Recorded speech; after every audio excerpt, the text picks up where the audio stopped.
divine.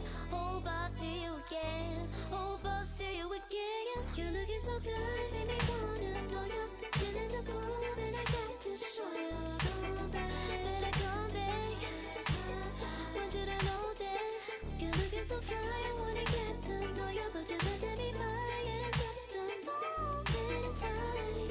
Oh my, boy, you better come back.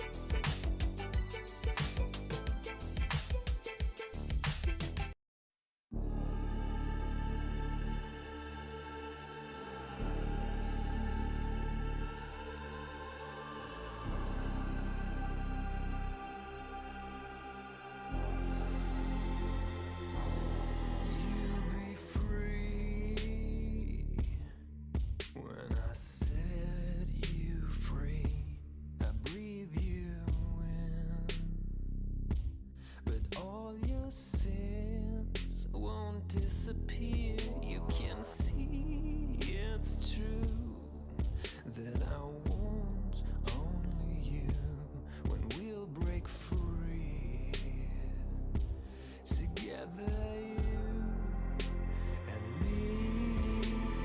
Take me in your arms and let us rise high up to the stars where we can fly. So come with me and pray. I want you to play my games and fulfill my black desires. So break my heart and leave me. I only need your body. So I'm saying I'm in love with you, but I don't care much about you. Where you've gone, I would find someone new. I cannot lose. Fall into my arms and let us rise high up to the stars where we can fly. So come with me and pray. I want you to play my games and fulfill my black desires. I'm playing in a hidden world. Forbidden love will be observed by you to reveal my black desires.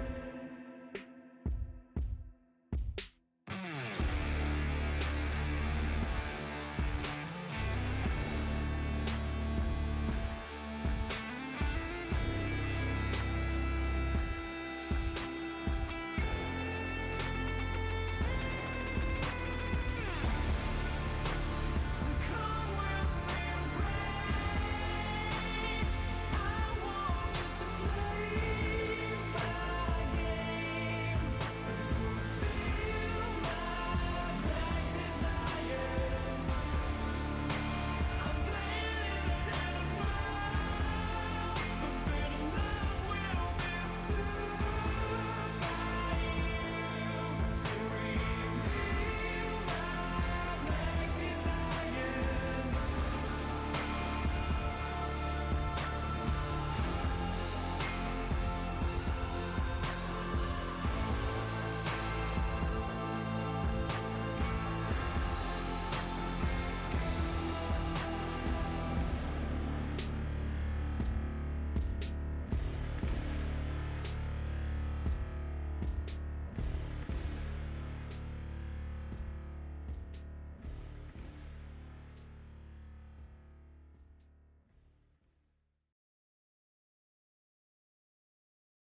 Serotonin slide, sequin in the lights, empowering your energy, riding through the night.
slide, chemical high.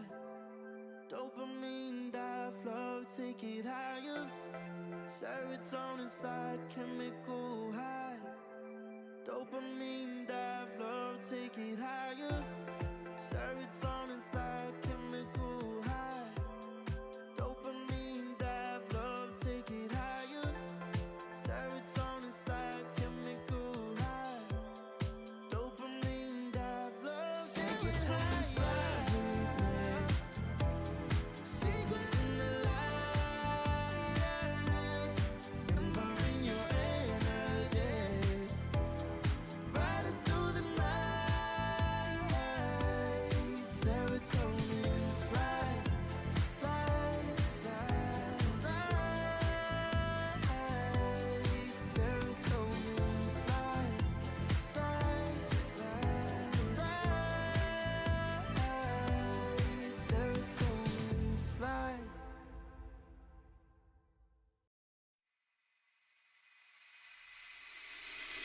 I can feel it in my blood, through my veins like a melody. I can feel it, so alive, floating high, I can finally breathe.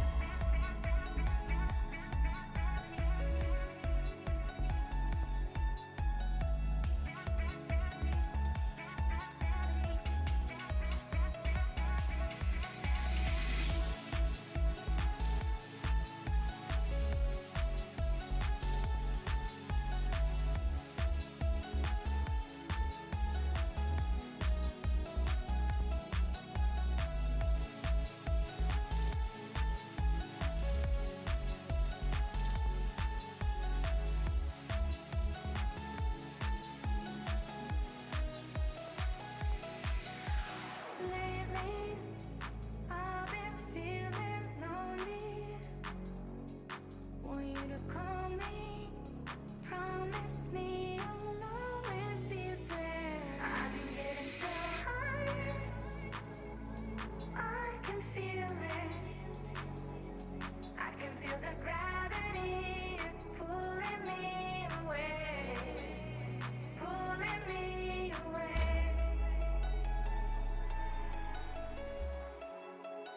Pulling me away.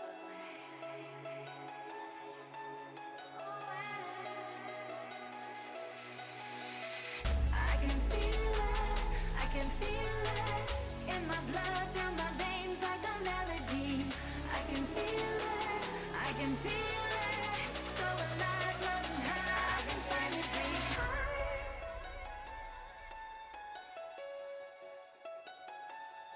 I can feel the gravity pulling me away, pulling me away.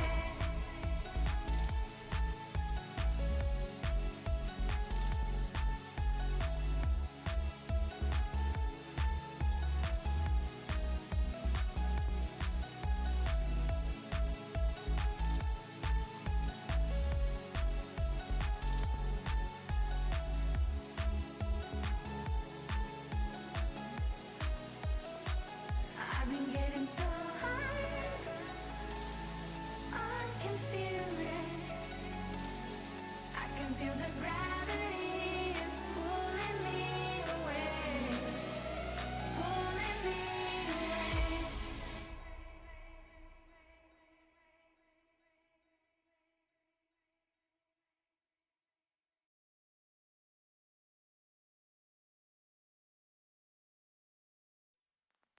I pack my suitcase, headed out the door. I keep my shoes laced. 2,000 miles away from home. A couple dollars in my pocket, never stopped the boy before. I load my bags and hit the road. Miles past, turning back, found my track, face the fact, she a cold one. Never gonna settle for none. Stay up every night till I won. Don't want a slow rise now. I'm confident opulence isn't a long ride out. When I look back now, I'm astounded. A quiet boy from old age, but always felt the world was a stage, yeah. I celebrate one last late night. My old life ain't staying. I pack my suitcase, headed out the door. I keep my shoes laced. 2,000 miles away from home. A couple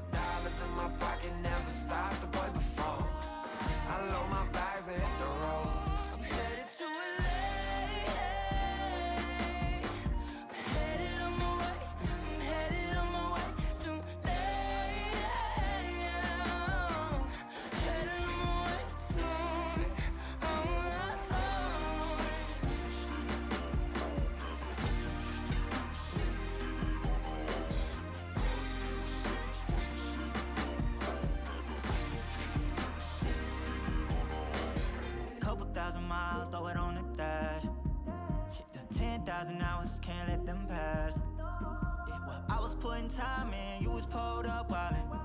You always had shit to say, now when I see you it's silence. Thought I'd have a Grammy by 25.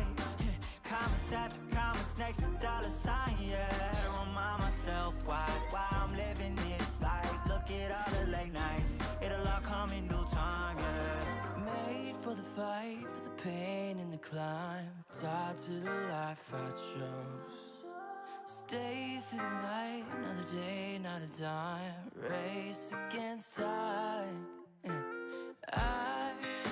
I couldn't just lay by and wonder what I could have made mine. I'm closing on the moment, no one's gonna hold me down. I pack my suitcase, headed out the door. I keep my shoes laced. 2,000 miles away from home. A couple dollars in my pocket, never stopped the boy before. I load my bags and hit the road.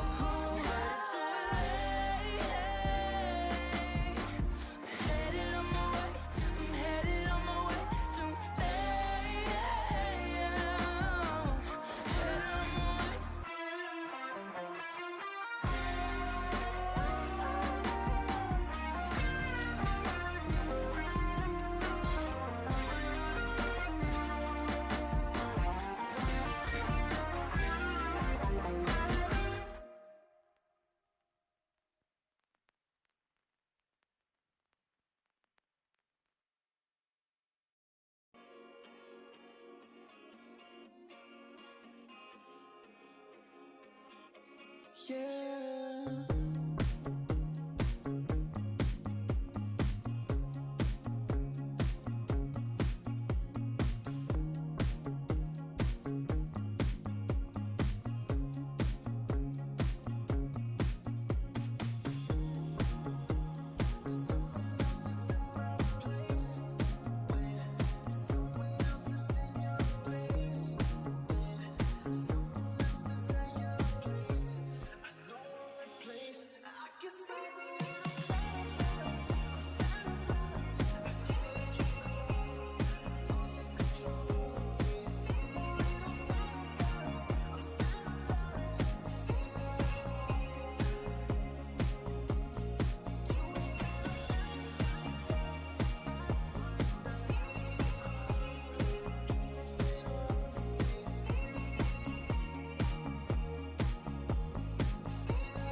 to breathe.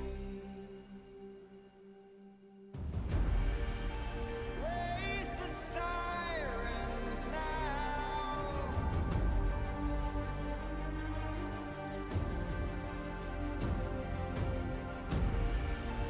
Break the silence now.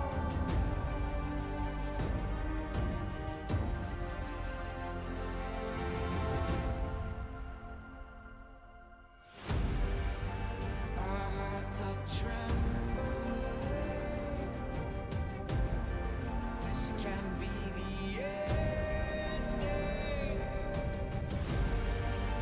We must begin to rise. It's now do or die. Raise the sirens now. Before it's too late. Break the silence now. Before it's too late.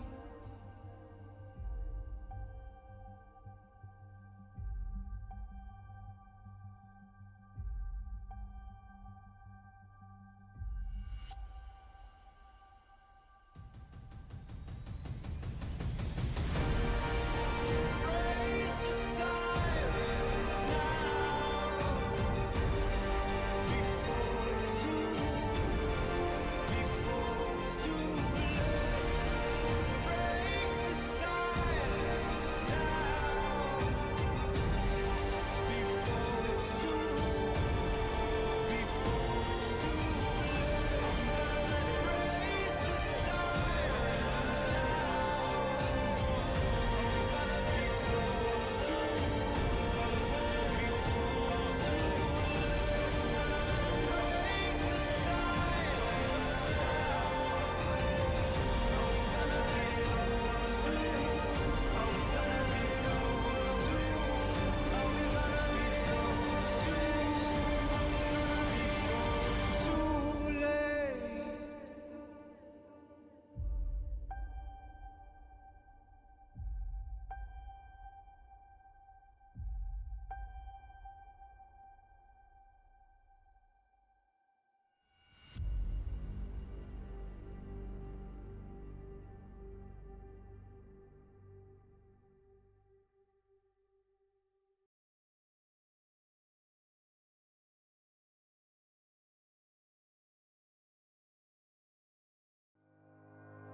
Think about it every night when I close my eyes. You're on my mind. I try to quit a million times, but it takes me high. Like you're so divine. You give me everything. Don't know what's happening. Let's go! Hello, everybody, and welcome to Dream League. ESL One Birmingham. Ah, he's Jesus, already that's done the it. From last week. Oh no! You Okay. ruined it. Reset, go again. Restart. Scriff, just take us back to the break screen. Bring us in again. Let's try this one. Restart. Start new.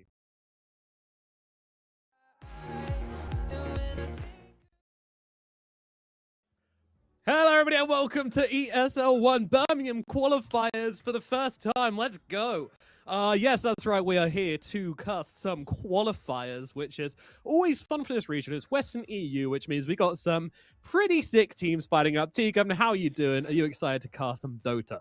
Yeah, I mean, I feel like we've been doing Eastern European qualifiers what's felt like the last year and a bit. So we're always kind of like in concurrent time slots to Western Europe. So to get back into Western Europe to see how the teams fare in the qualifiers rather than just talking about them on LAN it's going to be very different. So yeah, of course, upsets I hope will be in plenty. MOUZ looking pretty good based on Dream League, right? They had that kind of like clean sweep through, and then Na'Vi looking good in the Blast Malta series qualifier. So it's like both have had good qualifiers, and yeah, overall, I'm hoping for some carnage. I want some like little Zero Tenacity or little Pipsqueak situation. I want some like what, how. I want one of those moments. those are always good for these qualifiers indeed. And, you've got so many teams which you're sort of expecting to make it through. But then every now and again, this region is just so stacked that some of these smaller squads can just take you out of left field. So it's really, really fun. Looking at the pitch as a whole, though, I mean, it's hard to say which team is going to make it through. We've got Falcons, obviously, probably going to be the number one in most people's minds. But, I mean, Liquid are here as well, by the way. So also going to be up there for sure. We have got 4 slots to get through here, though. So teams are going to be making it through.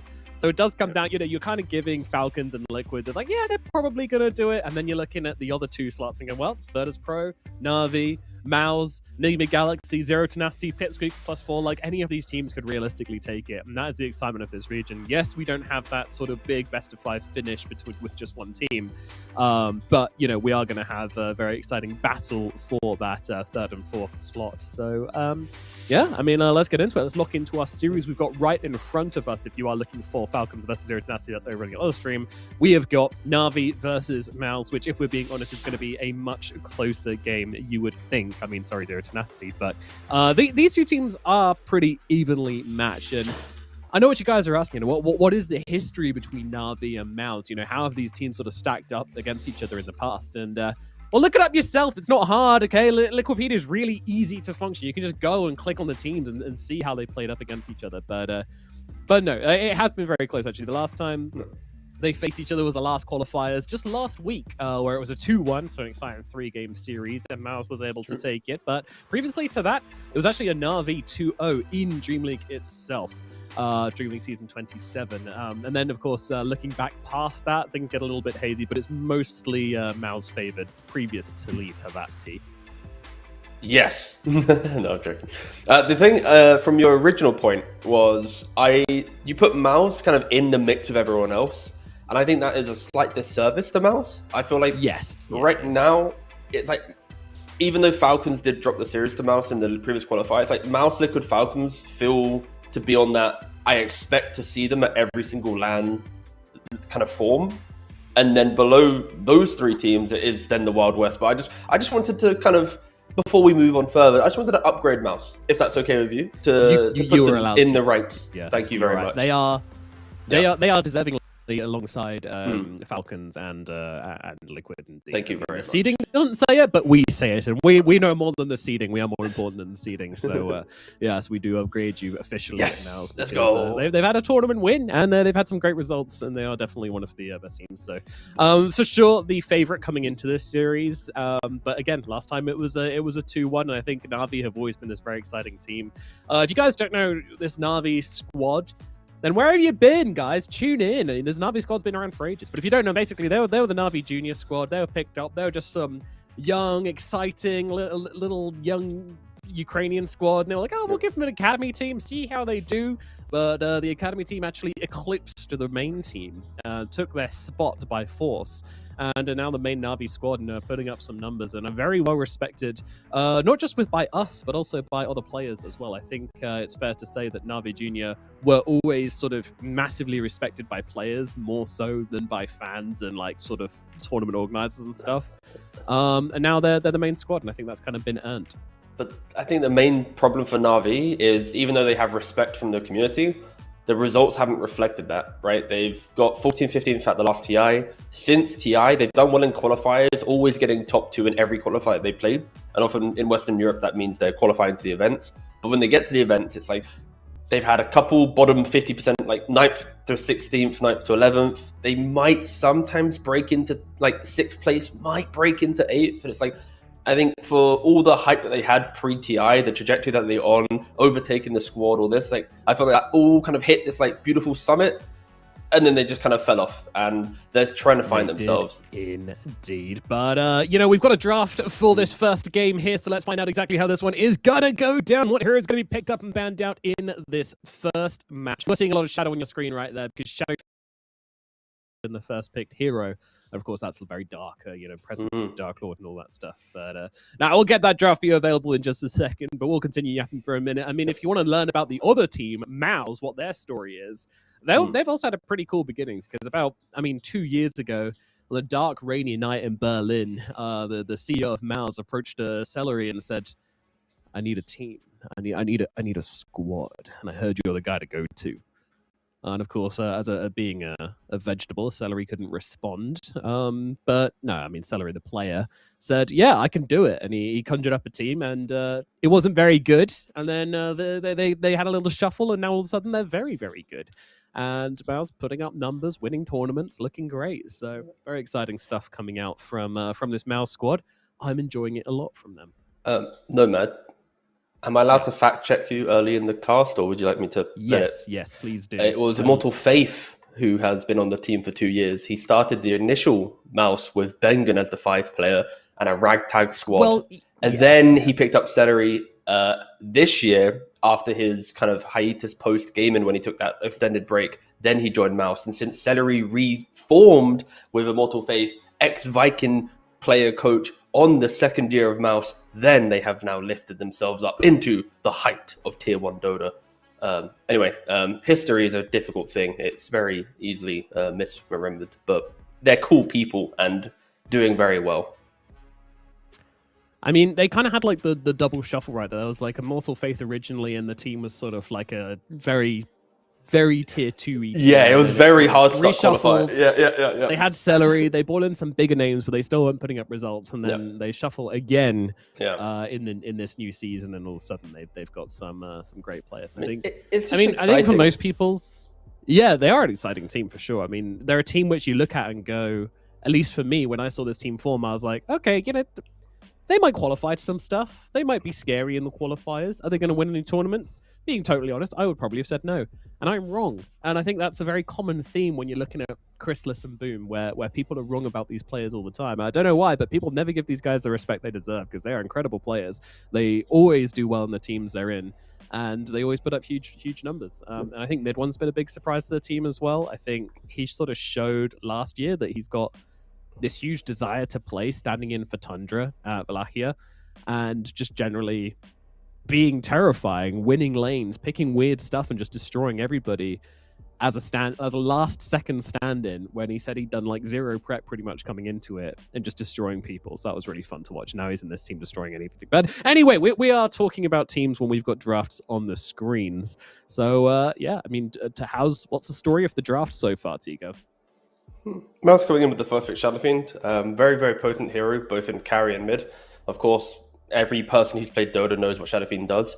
It is extremely scary in the carry role due to your ability to kind of stand your ground with the presence facet and just right-click through it, but also from mid lane, you're a big playmaker. And of course, Mid1, you know how aggressive he wants to be. He is going to buy, of course, like Yashakaya, Blink, be that madman crazy. But the way they've drafted and set themselves up is to enable the flexibility, right? Locking in that Tusk, a hero that Yamich loves to play in the 4 position, one of his best heroes, but can be played in the safe lane to enable a carry Shadow Fiend. So I feel like they're keeping this flexibility really alive. And then Brewmaster, just a very kind of casual pick here, but it's really good into both Tiny and Warlock. Tiny has regained love for the mid lane, playing into the map with Crash Landing, opening up side lane aggression. You get Jumper Brew, you don't kill him in that combo, he's going to split. Now Tiny's out of position, and then Fatal Bonds and kind of this big like damage source from Warlock can just get dispelled by the Brewmaster as well. So yeah, I think Brew's a really cool pick for Warlock and Tiny. Tusk is a good pick to protect the Shadow Fiend. And then Na'Vi, they go for a very, very old school combination of the Clockwork into Brewmaster matchup. It's like the whole, you hook him, you battery assault him, you just stop the animation of him going into split, and then you try and kill him off. But if you don't hit the hook, if you don't get the battery assault, if there's one creep, anything in with him, he will get split off. So it's a difficult one sometimes, but both teams responding to each other, punch for punch within the draft. Clock to the Brew to the Warlock, Tusk enable Shadow Fiend, now even a Juggernaut as well, because you don't ever die to a mid Shadow Fiend unless there's like a Hex in play. Sure, there's a Tusk punch, but again, both teams really just trying to counter each other in the picks. Sometimes they keep it more open, but it really feels that both teams are kind of really respecting each other immensely in this draft. Until the Juggernaut pick into the Tusk. Yeah. That's extremely disrespectful, actually. That's fair, yeah. That's crazy, actually. That's messed up. That's a messed up thing to do, I'll say it. It's good for the lane, at least. It's great for the lane, but if at any point he dies to a Tusk punch, then you know. Yeah, if a TP gets cancelled by a Tusk punch, or if an Omni Slash gets cancelled by a Snowball, then you know, it's tips, it's all chats, it's You did letters, this. handwritten letters. Yeah. And then they go for the Viper. Of course, Viper has been prevalent in 7.39, 7 point everywhere. I've just, for some reason, my brain completely shut off what patch we're even on right now. Even though I did the way, what, is it 7.39? Yeah, 7.4. My God, what the hell's happening to my brain? All right, there we go. 7.4. Deterioration, they called it. Yeah, it's all the onion smell. It just took an extra month to get to me, and then it hit real hard. But yeah, 7.39 and 7.4 Viper has been very prevalent. Of course, with the way that MOUZ are drafting still, I think because of that Tusk being such a pillar to the lineup, it really means that Viper Shadow Fiend can go any lane, right? Tusk in the 4, Viper off lane, it's possible, right? Viper just casually going to mid with Tusk and Shadow Fiend in the safe lane, it's possible. Viper even going to the carry role, because I've seen Crystalus, he has enjoyed it. Arteezy on his stream has been playing it in carry, and because of the Tusk, guess what? He also enables it because you just lane with it. So no matter what, Viper can go to any 3 lane, or Shadow Fiend can go to mid carry, as long as Tusk goes to the side lane to enable one of the ranged heroes that I've mentioned. So yeah, I think Tusk is like the perfect pick to create this opportunity. Of course, we then need to go down the steps of what is it bringing to the lineup, and I think just tankiness and surviving the jump is the main thing, right? Viper Corrosive, you can get through the clockwork jumping you can get through the tiny jumping you.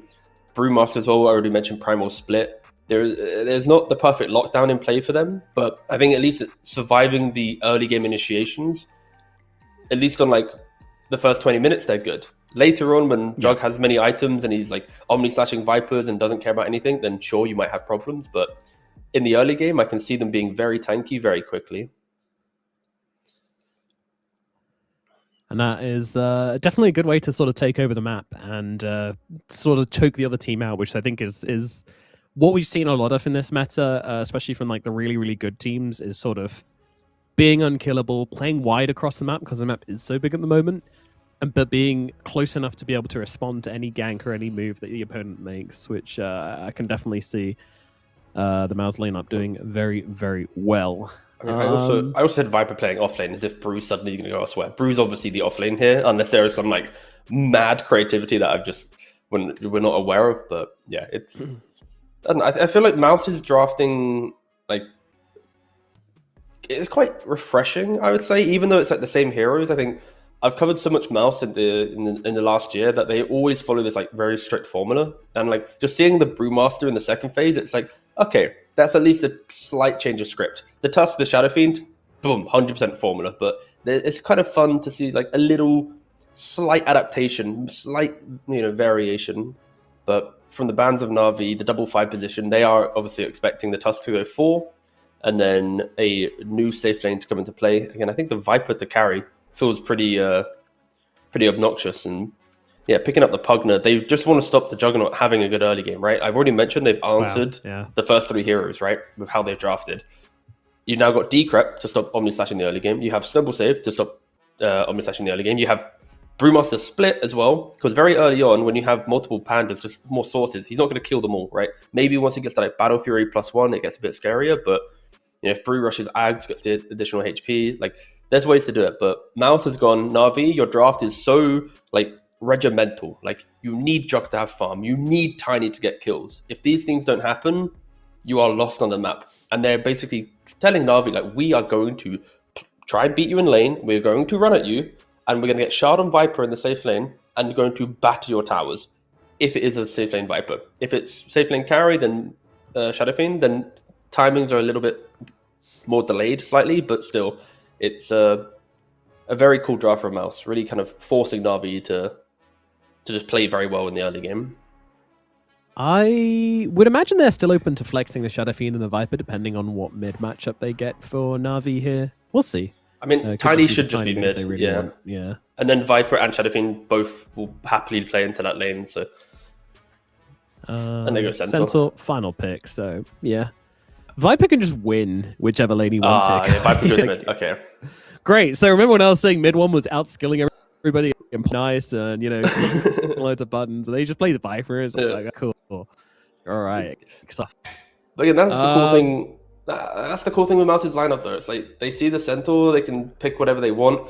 again, the Viper to carry is maybe a little bit more of a spicy option, right? They want to go more, simple, ensure they have the late game. But I don't know. I feel like, yeah, Na'Vi, they have the Centaur. It's fine. It's going to do the job. But my main fear is just what happens when Centaur farms, if Tiny doesn't get killed and Jug needs to farm, there is this window of timing that MOUZ should be able to make moves. I'm expecting mid one to really shut down Nico in the mid lane and then probably rush Boots to travel and follow the movements. Other Viper players might go a bit more greedy, but I'm expecting mid one to be very ready to play into the map. Really just keep reminding everyone hey, I'm here, I'm trying to kill you. And yeah, again, Na'Vi, 25, 30 minutes into the game, extremely scary lineup. Getting there, I think I'm a little worried for them. Yeah, any move they make has to be so clean and so perfect because it can get punished so hard. Tiny is not the kind of hero who can sort of jump in, blow somebody up, and just leave. He wants to be, but in this game he's not. You jump in, you blow somebody up. If you're not quick enough, if you're not catching MOUZ somewhat off guard, there's going to be snowballs. There's going to be Brewmaster coming in, throwing you into the air. Shadow Fiend obviously doing tons of damage, and most importantly, the Viper to just start spitting on you. And nobody wants that. Nobody wants that. Certainly not a Tiny. No melee hero is going to want to be slowed that much and taken out of the game. So it's scary, and I can't see a world where mid one doesn't have a really, really good lane here as well. So this Viper pick, I hate it, but I'm also a big fan of it, and I think it's really enabled MOUZ to just sort of, be annoying and be up in Na'Vi's faces. But, Na'Vi, they do have a lot of things going for them as well, of course. They've got the timings. There's a lot of items they can build to sort of counter what Na'Vi want to do, what MOUZ want to do. And I would say they have the late game in their pockets pretty much if they can get there. Juggernaut is just a really hard hero to root against in that late game situation. So, yeah, like you say, where if they can get there, it can work for them, but it's a tough journey. Talk to me about lanes, T, though. Maybe Na'Vi get an advantage there if we ignore mid. Okay, so in regards to lanes, you do, of course, have the benefit that a Clock Centaur lane will always farm, right? Clock will be able to pull waves, set up the Centaur to have a good time. Shadow Fiend's first item is continuing to farm, right? He's either going for a Mask of Madness, then he's going Dragon Lance and into Manta, right? It's not like he's buying one big item and going, team follow me, I'm winning the game straight away. So I think that alone, knowing your Centaur will get access to a pipe or a Lotus or whatever he needs for the team, that's going to be the big moment. Win the 50-50 bot lane, get that aura online, and then hug the Centaur when the time matters. That's I think the biggest kind of winning factor that we can think about, at least in the lanes for Na'Vi, outside of course of maybe a Jug and a Warlock getting a kill with a rotation or something. I'm certainly not afraid for those Na'Vi side lanes, though. I feel like it's going to be all right. It's going to be a farm fest in the side lanes, for sure. A Jug Warlock, how much heal does that lane even have? Brewmaster doesn't really kill at all in lane, unless you have a carry that's maybe a little bit more vulnerable, and of course Jug is not that carry, so yeah. Jug should farm, Centaur should farm. Yeah, it really is a matter of what happens for rotations, yeah. And in regards to everyone farming, everyone gets bounty runes, so 2 for 2 on the bounty runes. Nice even start. That's what I like to see. Let's see how this one goes down. I mean, a good thing, Tiny compared to other ranged heroes, I guess he has a little bit of extra range to play with due to having that tree, so maybe that helps out. But look at how aggressive mid one is being just straight out of the gates here. He's on his high ground. This is how you meant to play it. Again, every time I talk about Viper, I'm going to keep saying this. There was way too long of a stint at the end of 2025 that players would walk to lane with corrosive or toxin level 1, and it was tilting me. But this is how you do it. Spit on your enemy, get them out of lane, and yeah, mid one is of course just winning the lane that we expect to win. And we will watch every second of this game.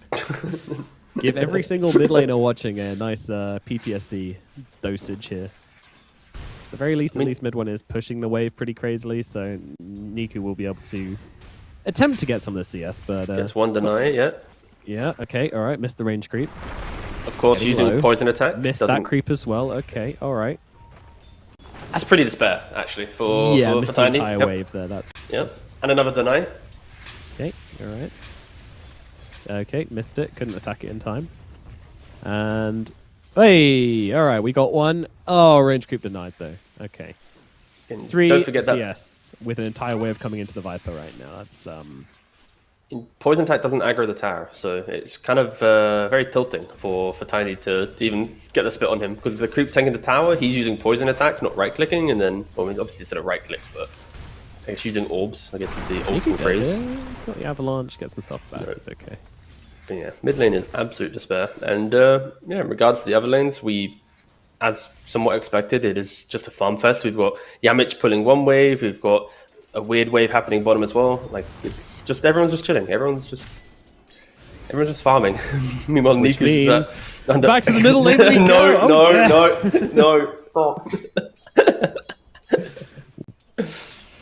I want to watch Niku suffer all day long. Yeah, true. I played Battle Cup with Niku yesterday, all right, and he had like a 14 death techies game, all right, mid. So I'm happy watching this. You know, I could have been a tier 8 Battle Cup winner if it wasn't half of the course for Niku.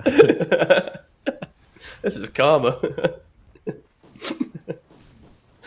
I joke. It was a really fun game. It was actually. Do you know when sometimes when you lose a game, it doesn't even feel bad because it was like fun to play. That was exactly what the game was. It was one of those like, you know what, lads, it was a good time. It was like a 70-minute game as well. It was a banger. The Lotus fights are taking place now. Celery and PMA both trying to be a little bit aggressive here, with Zayat's coming over. Celery will be forced back. Chrysalis, of course, not interested at all. A true carry player, just focusing on them creepies. When it comes to them creeps, he's doing all right. 13 and 2. Of course, falling behind mid one, who's just dominating the mid. PMA also CSing very well down here. As Celery is going to die, run down simply by Zayats. Yeah, he was trying to juke around the tree. Didn't really achieve it. Zayats placed the ward and was like, oh, all right, let me just cog you and kill you. Of course, if Clockwork ever gets on top of you in a Pugner, in that kind of matchup, you are just going to disappear, right? Again, it's one of those battery assault versus Decrep. You're happy. Against Life Drain, he can't use it. Again, talking about later stages of the game, but yeah, Clockwork going to be very, very, very important. So any early kills will make him feel really good. So, what does Niku do to have a game? Back to the mid lane. Horrific mid lane. Yeah. Of course, with a lane this bad, it's about getting whatever farm you can, helping by pulling the odd wave. I think luckily for Tiny, you do have Crash Landing. So you are going to be able to farm relatively well, getting a courier kill. All these little things matter, but him going back for the courier... Nice toss. Yeah, there was a shard and a snowball, though. Yamich didn't go for tag team in lane. Okay, see you later, Niku. Nice try, buddy. Yeah. So what I was going to say was like pulling the wave, just creating like double waves, triple waves, whatever, going back to your tower, farming it, even getting the XP, then playing for the 6-minute runes is a pretty good approach to these difficult matchups. But yeah, unfortunately, Yamich is very on the ball with that one, identifies his positioning and gets the kill. But getting an active rune, killing a side lane, that's the biggest wish for Niku now, because the mid lane is over for him. 25-15 Viper to a 9 and 2 Tiny. Again, we did not expect Tiny to get anything. Fight for the Nether Ward. And Chrysalis is getting really low from this. Is he going to be okay? PMA, he's got a double edge available. Hoof Stomp in 3 seconds. Riddy's coming across as well to try and help out here, giving the heal over to PMA and trying to get some damage onto Chrysalis, but Chrysalis has brown boots. PMA does not. Horsepower not giving him enough to get him up into that Shadow Fiend's face, which means Chrysalis will survive.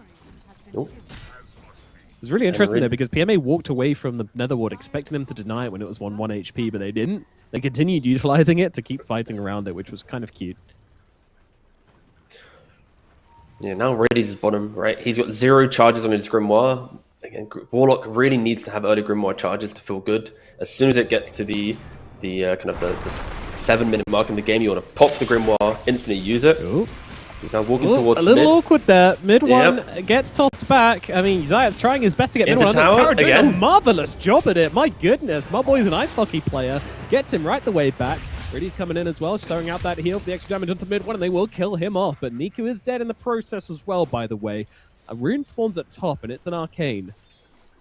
What a beautiful cogs, though. Like, for him, he was barely in the tower to get hit by another cog to go back in as well. Like, if Clock doesn't hit any of that, then Viper's just killing everyone, pretty much. He's just going to get enabled by Tuss, so... the initial engagement was so awkward. They were trying to go for that toss-back play. They didn't quite have the range on it. Zayat has to walk out of tower range. Like, the cogs then doesn't get him under tower. It's looking kind of despair, but Zayat absolutely salvages the situation. It was that was amazing. That was like the best cogs usage I think I've seen.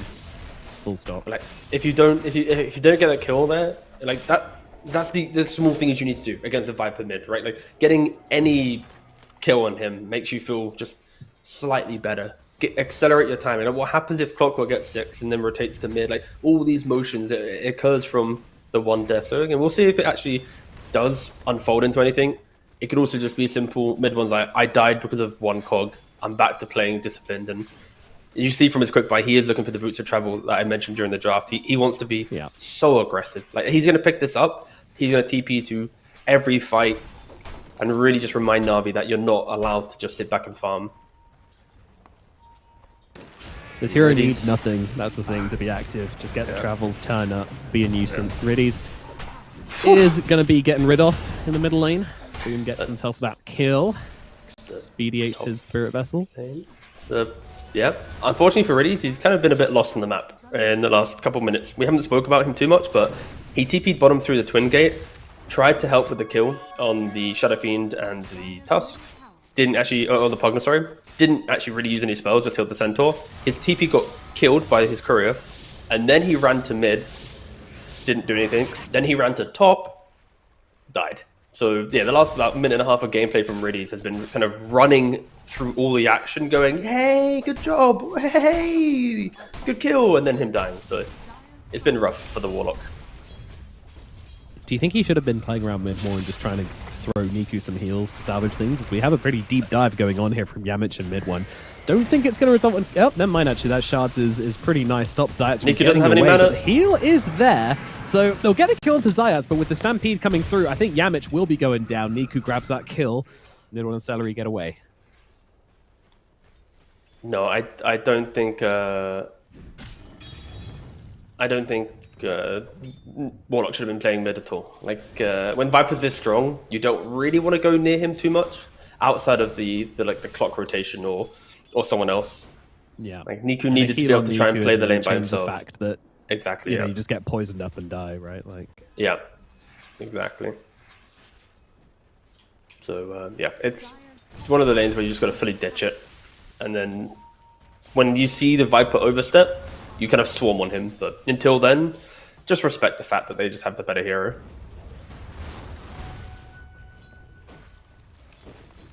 Tell yourself he's going to do nothing late game.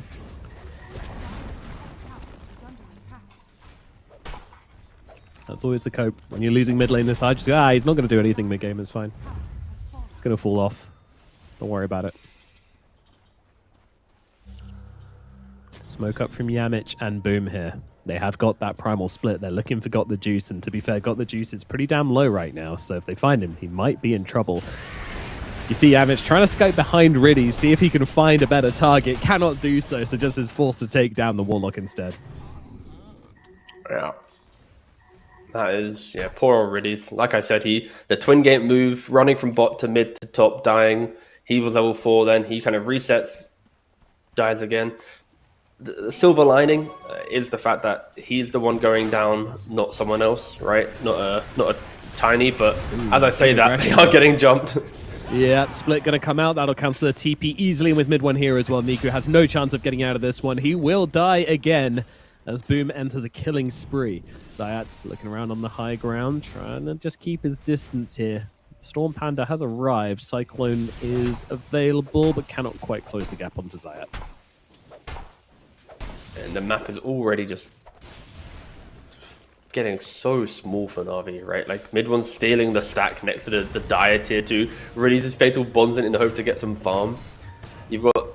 Okay, Celery has stepped up. Juice needs to run. He's going to try and do so here, and with the Stampede does get away as over in the triangle. Zayat's getting jumped by Boom. Boom, without the primal split, still being aggressive and still making it work. Kills off Zayat's down at bottom. Got the juice. Is still being followed here, by the way. Mid one won't leave him alone. There comes that Viper strike. He's got the juice. Sees an opportunity. Golem coming down. Toss in. Go, Riddies. Get in his face. Riddies goes in for the body block with the Omni Slash. That's a kill. Niku gets a kill onto mid one there as they punish the Viper's aggression perfectly. And that is the curse of the Boots of Travel. You can be anywhere on the map, but you don't have the stats. And that does get him killed off there without his teammates. A little over aggression there.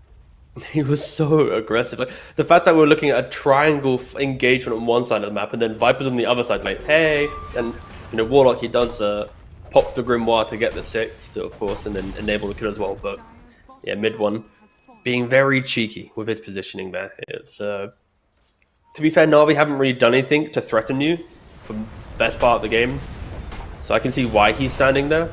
But and you gotta be careful. The odd kill, it doesn't matter as of yet, but if that compounds into another kill and another kill and a couple pickoffs later and Juggernaut's got Battle Fury, that's, I think, the big tell of when things could become a problem for MOUZ. But yeah, again, that's like 20 minutes away. I'm still thinking like half an hour is when Na'Vi really wants to like have all tier 3s alive, base is okay, game stabilized, they can play Dota, but MOUZ still doing a very good job at trying to restrict the map. And a nice TP spot there from Riddies, very nice.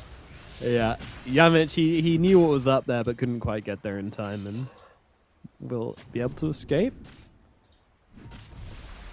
Yeah, this is a devastatingly small map for Na'Vi to play on. Having lost all their tier 1 towers at this point in the game is just, it's gonna feel rough. But like you can see from the itemization of MOUZ that they really want to break this moment in the game, right? You got Viper going for the Aghanims, Brewmaster again going for the Aghanims for the buff up. You then have even Celery in his quick buy. We can't see it from this preview, but he's looking at a potential Vanguard, which might mean he's also looking at the Crimson after, because I'd be surprised if we see Halberd into Jug. Doesn't really make too much sense, right? But yeah, going for just a POS 5 Crimson, it really is a kind of a tell to Na'Vi, like, hey, we're going to try and end this game pretty quickly. Yep, it's a choice. I mean, I guess they're going for the damage block more so than the strength Yes, buff on that Crimson, because Pugner ain't really offering a whole lot of that. Small green child. They're smoked up as 4. They don't have a blink on Tusk. It's quite an uncomfortable kill. Boom does break. Stampede's available. Wow. And he gets gifted by a crit wave from his Ripper. Hello. Thanks, buddy. But they are still smoked on the supports. PMA's stepping up. This is not your triangle, friend. You do not. Oh! Okay, alright. He's styling a little bit. Wild Wing Ripper, MVP, drags in the wave, gets him the kills, then blasts him over those that ice shards. PMA playing around a little bit, and I mean, this is super high value. You know, it seems like he's just kind of styling on them for no reason, but he's wasting time. He's drawing them to this part of the map where they're just not getting as much, and now we have that Battle Fury on the Juggernaut. The farm is gonna start to come in for Na'Vi now. Yeah, and Na'Vi needs to keep doing that. They need to keep it kind of like, oh, they're jumping onto the Viper. Golem. Mid one, he's in trouble. He turns around with that Viper Strike. That means the Omni Slash is going to be forced onto the boot. So slow. Oh, he needs to get out. The damage from Chrysalis. Oh, dear. Oh, got the juice. He thought he had a freebie, but instead he ends up being the freebie. Killed off by the damage from the SF. Chrysalis just does so much at this point in the game. Riddies on the run. Might actually escape. Zayats won't, though. Killed off by Boom. Riddies does not know what to do with himself right now. He is an old man lost on a walk. Have you ever seen an Omnislash that slow? It was like, What? hit. What? What? Hit. Yep, Yamich finally puts Riddies out of his misery. Oh, yeah. And poor old Na'Vi. They tried to go for the quick kill. Obviously, it's not a quick kill because Juggernaut does get hit by the Viper Strike pre-Omni Slash, which does slow his attack speed, and then everything gets all clunky, and then they overstay their welcome, and then they die in sadness. But I think in execution, if it's like 10% better execution there, like just slightly better, Viper kill, spin TP, thank you very much, we're back onto the map. But yeah, unfortunately for them, MOUZ very quick to react, and also mid one very quick to utilize Viper Strike very nicely.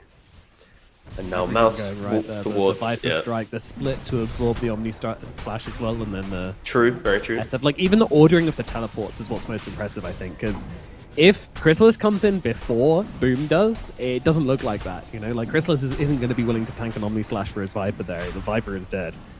Hey, you don't know Chrysalis. He's a sacrifice. Hey, there we go.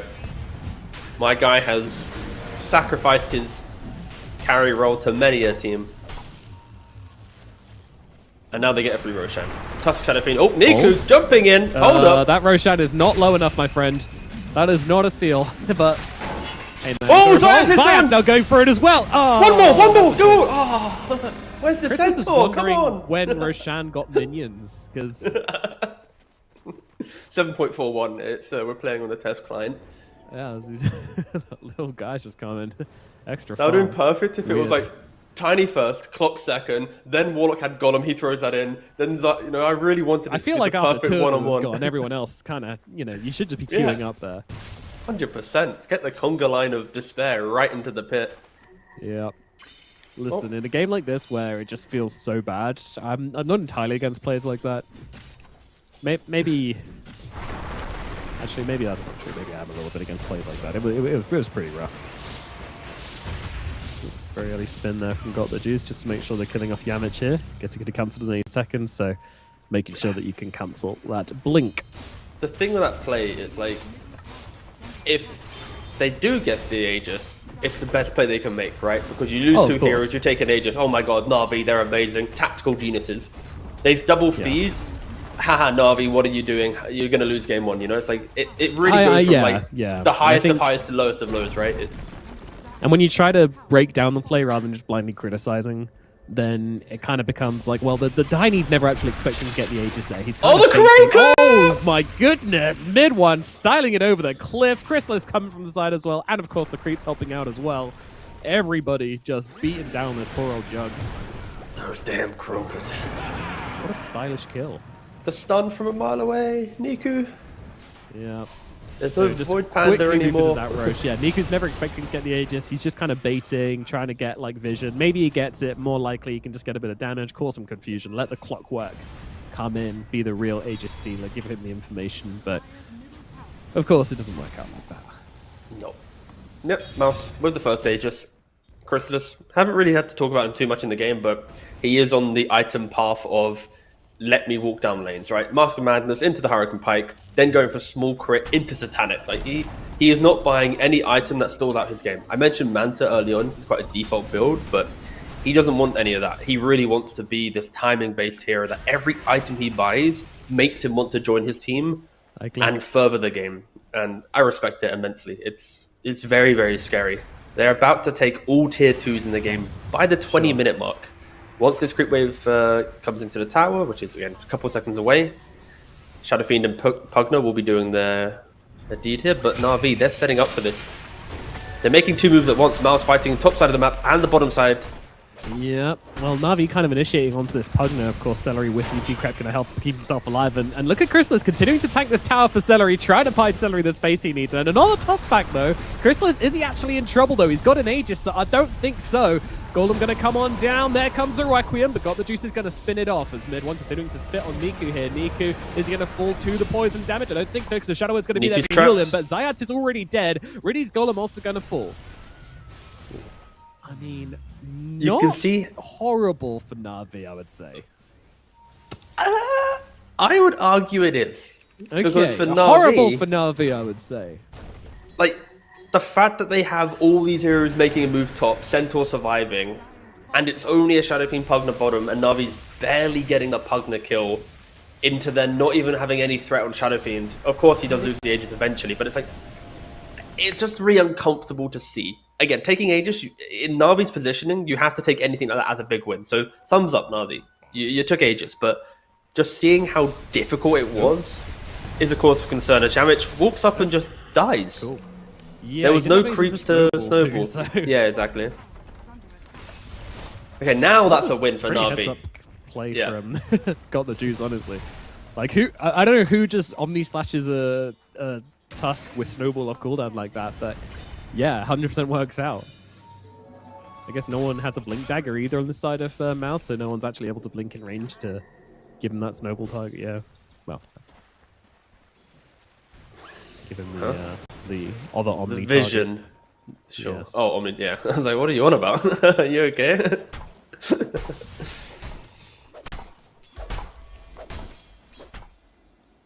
Okay, Celery's shard gonna on get the shard. Pugnet. Yep. He's still trying to get to Crimson.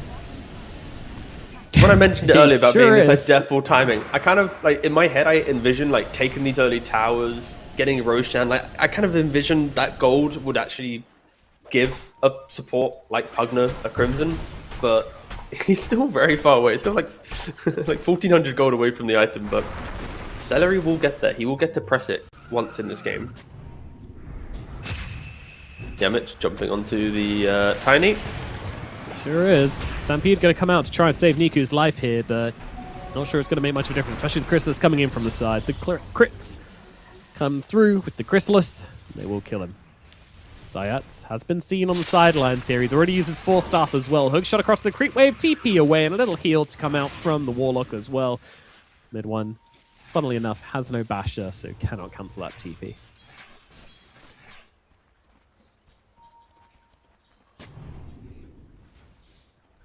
Boom, being very aggressive here. Shoving the mid wave, bringing the bot through the Viper. They are throwing a Golem onto the Shadow Fiend. Goodness gracious, okay. Alright, I don't think Chrysalis cares particularly. He's just going to pop the Requiem and get himself back. Damage out onto Got the Juice. Got to be careful there. Your spin is not any protection from the Shadow Fiend as he gets thrown up into the air by the Brewlings, but this is not going to be a kill for anybody here. Omni Slash not used, but Golem, of course, is down. So whenever MOUZ go to an objective, Na'Vi are throwing absolutely everything and going, get away from us! And then the game kind of progresses a little bit longer. So now Na'Vi, without Golem, Stampede on cooldown, but they have Omni Slash. They want to try for a kill. Brewmaster would be a pretty big kill. He certainly would. He has no split, of course. We saw him use it earlier. He just takes such a long time to die, especially with the nosedive coming through as well. But Got the Juice has a spin to get that kill, but the return on Zayats is going to be there. Mid one stepping up, though, happy to just continually blast away at the Juggernaut, who goes for the Omni Slash here. But Chrysalis is taking down everyone. Got the Juice does finish off mid one here, playing around the sidelines. Chrysalis, he's low, but is he low enough for Got the Juice to go for? I don't think so, especially with Celery backing up from behind. Na'Vi, you can see they're considering their options here, and they realize that approaching the Dark Lord just is not an option. So Chrysalis will be fine. But still, a kill onto 2 cores for the side of Na'Vi is never going to feel bad in this situation. Yeah. For Na'Vi, though, they're going to watch back that fight and really wish that Got the Juice was able to not get hit by the Viper Strike again. He Omni Slash with that reduces attack speed. Walks up the high ground, though. Ooh, Luckily, they're going Niku for saves this him. here. Yeah, Niku's coming in, just interrupting the attacks, but Got the Juice. You cannot approach this. The damage, the spin, it's not going to save you. The crit comes through. Bye-bye, Juggernaut. They just walked into the Shadow Fiend and died. Yeah, that was strange. Like they sort of evaluated it mid and said, we can't do that. And then in the triangle, they're like, but we can now. And I'm not sure a whole lot had changed. I would love to know the thought process there from Na'Vi, but they thought they maybe caught an opening when MOUZ were a little more split than they were. It's hard to say, but ultimately doesn't go their way. And Chrysalis, he's just kind of scratching his head going, well, guess I killed the Jug. And he has Satanic now, right? Disassembles the Mask of Madness, gets the Satanic, walks up the high ground. And that's the kind of the beauty of MOUZ's lineup, right? Like, if anyone dies, it's just kind of shrug it off, go back again. For Na'Vi, it's like you have to really kind of min-max every spell, truly understand how you're using the Golem, how you're using the Omni Slash. MOUZ is just like a click down lane, just, dodge one of those spells and you're probably going to be fine, right? And there's a lot more nuance to MOUZ's lineup. I have just kind of oversimplified it, but the point stands. They are very, very continuous with their aggression. They This take tower, the tier man. 3. It took some time. I But don't know if you were watching Chris, but he just missed 4 shots in a row. Has to back away because the Golem's back again. And he's like, well, now I got to give it to my Pugner. Oh. Okay, Pugner's dead. See you later, buddy. But Got the Juice is in very deep here again, trying to spin. Got to be careful. Still getting spat on by mid one. He has to get up to that high ground where he does feel relatively safe. PMA's now getting melted on down here by the Brewlings and by the Viper. Can he make it up to that high ground? I'm not sure he can. 4-star is going to be there, but a punch from Yamich is too much for PMA. He cannot get away, and he does end up going down as well.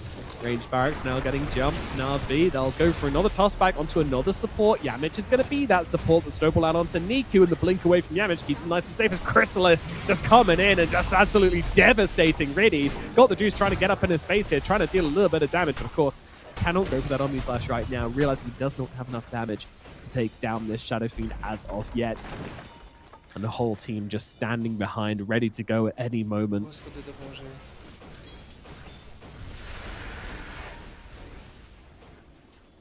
Oh, Celery's back. He sure is. Bob's taken down. Toss back onto the Shadow Fiend here. Do they go for the Omni Slash under the tier 4s? They still don't. There's too many targets. Tries to Manta Dodge off that, and Shout Viper Strike can't quite do so. A few more clicks from Chrysalis, but got the juice. He doesn't really have many friends left. It's only PMA. Riddy's coming back in a second. Jump in, stun up onto Yamich, but the heal's coming out from Celery. It's a buyback from Niku. What can the Tiny do? So far, not a whole lot. Got the juice. Is this your chance? He's gonna go for it here. Omni Slash coming down with the Fatal Bonds. It's good damage, but it's not quite enough. He's trying his hardest. They want to take him down so badly, but there's just not enough in the tank. Although Mid one does die to the Fatal Bonds. Yamich gone as well, but Chrysalis with the Satanic able to come in and heal himself right the way back up again. But he's running out of teammates. MOUZ, have they overextended here? Got the juice coming in, running directly into the Shadow Fiend. Na'Vi, they want to go for it. They want to go for Chrysalis, but do they have it? I'm not sure they do. PMA jumps in with the stun, has to back himself away. Chrysalis takes down, got the juice. They'll kill off the Juggernaut, and GG is called. That was their opportunity. That was their chance. The stars, they started alighting, and then they all exploded in the sky as Chrysalis takes them all out with a triple kill. Godlike, beautiful finish to the game from that. 15-0-1 on the Shadow Fiend. Chrysalis having an excellent game, all right? Most of this game, we're talking about, you know, the moves of the mid one Viper and Yamich setting things up, but Chrysalis, he was just chilling. He was, you know, biding his time, understanding when he wanted to enter the game correctly. And at like the 4-0-1 scoreline mark, that's when he's like, nope, this is my time. They go for some kills, they get Aegis, and then pretty much the game falls apart, right? And for Na'Vi, throughout the draft, we mentioned how difficult their early game was going to be. They were kind of praying and hoping to get to like the later portion of the game to feel like they have chance. And for them, just nothing went right. Niku died in the mid lane from some early Yamich rotation. Riddies wasted his TP and had no early levels. Zayats and Centaur weren't able to really kind of open up the game again. We're not expecting them to. And then Juggernaut, his first like 2 or 3 Omni Slashes were just met by Viper Strikes, and he just didn't really get any big, you know, critical kills. So yeah, Jug never really entered the game. Riddies never entered the game on the Warlock. Niku, again, also didn't enter the game. So what can you expect from Na'Vi when you're just getting kind of outplayed this much in both draft and play in the early game? So hopefully for Na'Vi's sake, they can pick either one of those and try and improve it for game 2, because yeah, MOUZ, they are looking very, very scary. They really, really are. Yeah, there was really not a beat missed here from MOUZ. Like, they had 1 or 2 small mistakes. You know, the Viper, yeah, he had like 1 clumsy death into the enemy jungle, but when he's doing that, he's playing so deep. He's putting so much pressure onto MOUZ, onto Na'Vi, that it doesn't really matter too much. They just keep the tempo up. They keep pushing hard. And yeah, Chrysalis, again, playing so selfishly, and it is beautiful. He plays for himself. He plays a magnificent Shadow Fiend, 15-0. You know, what more can you ask from this guy? Completely carrying MOUZ in this first game here. So, yeah, let's see how things go in game number 2. Going to jump over to a break. Now we're back with Na'Vi versus MOUZ. Game 2 here, the ESL One Birmingham Western EU Qualifiers.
Serotonin slide with me.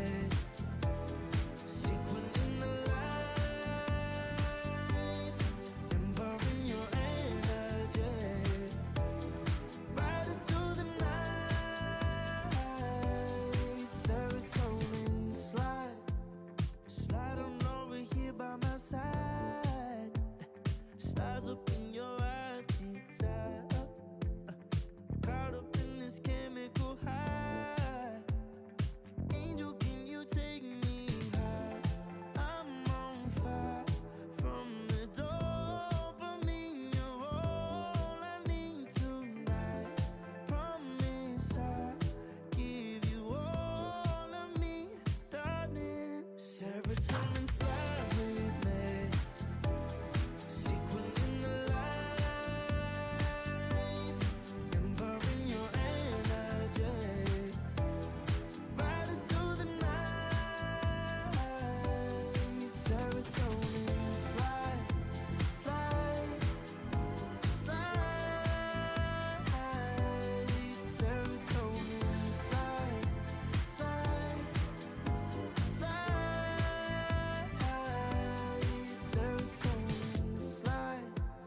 Slide up out of here like we're tired, but really we just about to get wild. Loving at the speed of light. Your body, I can help but admire. I'm on fire from the dopamine. You're all I need tonight. Promise I'll give you all of me, darling. Serotonin slide with me. Secret in the light, embarking your energy. Riding through the night. Serotonin slide, slide, slide, slide. Serotonin slide, slide, slide, slide. Serotonin slide. Serotonin slide, chemical high. Dopamine dive, love, take it higher. Serotonin slide, chemical high. Dopamine dive, love, take it higher. Serotonin slide, chemical high. Dopamine dive, love, take it higher. Serotonin slide, chemical high. Dopamine dive, love, take it higher. Secret in the light, embarking your energy. Riding through the night. Serotonin slide, slide, slide, slide. Serotonin slide, slide, slide, slide. Serotonin slide.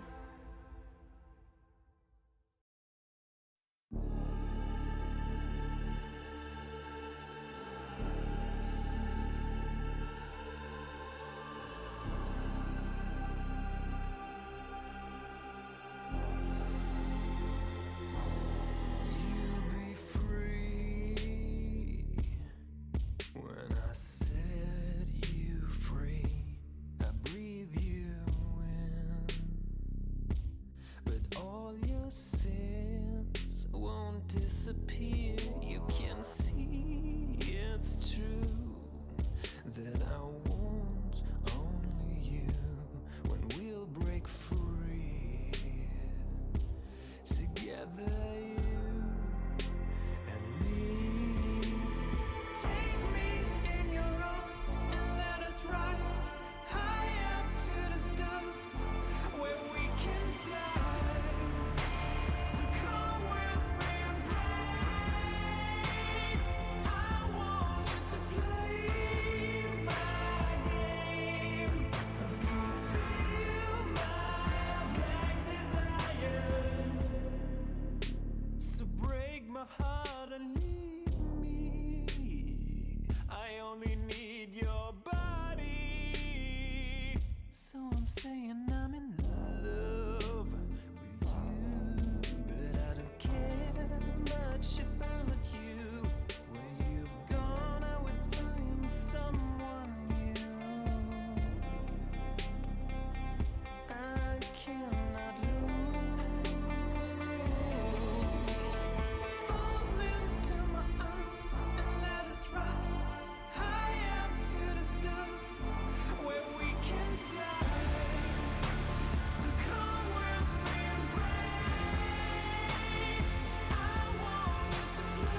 so good, make me wanna know you. Feeling the pull, and I got to show you.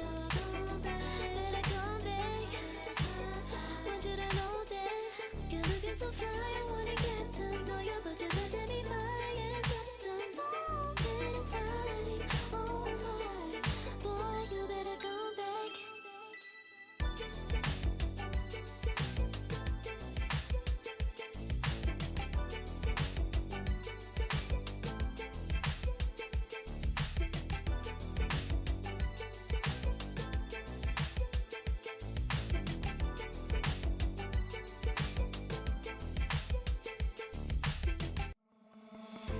Oh, I don't know how to put it together.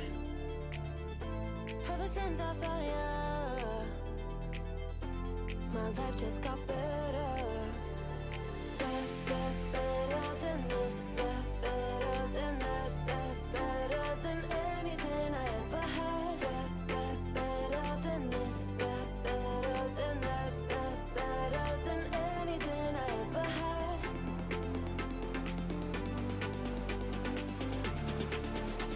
Than anything I ever had. Than anything I ever had.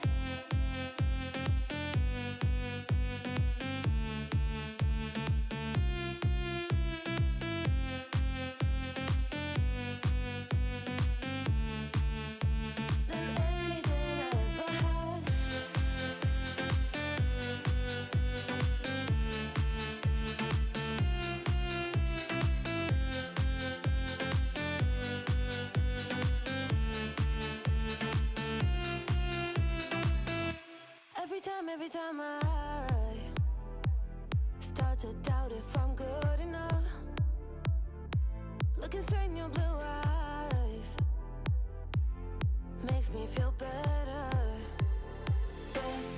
Better than this, better than that, better than anything I ever had.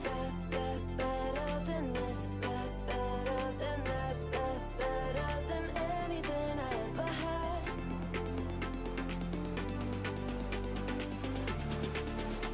Than anything I ever had.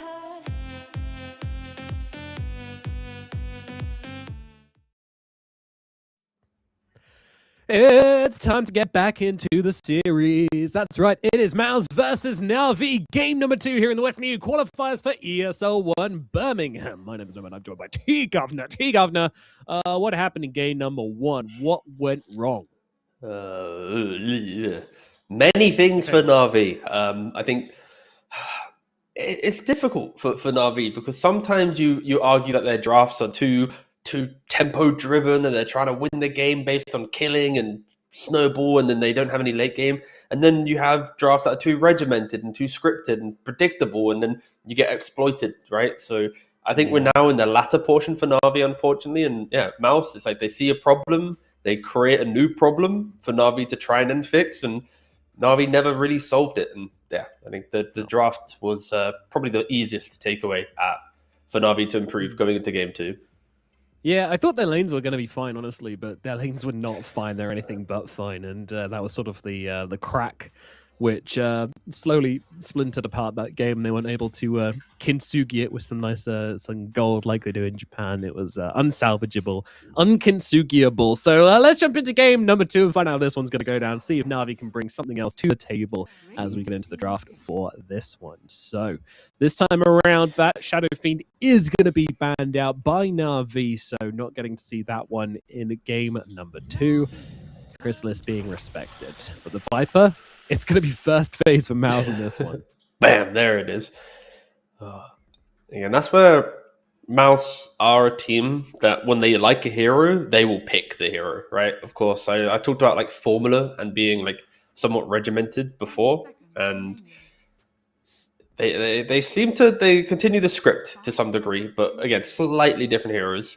With Razor, Husker, Shadowfiend, of course, very iconic heroes for the players on MOUZ. They go for a tree on Navi. Okay, so already after the first 2 picks, I will instantly say we are at a crossroads in the draft instantly. I feel like Navi is 1 pick away from being in the same position as game 1, where it's like, on paper, their draft will look very good, but against what MOUZ has in lane, in the early, like, 15 minutes, who has what items, I am scared already. Because I think Tree's like the type of hero where you want to play on your tempo. Like, you want to be putting living armor on people, making them really hard to kill, getting to your free shard maybe at 20 minutes, maybe you buy it, getting the vision down, enabling other heroes to find pickoffs. If that like beautiful tempo and harmony never comes in play, you're just a tree and you feel like you're just watching the game fall apart in front of you. So yeah, just careful for Na'Vi.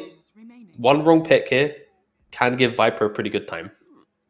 As of the last patch, quite a few things were changed about Trio Protector, and some people have actually started experimenting with him as a core in the middle lane. And as someone of an expert in that myself, I can say that it's against Viper, not going to work. So that won't be happening this time, guys. Thank you. Just clear that up for you. Thank you so much. Yeah, make sure that we're all aware of that one. You're welcome for shedding my wisdom there. I'm not an analyst, but sometimes I can come in and just give these specialist insights into Tree versus Viper mid. I'm really scared for my job, actually. You know what?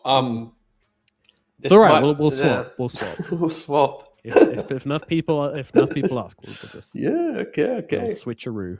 All right. Well, luckily for everyone's sake, Na'Vi have only played Trio Protector 3 times so far, post-patch, in which they played it on Riddies, I believe, all 3 times. Or at least in the support all 3 times. I didn't double-check if it was Riddies, but still, it's been a support hero. But let's be real. If anyone was going to play at mid, I think Niku would probably be our guy. But yeah, true. He would dabble with it, but he would like 24 pick it, and then... Yes. Oh, yeah, it'd be like a later pick. Wow, look at me. And yeah. Bless him. I love the Nico Undying. It was so good. So much fun. Okay, bit of control. Okay, so Navi's now... They're kind of showing MOUZ that we respect your early game and we're inviting you to run at us, right? Because when you have Tree with the living armor, the overgrowth, the nature's grasp, you've got damage blocks and control and slow and all this stuff, paired with a MOUZ as well, like you got so much objective kind of defense, right? Like you are going to protect towers. I'm still looking at the damage. Like how are they killing the Viper? I'm not seeing any of that as yet. And we'll see where they will go. And MOUZ just want to do the same draft. And the heroes do very well again. Into a MOUZ, brew split, you're perfectly fine. If you don't get killed during the spear in the arena, you just press split, you're fine. Into overgrowth, you could argue you might even be able to buy Manta if you want to. So you just don't care. Like Brew could just do like Radiance Manta build. And then you have Tusk Viper once again. We saw how good it was in the last game. You blink into the arena on Tusk, you snowball save people. Yeah, it's very, very scary for Na'Vi. This is what I mentioned about the one wrong pick. Like these 2 picks here, they need to they just played against these 3 heroes in the last game. Like they need to kill off the Brew in the lane. They need to be a bit more potent, I'd argue. Again, if this was Na'Vi of the past, it's like they'd pick Gyrocopter to try and bully the Brew in lane. Then you would have another kind of like semi-defensive hero at objectives because you come into an objective, you throw down that cooldown, you have Flak hitting everyone. But then it still feels a bit too obvious of a hero pick. You know, I feel like MOUZ, they're inviting these type of heroes. Ooh, okay, Grimstroke. That's a spicy little hero that we don't see too often. Soulbind into Tusk is very nice. When you're jumping onto a hero, you can just Soulbind the one target, doesn't leash to anyone, but then when Tusk blinks into Snowball Save, he then automatically gets leashed up, he then can't Snowball Save. And into Brewmaster, once you have 3 points in Phantom's Embrace, and then it takes 3 hits to kill, it's kind of difficult for Brewmaster to actually get those 3 hits off and kill the bug. On level 1 and 2 Phantom's Embrace, it's only 2 hits, so it's a bit easier for him. But it's an instant way to kind of stop the split. And then they go for the Puck to play into the Viper, which is probably the mid. In regards to Puck, Viper will still CS and be fine, and can sometimes pressure the Puck if you get onto the high ground with poison attack, but with the correct rotation, Viper can die. So yeah, it's a better mid lane for Niku, but still Viper's going to be pretty happy, just as long as he manages his regen. You won't really see the Puck sort of trading up with the Viper too much, just trying to bait some right clicks in. It's better than the last game. Health back with Puckish. Oh yeah. We've moved a step forward. Yeah. Orb is infinitely better for helping you CS than Tree Grab is, that is for sure. You have some ways to regen as well, which is going to be nice. So Yeah, generally like the vibes of this draft from Navi is sort of similar to the last game, like you said, but just like minor tweaks and improvements. They're not throwing out the book and just burning everything and burning the house down and rebuilding. They're making improvements. They're getting ready for a second game here in much the same mentality. However, just trying to do things a little bit cleaner. And a lot of it's going to come down to gameplay as well. You've got to make sure you're not feeding away these rogue kills. Ooh, Monkey going to be coming out. This is going to be a very dominant safe lane then from MOUZ. And again, last picking the POS 5 most likely. Yeah, they're giving a lot of like joy to Celery. Right? It's like, see what you want, take what you need. Like, in this type of game, he could play like a casual silencer if he wants to, right? Like just stop the puck straight away. And then it forces him to think like yours or a non-aggressive item. He can't just go like blink Parasma and kill heroes, right? It's like there's so much like freedom when you have a later pick in the draft. But yeah, for Na'Vi, they do need like the big carry. I already mentioned Jaru earlier. TA is a very good option for killing the Brewmaster. Just stopping the Brew from playing his lane is at least one way to look at it. One problem though for Na'Vi is we mentioned that Viper into Puck. Viper can fare well, can be quite annoying depending on the region situation. But Monkey into Puck, Monkey just farms really well. So what happens in the world where Chrysalis does take the Viper to carry? Like we mentioned in the last game, didn't happen. Mid 1 and Chrysalis both love the Monkey King. Like there is a world where you put Monkey to Puck, Monkey out CS's Puck, you don't care. You buy early Mage Slayer, and then you just keep running into the Mars Grimstroke, just tanking everything for your team. And you still have the scaling, right? Because the mid Monkey King will buy right-click items. So yeah, I'm still afraid for Na'Vi that they've given themselves the same philosophy as game one. They have better spells though this time around, 100% better spells for early game, but the same kind of damage problems could come into play if MOUZ get the right items at the right time and sync up correctly. Ench is actually a really good ban. I kind of forgot about this hero, to be honest. Haven't really seen it myself, but into what Na'Vi has, like any 5 that can either combo break their spell casting in the early game or just absorb one of the big spells is going to be a really good thing for MOUZ to play on. Yeah, and I like the Disruptor ban as well, even just that quick catch against the puck, something like that. So is it going to be Sky Wrath Mage? Yes, it is. A different. It's a very safe pick for MOUZ. Gives them a lot of damage, gives them a lot of magic damage, which they're sort of lacking a little. Hold bit up, no man. To me, this maybe I'm getting carried away and hyped up, but this to me is a tell that Monkey's going mid, Tusk is going with the Viper in the safe lane, and Sky's playing with the Brew, right?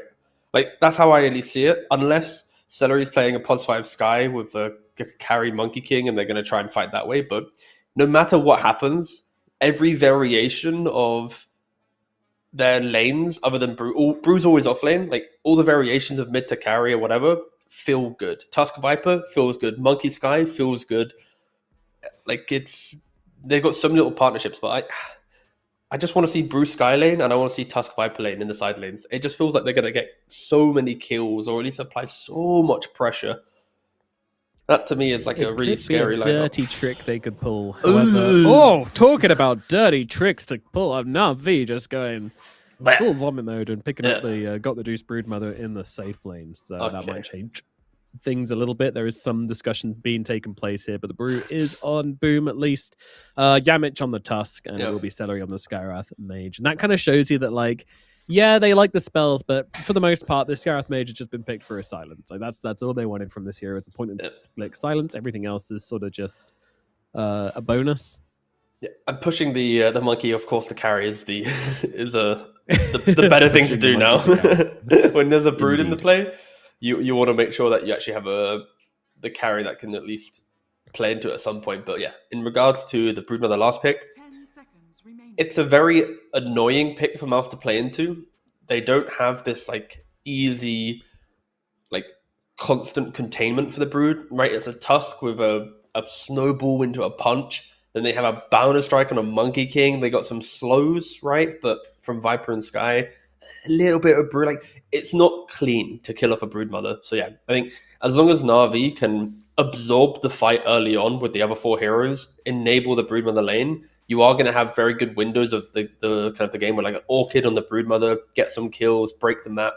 But again, if Brood doesn't have an early game, let's say she gets tri-laned with a Sky Tusk throwing spells into her the entire time. If she's playing on the back foot, by the time she gets online, there'll already be these Beaky Bees and Mantas and Dispels available that Brood won't feel as good. So yeah, to me, I'm looking at how do the Na'Vi supports respect the fact that Sky Tusks together will be very aggressive. And yeah, Broodmother, even though it's great for the game, if it doesn't win the lane, things can get difficult. But love the Brood pick. I want to see it executed now. Yeah, I don't want to see Na'Vi play this slow. I don't really want to see them try to play responsive. Like, I think either team which jumps on the other in this kind of game is going to have the advantage. So Na'Vi need to respect that and just try to pick up their own tempo, find their own pace. You know, they've got the tools as well. Like you're talking about this Tusk and Skyrath, but you've got Grimstroke with the MOUZ on the other side. You know, that's always going to be a decent combo. And to be honest, even Grimstroke Brood is really nice as well because the Brood is just so fast. Treant, yeah, okay, he's not this like super high tempo hero, but he does have the scouting of nature's guys. You know, he is really good at setting up kills at the moment. So this hero can be much stronger than people tend to give it credit for. And let's not forget, Zayats has been one of the longest term Treant protectors I've ever seen. Yeah, he's he always goes back, played this hero, even out of meta. Like he tends to pick this one up more than anybody else. So this is full comfort for him, and he will know what's going on with this hero at the moment. Expect big things from Na'Vi in this game too. Yeah, I hope so. Like in regards to draft, they are looking to be a lot more like ready to fight. I think Grimstroke is a very disrespected hero in general. Conceptually, Soulbind to me is one of the best spells for a team fight. To leash two heroes together to force them to act and move in tandem is really annoying. On top of that, you then have your 15 talent, which is a Soulbind spell damage. Like every spell, boom, 25% more damage. Like what? Like why? Well, why is that a thing? It's just so much damage, and I've never really heard people hype up the 15 timing of Grimstroke. But to me, that is what makes this hero something else. And you pair that with any other little bit of chip damage is beautiful. But again, Na'Vi, they need to get online to do it. They struggled in game one. Better time though this time. It is a bit of a shame that all they've really got to work with is Spawn Spiderlings, but Spawn Spiderlings is a really good ability, so. But it's not. It doesn't need to be that. It can be the Orb of a Puck, the Spear of a Mars, even layered into the Grasp damage, right? It's like the fact is like everything's just ticking over. Like I think the other thing was... So it's not just the spells which are cast on the Soulbind heroes, it's anything. Incoming. Literally okay, I didn't realize. Anything. When you have Soulbind on you, every spell on you, boom, up. Not targeted, literally can be ground shit, anything. Boom. Groovy. It's silly. Alright, that's nice. Thank you. I'm a passionate Grimstroke enjoyer, and yeah, it's a crazy hero. Crazy facet. It is 15 though, which it takes a little while for these support players to get. But Celery got a Crimson. All right, Nomad. All right, if he can get a Crimson, really can get 15. Did he finish it? He did. Oh wow. The Pugna Crimson. Yes. Coming to your pub soon. I'm helping. Presses one button. Woohoo! Oh god, Where's Niku. my MMR? Niku level 1. He's yeah. Yeah, I mean mid one's sort of trading health with him at the same time though, so this is a bit joy. of give and take, and you can see Niku here trying to like bait mid one into attacking him, trying to get off the puckish, the phase shifts to trigger the puckish to get the health and mana back. So also doing it with the illusory orb as well is really important. And talking about specialities as well, one thing which is interesting is when Jostling Rift was like the go-to for pucks at mid, Niku was curveballing before anybody else. He's always picked the facet, so it's kind of cool to now see that one taking over as the main one. And he is just a bit better than most of the pucks at utilizing this curveball, seeing all the little intricacies that you can pull off with it. It's a cool one, but actually misses the phase shift there, so that one's gonna hurt. Top lane, Riddies? Up in the top, yeah. It's gonna have to stun up Yamich to try and get away here. Yamich does have the snowball though, so we'll be able to slow him down and keep harassing him. Probably not getting the kill, but no. Yeah, Riddies started with boots, so he's able to just kind of follow the Tusk. Even though Tusk is still faster, just having that same move speed or higher move speed to be able to decide where you actually want to be in the map. Ooh. He's trying. He's going. He's so he gets quick. the orb. That's good damage. Does he go for this? Oh, he doesn't. Always risky versus the Viper, especially when you don't have that phase shift. But he's going to go for both runes here and should be able to get them. In fact, even looking at mid one here, it's got to be so careful. He's got the Fairy Fire, of course. Okay, Yamich going to just take up the water rune, so Niku won't get that refill at least. As much as it doesn't sound like a fun matchup, but Viper Puck is really fun to watch because it's just two players really just playing on low HP the entire time. Viper's playing on Poison Attack, leveling Corrosive to then also just be tankier. Then Puck's trying to utilize the Puckish that you mentioned, and this may be now too Yamich from TP's Niku in here. Yep. Oh, he cancelled. Oh, he cancels. Doesn't feel like they can go for this one. The harassment is just incessant here from Niku. Another jaunt forwards, another phase shift, this time with the waning rift, continuing to harass under the tower. You can see here, this is over-aggression, I would say, from Niku, you know? Like, he is getting revenge for the last game, but at the same time, he's getting so much heal coming through. He's got the juice, first blood down to the bottom lane, but we're still watching the craziness at mid. Sorry, at top lane, yeah. And this is Niku's kill. This is Niku getting the kill in the top lane. Why? Because Yamich has just had to come mid like 3 times in a row. He had to cancel the TP mid. He had to come and get the water, and he's back mid again because mid one's just like, this guy's under tower. Do something about it. That leaves Boom alone. That means Boom goes down, and that means that Got the Juice gets a kill up in the top side. Yeah. Luckily though for Boom, the wave is pushing in, right? So even though he dies, he is going to collect like 5 creeps, 6 creeps underneath his tower. So he's going to be chilling there, but whew, mid lane at any minute. If Yamich connected on the initial TP, hit the snowball, Niku should be like, Niku's playing so aggressive. I feel like this type of move, if you put this exact game state for multiple other teams, Niku probably dies in other variations. As MOUZ, very low bottom, and top lane also very low. So everyone's just really battering each other in this game. It's so different than the last one. Last time it was like everyone's chilling and farming, and mid's a bit of a despair situation, but Navi 2,000 gold up. They are making sure that they have a much better entry to this game. Yeah, springboarding into this game too, that is for sure.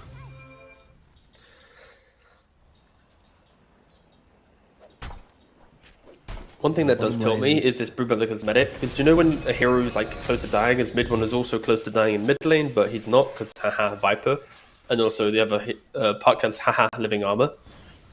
Anyway, way more importantly, as mid one doesn't die to this orb, Brew Brother cosmetic. It looks like, do you know like when you're low HP animation and you're dragging yourself through the floor or whatever? It honestly looks like she has that like constantly, just with her butt actually. Yeah. being like lower to the ground. The dragging butt. Yeah. Kind of floppy head.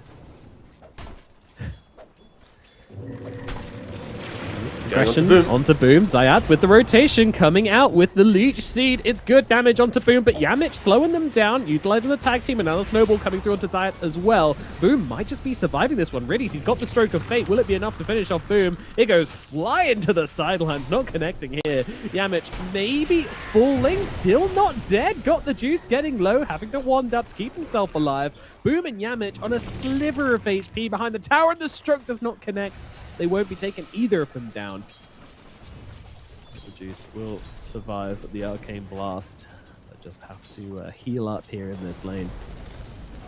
Wow. Niku coming hasting on in here. It's not really much to be gained though. He sees this massive stack and does ping out on the way through. He wants to try and find Celery here. Celery down on the low ground though. Not really a kill that's possible for Niku here, so they will chill out for now. Zayats, though, he's there. It is, round 2. Celery, Burn comes through. In they come. In fact, they just turn their attention over towards Boom instead. He's TP'd in, and that's a bigger target. But maybe they're getting carried away. Crystal is turning up to the fight here, getting the Jinku stacked up onto Got the Juice. Got the Juice. Got to get away from this one. Down to the low ground he goes. The shards will not connect, but the Boundless Strike will. Celery gets a kill with the Arcane Bolt. Got the Juice is dead. The Spider to fall. Oh, yeah. Oof. The thing with Trent, and this might be a weird way to segue, but Nature's Guys to me, or the Invisibility, is kind of the same bait as Spearbreaker Charge. You know, you're giving this additional information, you're telling your team, boys, I see him, let's go. He kind of dragged Niku in, and then unfortunately, killed off the Brew Brother due to the aggression. Like, Niku made the correct call. He was like, right, I'm too good. far back. There's too deep. We got to pull the cord on this one, but then Zayat goes, but guys, you know, like, look at this delicious morsel. It's so free. Yoink.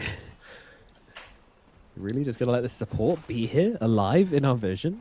I don't think so. Outside of that, it's really signs of life for Na'Vi, right? Like, we saw them struggle so much in the first game that they do have this proactive mindset, right? Niku, you're seeing life in his early game, right? Shut out in game 1, like he is finding ways to make moves, and really is utilizing the level 1 bug with the Ink Swell on top of the Treant Protector, bringing Yamich low. Does, ooh, nice little shards there, but with the Ink Trail on him, they do see which way he's going as Niku, really just has a sniper. And just that was pretty sweet. One to the head. Yeah, took him out back. Meanwhile, Celery trying to get away does escape here from the coil. Instantly popped as Niku continuing to be as annoying as possible. Jumping on the tower, taking the aggro, phase shift one for a taking some stacks. Orb for the other. Yeah, they saw this massive stack earlier when Niku did make that rotation, so now they're going to try and take it. Second orb will be required, and that's it. The entire stack is gone. I was going to say, there's no way he stays for every single little... Oh, they're dusting him. They see him. Just nice snowball. Oh, well done, Yamich. Getting the kill by snowballing to the Ancients. Oh, yeah, that was a baller move. That was indeed. Snowballer. Hey. And look at the net worths now. We do see Broodmother very firmly in top. Yes, we did have that one death. So not going to be completely running over the game, but still doing very, very well. Niku close behind in that second spot. But Chrysalis has had a very free lane, and then he made that rotation up to the top lane. Basically, we just got some really, really rich heroes for 10 minutes here. Heroes are farming up a storm in this game too. Interesting, they've got the Juices opting to look to maybe go Manta first before the Orchid. Of course, I understand that if you go Orchid, don't get kills, you break your own game. If you go Manta, you kind of stabilize your game, but you're lowering your pick-off potential. You're relying on other heroes. And I would assume he's not looking at Orchid first because you have the Puck Coil, you have the Arena. Like, you have so many ways of locking heroes down that being harder to kill yourself makes sense. But it is something to at least consider, right? If he's ever finding, he's lacking the damage, lacking that individual map play, then, the Orchid versus Manta could be open for discussion. But yeah, I think opting for the Manta does make sense when you look at his other lineup. Being used partly in self-defense here for PMA as he is getting jumped a little bit. So going to have to use that Arena with the Victory Feast. The supports are just a bit under-leveled on Na'Vi, right? You've got the Grimstone level 5, Zayats is level 4.5, so kind of just waddling around the map. Again, he hasn't had the strongest of games as of yet. Rotated top, baited his team into kill with his Brood, then he died at the triangle, helping to take the stack. So he's just slightly lost at the moment, but of course, you get one kill, or participate in one kill, you'll get yourself to that level 6. As Brood is slowly connecting to mid, putting the webs down. This is what you want to do with the Broodmother. Every catapult wave, you want to chip down the towers with your Spiderlings with the catapult, tank up the tower damage. Just make the map harder to play, yeah. Broodmother consuming the top side of this map right now, and now with either of these towers destroyed, she can really start to take over, get those webs down, and just really deny so much of this area away from MOUZ.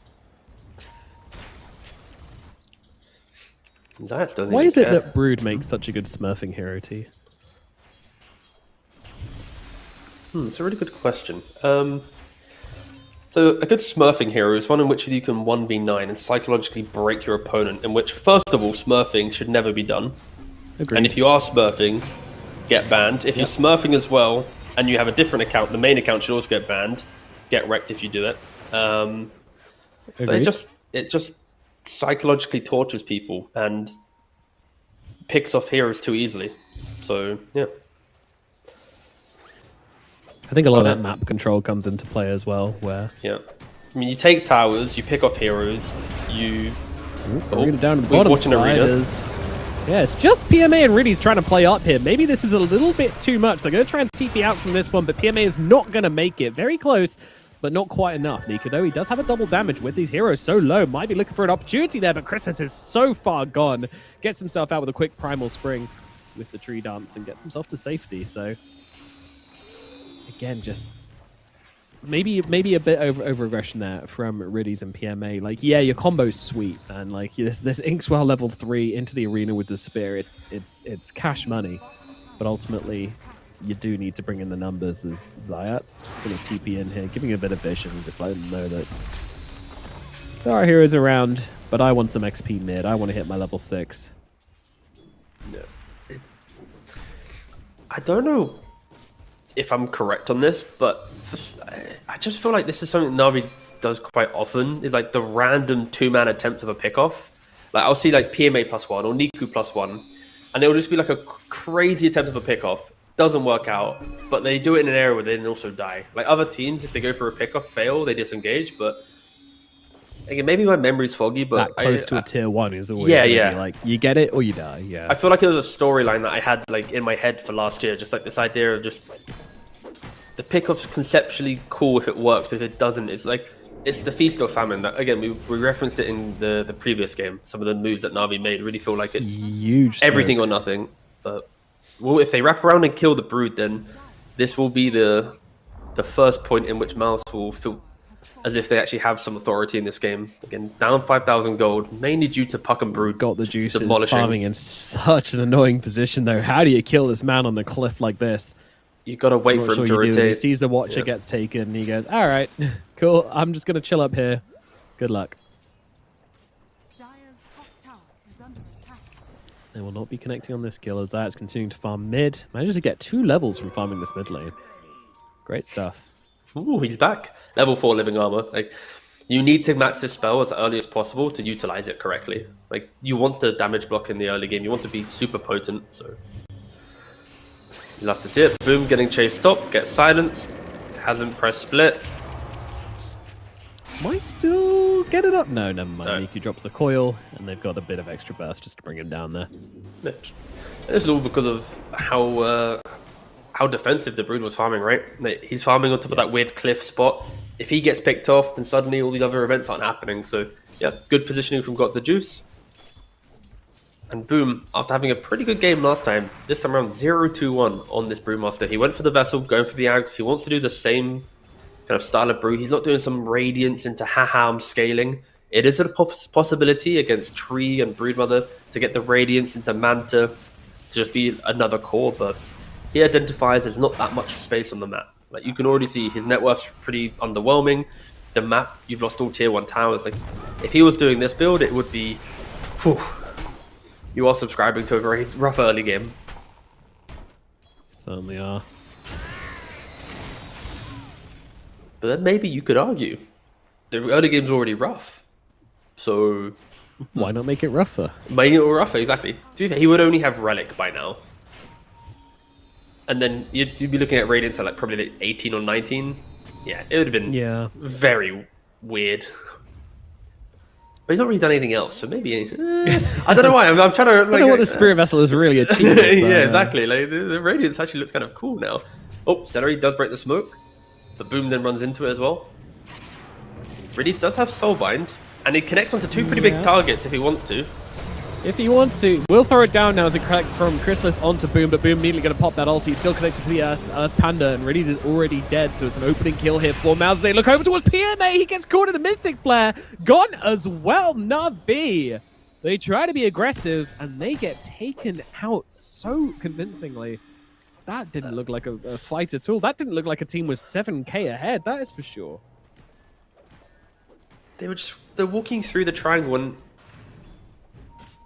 again, I can't tell from my perspective was like the Grimstroke had vision, right? I know it's nighttime, we have all vision, but the Grim had vision on at least one hero there. I'm surprised he didn't like turn Soulbind with the assumption more heroes were around to then set up the arena. Like, I'm surprised no one in Na'Vi was like, I'm turning this into a fight. Like, when you're the aggressors running deep through the enemy jungle, to like concede the aggression so quickly, you're kind of inviting MOUZ to win that fight. It felt like no one had confidence in that moment. They were kind of like, oh god, they're here. Why are they fighting us, you know? Like, we're meant to be ahead.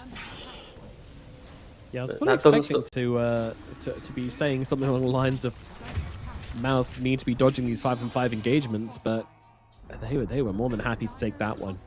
The team fight from Na'Vi did not look convincing at all. But that's where it's like, for Na'Vi, it's like you have to brush it off. It's like, okay, we had one bad fight, you reset again, just go hug the Broodmother, utilize the Spider Vision. So it's like, we see them fumble top, instantly into bottom, right? And whilst we were talking, Riddies put the Inkswell into the puck, and then they go for a pick off behind the tower. So like, Na'Vi aren't allowing these kind of slightly weirder plays they're making to actually stop them from being confident. Like, they are in full stride right now, just finding the pickoffs. It's just a matter of be at the right place at the right time, use your spells.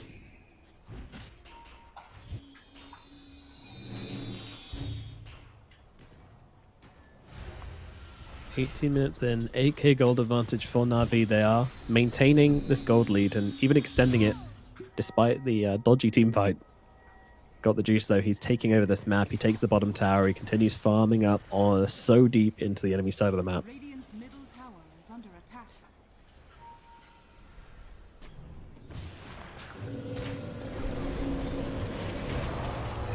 And Zayat's going to be helping them take over this map as well as they kill off Celery here in the middle lane.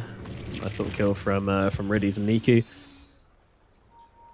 Yeah, you've got the 4 points in living armor. Now you've got the shard as well for Zayat, so he's going to be placing down the vision. He sees Yamich straight away. But like, this is where I think setting up the tree is needed to be done during the draft, right? So having the Grim in the puck makes the tree have life, because the vision he applies, a puck with an Inkswell on top of him, you're going to jump in, you're going to put a hero to either death or half HP. Yeah. So I like the little layering that we're now seeing come to life. I think a really good example of that is down here in the bottom lane as well, where Zayat says, I place the ward down to cover this large area of vision right outside the base, and then also has the tree just to capture the extra little bit, so it's like fully covered. Like, you know that they're going to be coming down to this part of the map as they go up onto the high ground here onto mid one. So deep, but absolutely worthwhile. This Viper is toast. They're just getting absolutely picked apart. And yeah, I mean, it helps that they have just authority on the map. And you know, Monkey King's going for the Battle Fury, still looking towards BKB. We've already mentioned the lack of both Brew and Viper really ever making a statement in this game. I think if you are Na'Vi though, you need to, in the back of your head, go, we've been playing the pick-off game the entire time. In the team fights, we've actually struggled a bit based on how we set up our team fights. But in pick-offs, we're dominating. So there will be at least one engagement in this game where MOUZ will go, hey, we have our timings, we can actually go into you. Even though Na'Vi has this 10,000 lead, I'm still hesitant to hype them up, because I don't think MOUZ has kind of tried to be the aggressive as of yet. They do get the free Tormentor, of course, when you do have this lead. MOUZ aren't looking to look at Roshan. Could have been an option with the Viper, the Tusk, and the Monkey King, but they just were so penned into their base, they weren't able to do it. Now got the juice. He draws on the mid-up. He's like, guys, we are going Roshan. I have the Bloodthorn. I want to be able to play for this Roshan. Do not let them take it. Yeah, I have a feeling MOUZ may be contesting this one. We'll see what timing they're looking for to try to make this defense. Aghanims is up for the Brewmaster. Boom clearly believes very heavily in this. He's been playing a ton of Brewmaster recently and building his Ags on repeat. So, it's bottom side, Yamich does get killed off by PMA and Niku.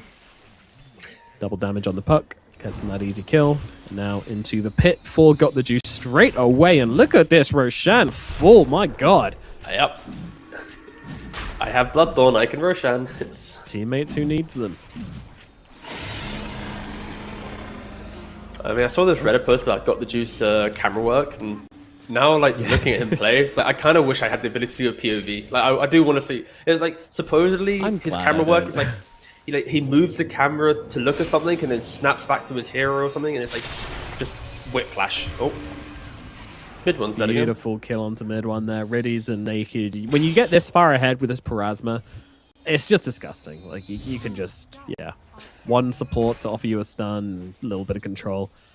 These heroes are going to die. Even something like a Viper who naturally high magic resist, doesn't matter. Parasma's going to answer that.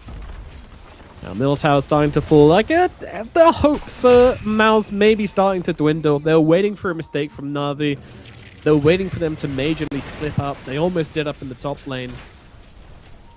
And now it's looking like that is not going to happen anymore. Got the juice on the high ground. He is inviting MOUZ to go on him. 4 minutes on the Aegis. What can they do? Puck jumping in. That is not a wave you're allowed to farm. Another response coming in. They managed to set up the punch. With the punch coming through as well, Niku is going to die. Oh. A quick death on the puck. Bound to strike into punch was enough to get that kill.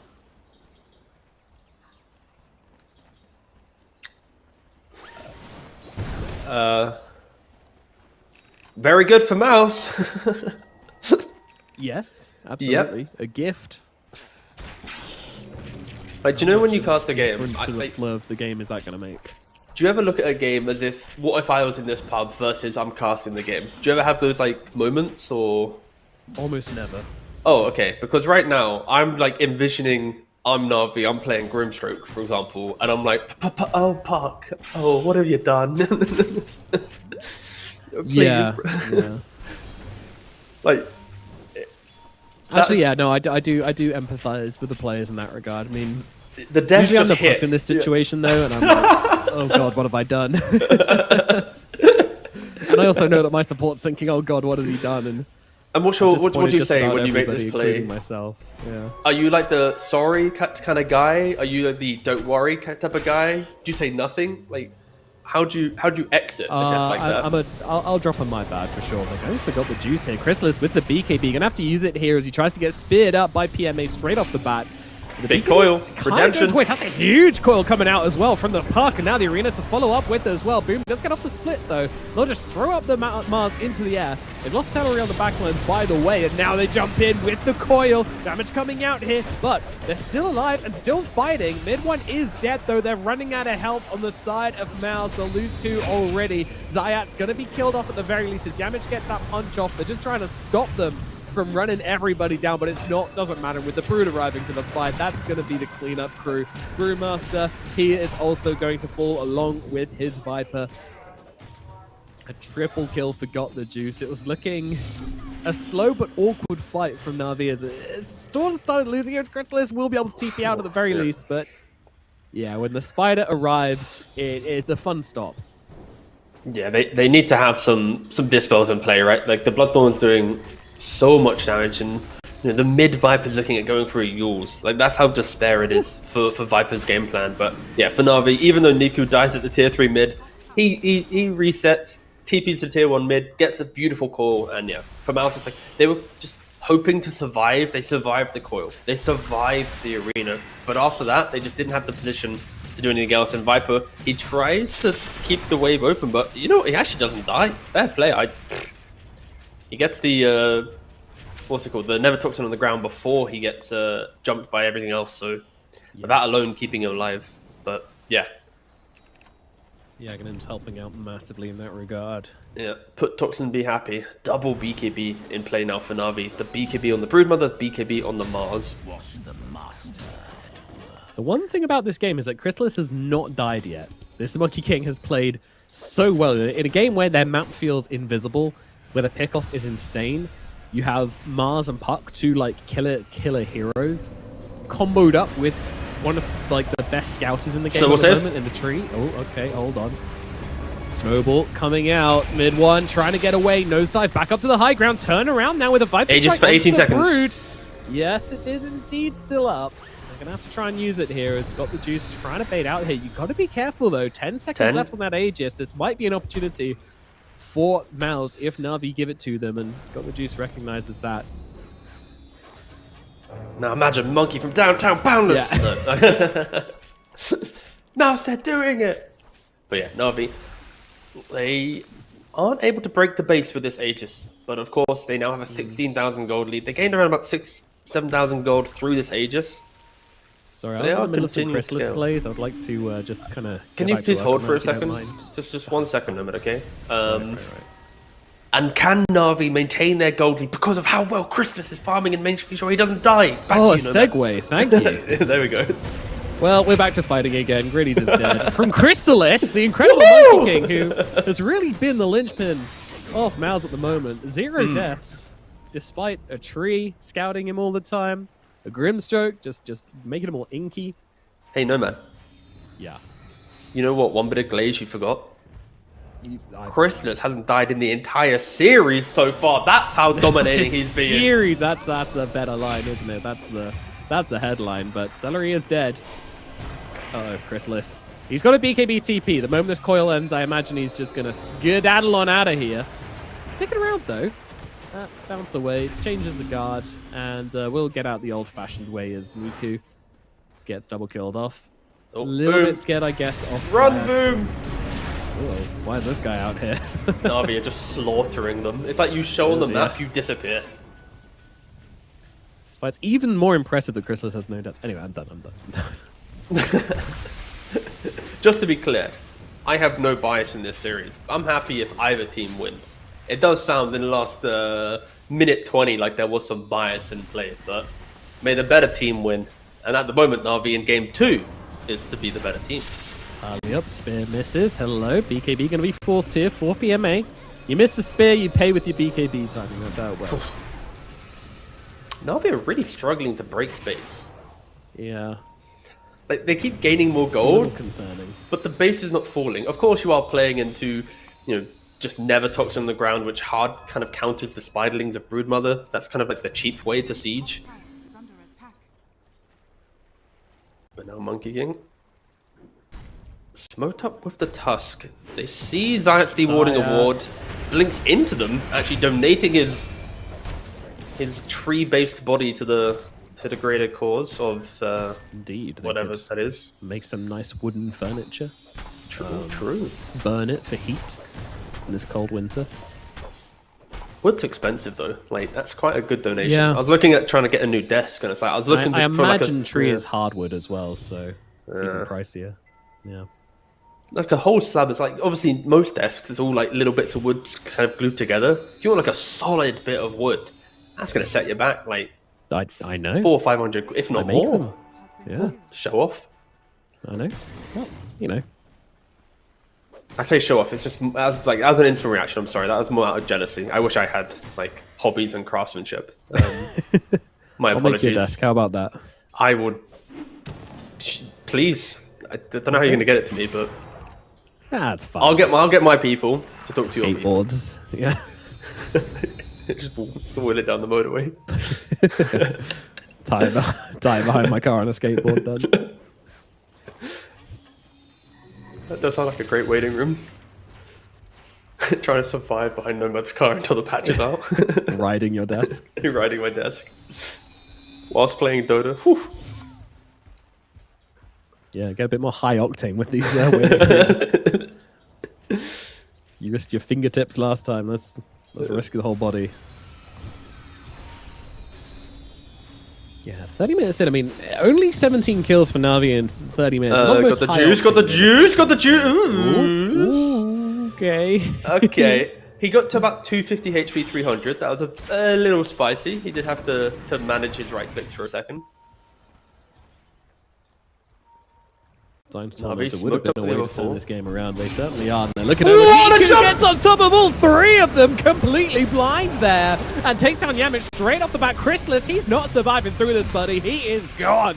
Damage coming through thick and fast from Na'Vi, and now Mid One's going to be their next target as well. Niku getting in front of him, pushing him back with a psychic headbang, because why the hell not? Mid One's still pretty healthy here, though, and Zayat's realizing he's got to get away from this one. Doom's still following him around with that Earth Panda as well, but in comes Got the Juice, in comes the damage, and there goes any hope of the MOUZ from surviving this fight. As Yamich just, Celery just in the base being like, yeah, I'm just gonna deal with the creeps, guys, if that's okay with you. I'm gonna wait here. For Na'Vi though, beautiful map movement, right? Like, to utilize a hero that can solo Tormentor, right? Again, like heroes like Ursa, Broodmother, when they solo it, if you smoke elsewhere, the indicator of taking the shard, for a good couple seconds, you will always assume, is the team there? Are we okay? They're in that corner. But Na'Vi's like, no. 4 of us are not with our Brood. He can solo it. Then you get the kill. So maybe MOUZ just weren't aware of the potential of the Brood soloing it. But yeah, I think that window of post-shard, they just felt very relaxed in that in the kind of the open area of the Radiant jungle, and yeah, Na'Vi capitalized on it beautifully. They finally break the base with some pickoffs, taking mid Rex. Maybe even, yeah, they should take this melee Rex. The catapult is still alive. Plus some right clicks of Niku. Pop, pop, pop. Well. And the jump back out. But yeah, Na'Vi, 30,000 gold lead. And of course, Chrysalis' first death of the series, to be fair. Pretty good, but yeah, he does die. The reason why he dies is he gets hit by the Soulbind, and then because he's leashed, he then cannot jump around, he can't get into his Wukongs, he can't do anything. He just frozen in place. So, guard.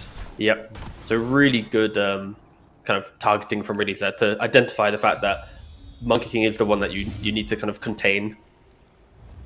Yeah, and he does have BKB, just enough heroes clicking him and dealing their damage to take him down, despite the fact that the God the Juice wasn't there yet. Bid one has shown on the ward. BKB. Will he be able to survive this? Got the Juice waiting. No, he will not. Hold. Sorry. I don't know what for. He's got no BKB. No, he will not. Okay. Gotta wait until he actually dies. My bad. That's Jump okay. in from PMA, jump out from Yamich though. Always very quick on those blink reactions.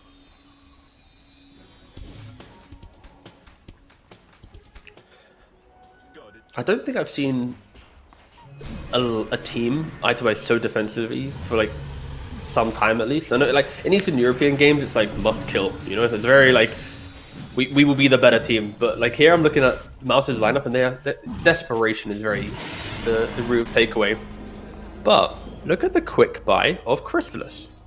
If there ever was a world in which you can find a comeback, it's if you somehow prolong the game another 15 minutes, get a Daedalus and a Rapier, and start bonking 1v9. Yeah.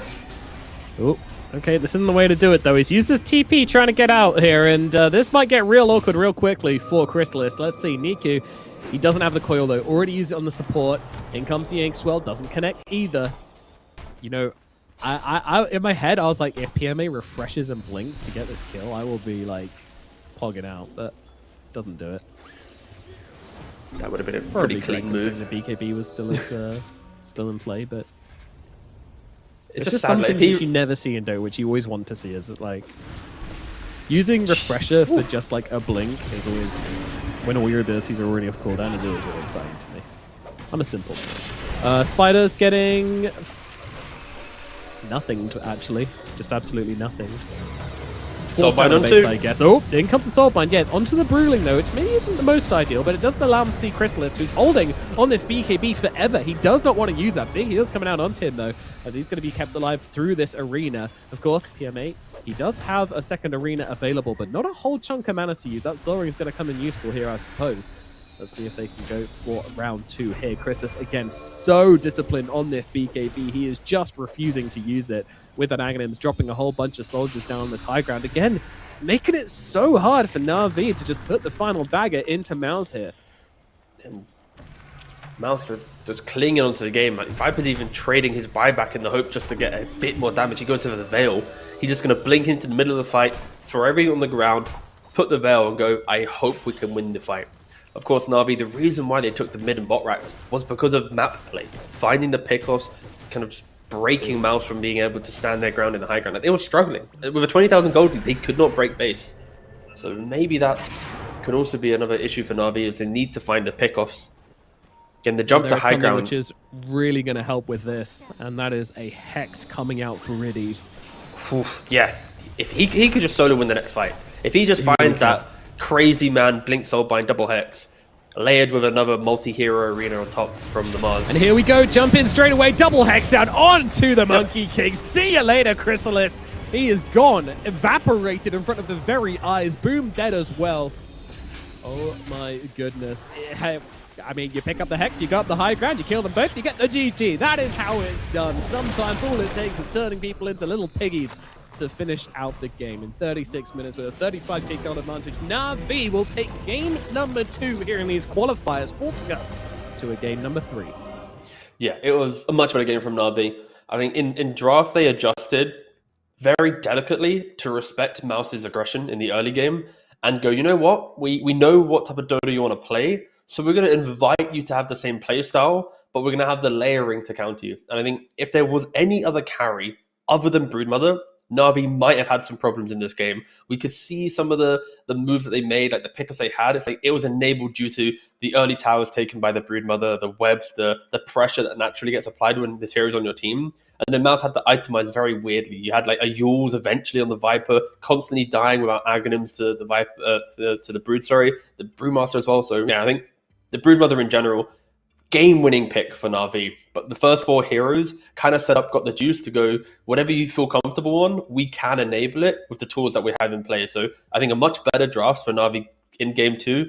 I don't want to see the Game 1 draft again, to be honest, because in this drafting sense, we're looking at a very competitive Game 3. If MOUZ can now respect Na'Vi, but yeah, Broodmother last pick. Whew, scary stuff. I'm excited to see how MOUZ adjust now. Na'Vi showing that they're capable of adjusting their plans on the fly, coming out with a better plan in this game number 2. And now the ball is in MOUZ's court. Will they be able to answer? Who is going to take the series? We're going to find out after this short break.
Serotonin slightly made, sequin in the lights, involving your energy, riding through the night. Serotonin slide on over here by my side, slides up in your eyes, desire, caught up in this chemical high. Angel, can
start, chemical high.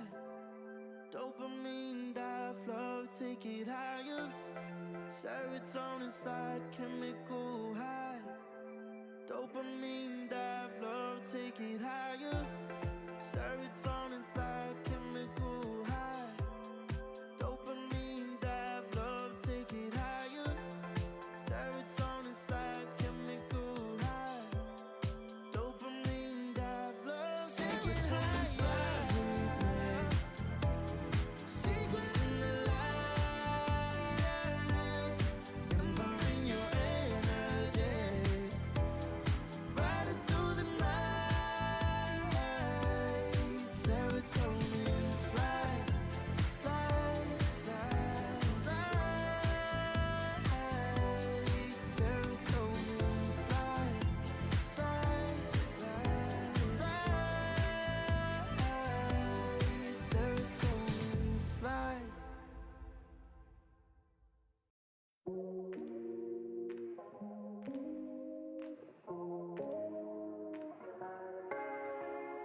No one I'll regret the first time with you. And baby, you make a moment every time I lay eyes on you. What do we care? Do we dare?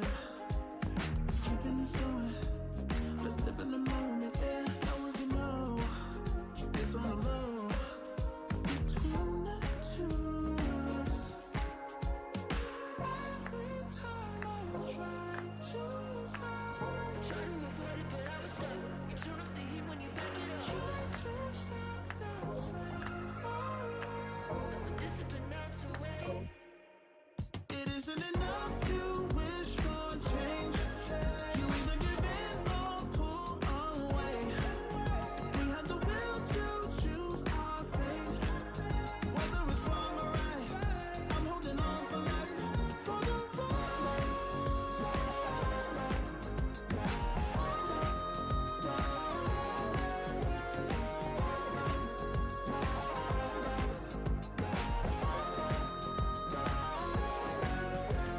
The day we woke up, lying in a pool of shame. Tears and makeup printed on the pillowcase. It's hard to apply restraint. I'm trying to stay away. It's so magnetic. Ooh, I gotta have it now. Let's keep it a private thing. I'll give you a secret name. Let's build a life on a lie. Every time I try to find, Trying to avoid it, but I was stuck. You turn up the heat when you back it up. try to stop the flame. But discipline melts away.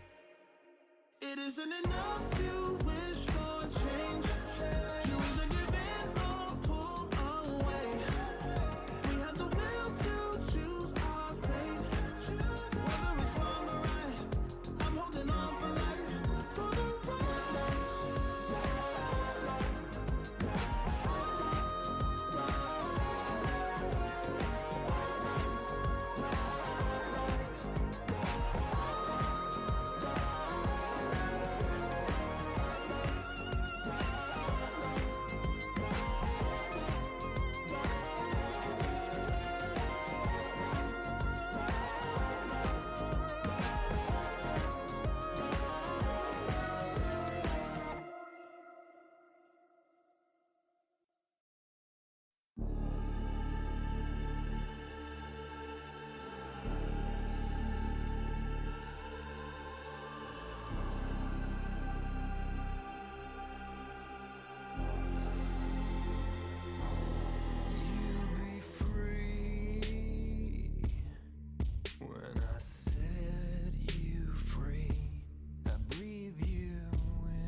I'm saying I'm in love with you, but I don't care much about you.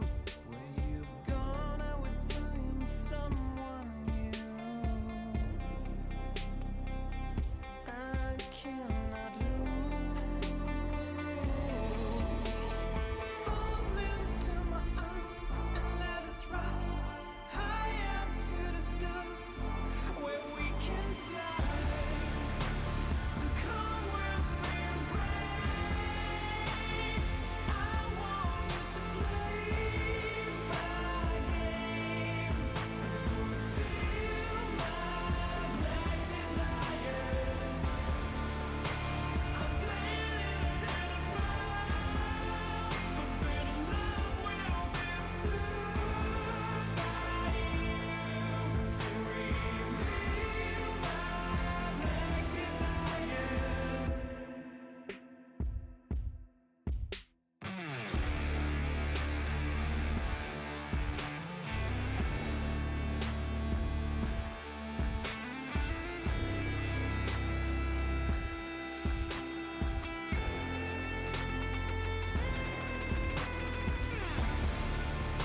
So come with me and pray.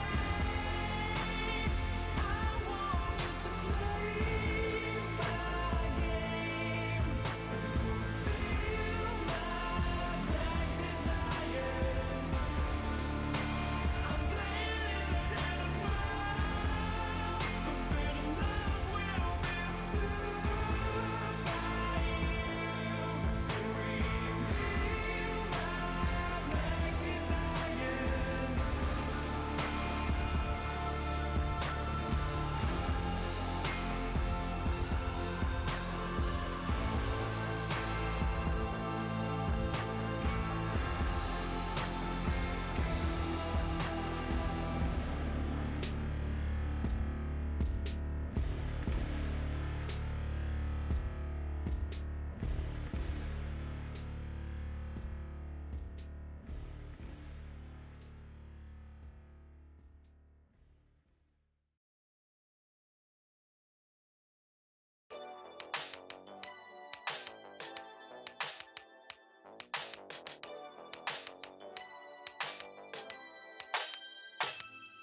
Ooh, that day that boy walked my way. Don't forget his pretty face. It was like we both had something to say. Yeah, but as soon as I saw him, his fine ass was gone. Think I should have followed him home. I'll put my number into his phone. A moment in time, so divine. Hope I see you again. Hope I see you again. A moment in time, so divine. Hope I see you again. Hope I see you again. You're looking so good, made me wanna know you. Feeling the blue that I got to show you. Come back, better come back. Want you to know that you're looking so fly. I wanna get to know you, but you best be mine in just a moment in time. Oh my, boy, you better come back.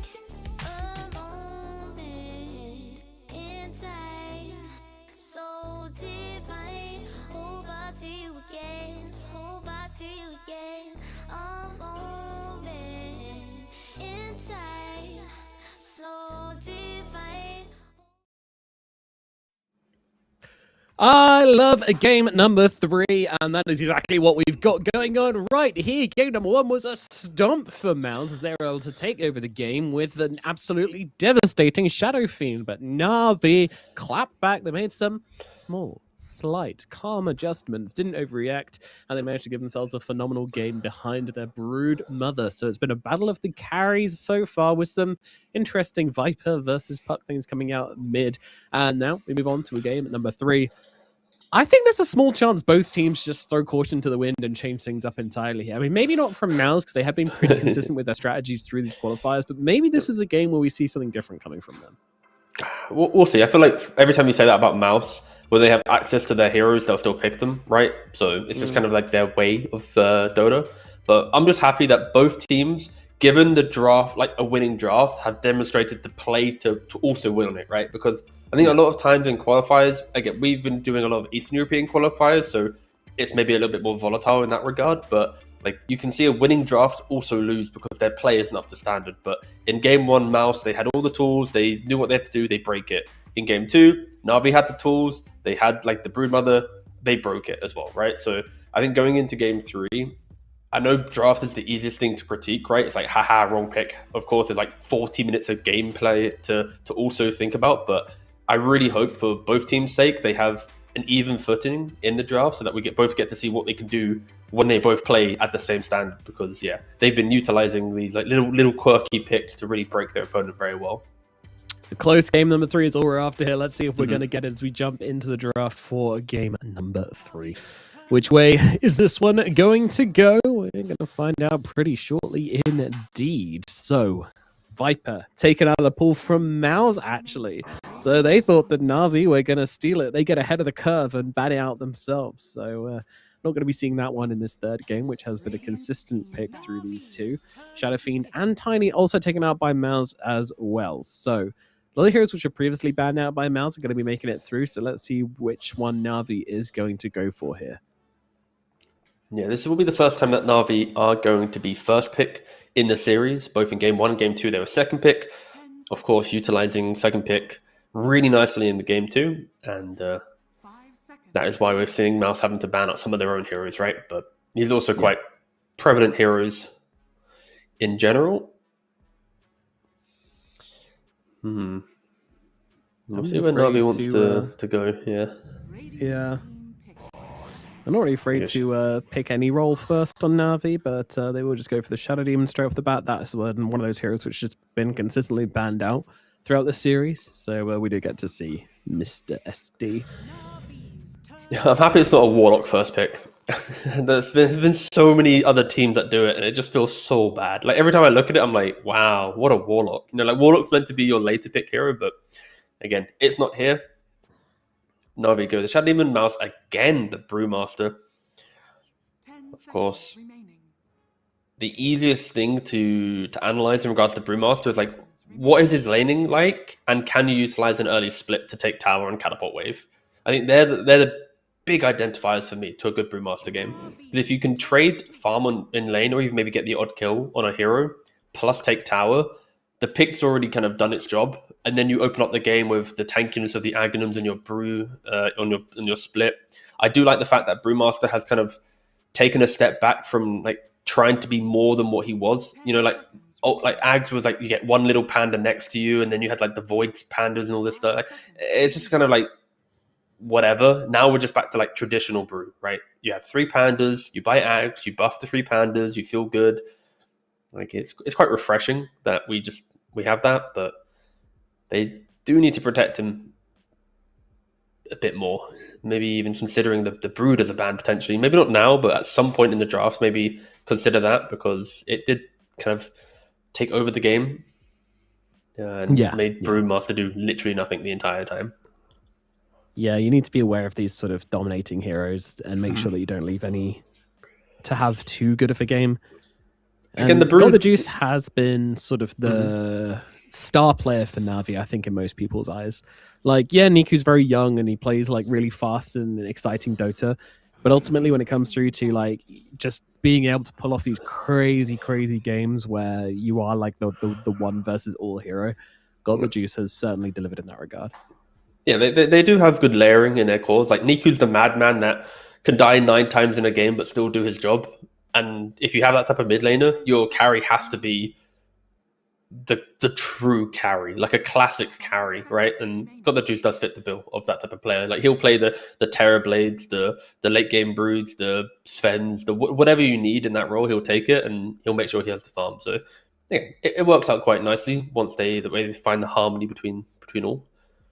But again, also MOUZ can't overreact too much to the previous draft, because you might also be entertaining conversations around Grimstroke, right? But I think Grimstroke worked because Brood had such a chill lane playing into a Tusk double melee lane that you didn't need the 5 to be anything more, right? Like you weren't asking your 5, can you heal me? Can you kill with me? So just can you just exist, block camps, and then you can do your job elsewhere. So it's like you don't need to over-respect the Grim. You don't need to over-respect Brood, potentially, if you start drafting heroes around it.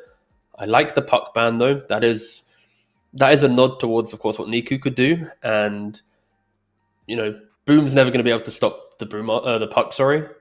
And you don't want to force multiple heroes to also think about him. So I like the puck ban. That's the respect I think is correct from game 2. Yes, I agree. Don't let it through. If they're going to take it, force them to first phase it. But it does get removed. Also, some specialities being removed by Na'Vi as well.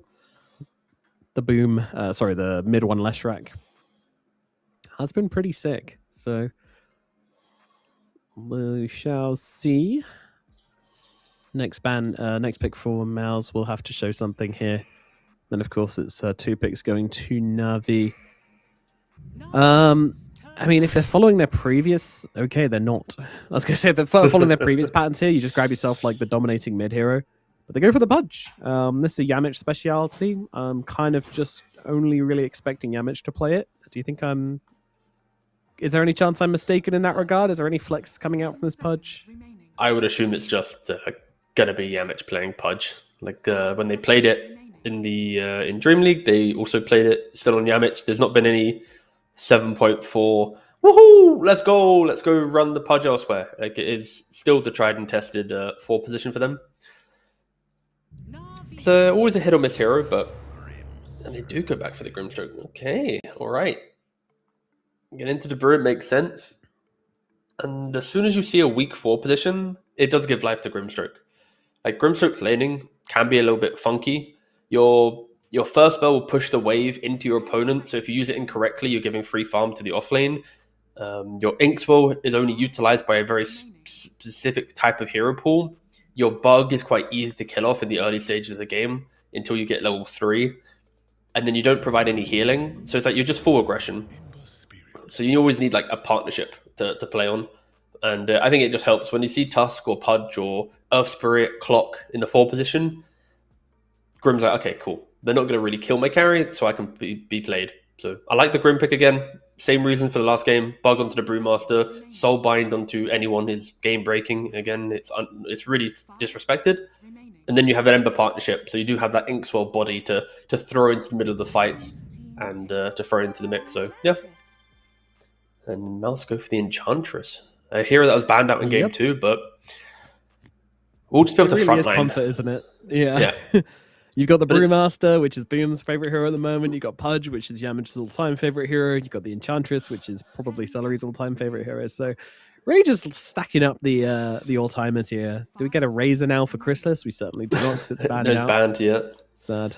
I mean, Ench is really, really good here because Ember and Grimstroke are kind of damage over time heroes. Like, you want to Phantom's Embrace them, you want to Inkswell them, you want to Slight Chains them, just keep poking, keep being annoying. You throw an Enchantress where you have Overprotective Wisps. Maybe you go for full auras, like maybe get Greaves plus Locket and Glimmer and all the shenanigans. Just walk into the middle of the fight, press heal, press all your heal buttons, and just done. You've probably saved whoever the Grim Ember have gone on. And now Beastmaster getting picked up for mid one in the mid lane. You're going to farm very freely into an Ember Spirit. And on top of that, you go for a very early BKB. So it'd be like Ags, Blink, BKB. Take the Shivas after. Grim Shadow Demon should never threaten this Beastmaster. Like, whoever you jump, other than disrupt saving the raw target, Beastmaster's going to have a pretty free time. So yeah, I think these 2 picks just really respect the opening of Na'Vi and also just bring a lot of life to the game. And when you have a Pudge on your team, you kind of want independent heroes, but Na'Vi still go back for the Broodmother. So we mentioned about respecting Grim and Brood potentially, but not needing to ban them. They ban the puck. Both heroes actually enter through the second phase. So we'll see how MOUZ wants to try and deal with that in the later pick. But there is at least 1 pick response this time around. They have a Beast, which can go Ag, Shiva's BKB and be a front line to deal with the Brood. And they still have a carry to deal with Brood. So it's like, it's not, oh my god, wow, what a Brood game. It's still a tasteful Brood game, but It won't be like game 2, I would say. yeah, it should be a bit better. The same layer of domination. They have answers. They have vision. They have AoE in that Beastmaster, even in the Pudge to an extent as well. Is there any world Do it. where Say the we word. move this Pudge to carry? Okay. We were in different dimensions there, I'm pretty sure. we were slightly in different dimensions.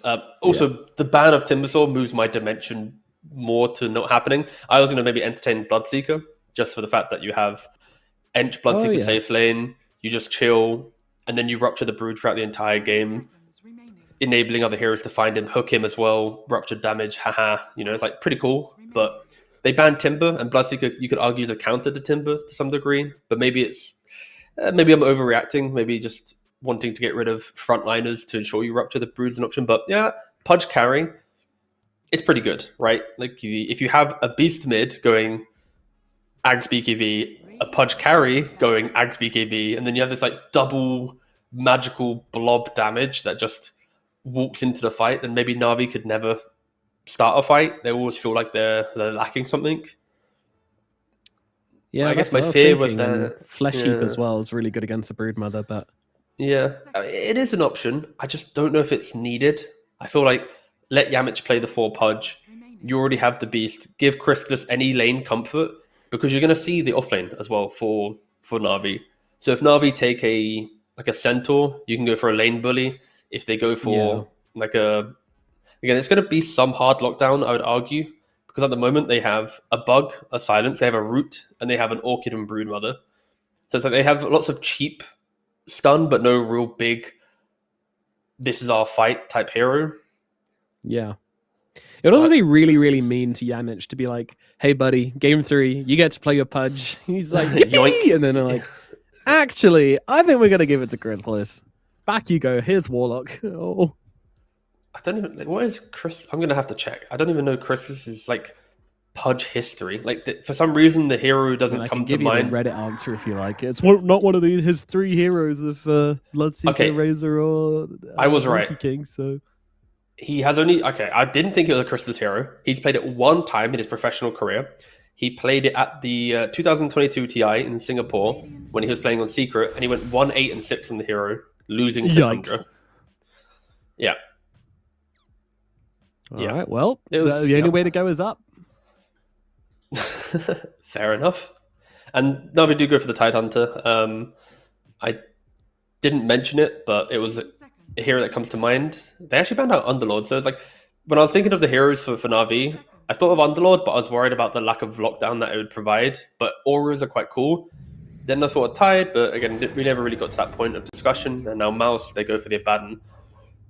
So yeah, it's a good answer to Brood because Abaddon will go Radiance into Manta, so you have Self-Dispel, and then you will have Shield throughout the entire game to dispel whoever the Brood goes on, and then you farm quite nicely. It is a bit uncomfortable when Grimstroke soulbind you because you want to freely run around the fight and like press shield, right-click people. So I still think Grimstroke's going to be really important for Na'Vi to feel comfortable in some of these mid-game fights, but it's a really good Abaddon pick. It counters the Brood in the mid-game fights, but the early-game pacing, you still might lose your map before you get online. I think mid-1 is going to be a real focal point for MOUZ. Like, if he can shut down Niku and be a bit of a conductor in the early game, getting an early blink, smoke killing got the juice, giving time for Crystallis to get his items, I think we have a game on our hand. But yeah, I think the mid-lane matchup will be a really, really important kind of narrative for both of these drafts. Yeah, as it has been throughout the series, to be honest with you. Like, game number 1 was sort of decided by mid. Game number 2 was also a huge impact in how the game sort of followed through from there. So we'll see how this one goes down as well. I mean, it is Beastmaster. It's a very, very hard hero to actually shut down at mid. Tends to just farm up, and can even bully you out in some situations. So Niku's going to have to play very hard, very fast, and find some value. The thing about Beastmaster, though, is that he does tend to go a bit dormant when he's waiting for that Aghanim Scepter. He has a pretty large window where he's not really going to be playing super active unless he gets an insanely good start. And he does just try to farm up that triangle to try to get that Ags as quickly as possible. So that should be the opening for Niku to start to find some movements himself and start to break this map a bit. Because I feel like that's what they need to do. They need to buy themselves some breathing room before those big item timings from MOUZ hit and before you have some real trouble. Because Aghanims, Radiance, MOUZ are going to be pretty unstoppable. I really don't see Na'Vi contesting them when they hit them. So I think we do hit sort of like a really weird point in the game flow And they have to be like super aware of that on Navi, or things could just go really, really wrong. And they need to build a lead before that hits, and they inevitably lose it again. I don't know if that's like too reductive, but I'm pretty sure that's how I see this game going. Yeah, I kind of agree. Just the fact that Navi have drafted very enabling heroes to kind of push people forward, right? Like Shadow Demon, Grimstroke, Tidehunter all historically go, hey, you core, you win me the fight. I've done all the setup and the layering of the engagement, and you do the killing blow. So yeah, you can obviously, based on facets as well, Changang on Ember, Promulgate and Instigate, like the facets Navi have as well. You're really just opening up the fight for someone else to do the kind of the killing blow.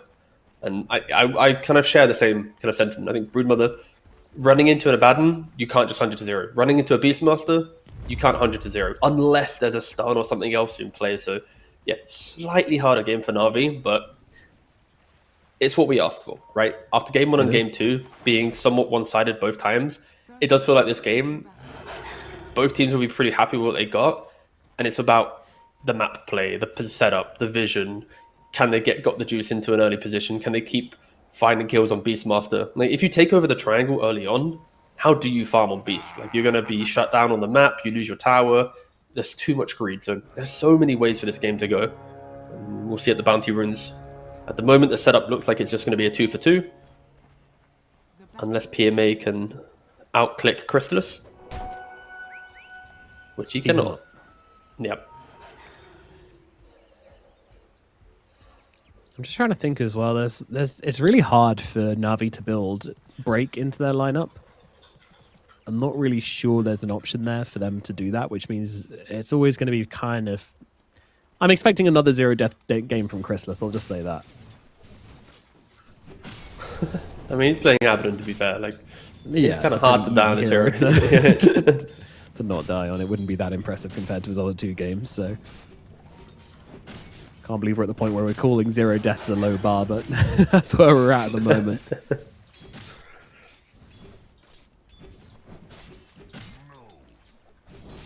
It's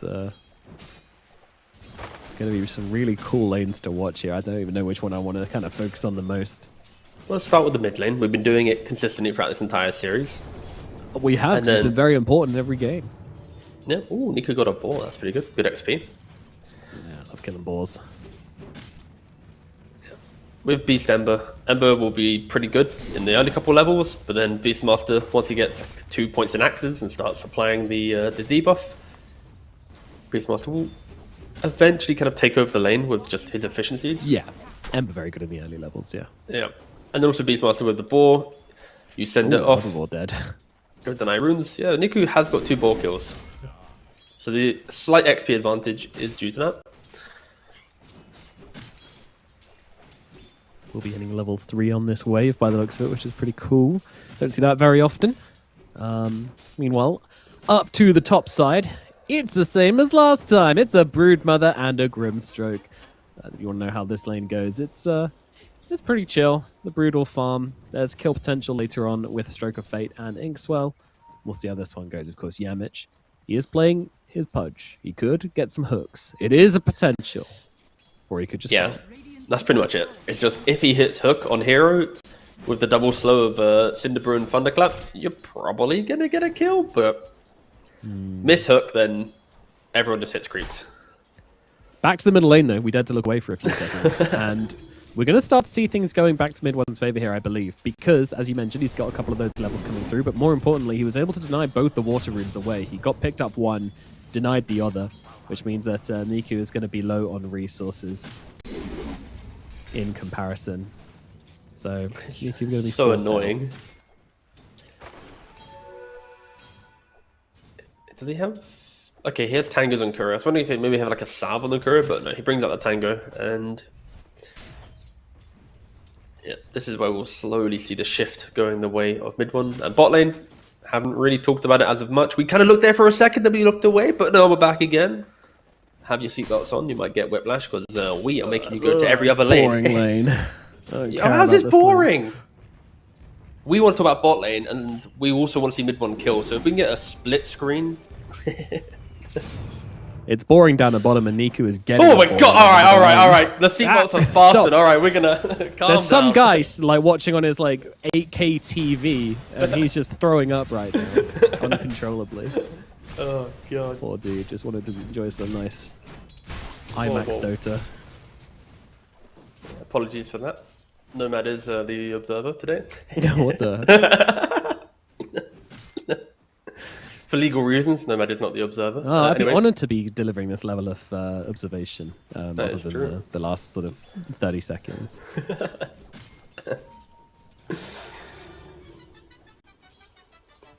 But yeah, bottom lane's just going to be like two big Did boys kinda smacking away. What a It's move from pretty Celery.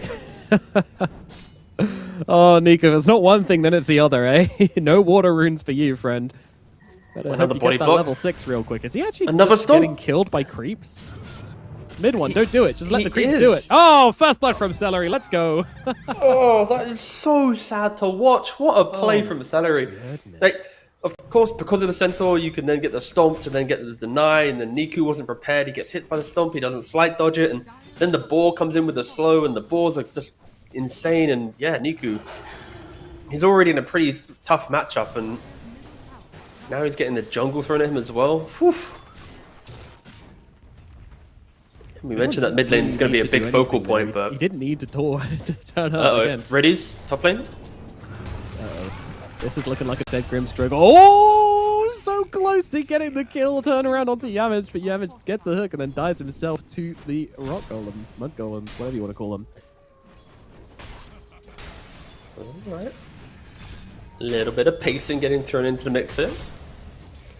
2 kills for MOUZ in this laning phase. Not what I was really expecting. Well, we knew it was possible with Yamage. He's always going to be throwing a spanner in the wrench. No, a wrench in the cogs. Something like that. What? Spanner in the works? What the? Spanner in the works, wrench in the cogs. Yeah, something like that. Spanners, a tool is getting thrown into a mechanical device of some kind. There you go. Right, understood, I think. Good. Oh, but mid one's tearing it up in the middle lane now as well. Niki, he's being shut down for a second time in a row. Not quite as badly as a tiny game. There's no need to start getting too concerned as of yet. However, What a classic bit of Dota we're watching here. Hold up, let's see Zayat's dive. But like, we don't see Ench too often competitively, right? Like, it's always been like, at least recently, it's like Jakiros and Warlocks and Pugners or whatever. And now it's like we bring back the Ench. He's got the creep on the catapult wave. Like, not many fives really break the 5-minute catapult, but Enchantress, it does it so well, especially with mid one being level 6 and obviously in a dominating position. But yeah, mid tower, only 253 HP to its name. yeah, this ain't surviving for long. Niku's not going to be able to do much to contest this, especially with the haste rune on mid one as well. So Lucky Zayat's, tanked the roar for him.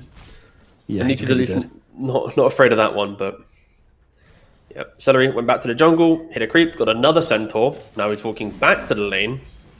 Again, roar is on cooldown, but this will just be pretty much just brute force down the mid tower. Niku's best play here is to play close to the tower, get a deny, then remnant back, if possible.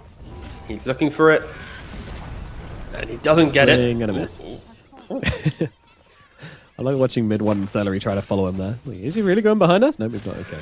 No. Yeah, so where's he going?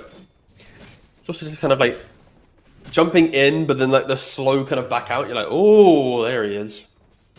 2,000 gold lead for MOUZ. Just Celery and mid one, pretty much dominating the early game with a sprinkling of Yamage punch.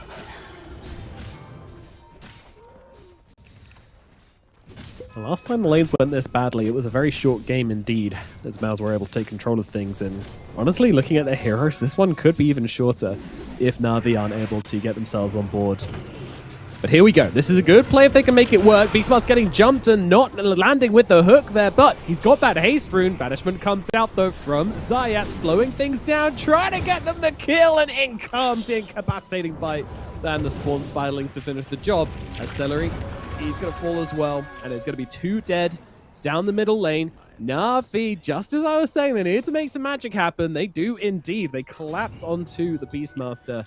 and they punish hard.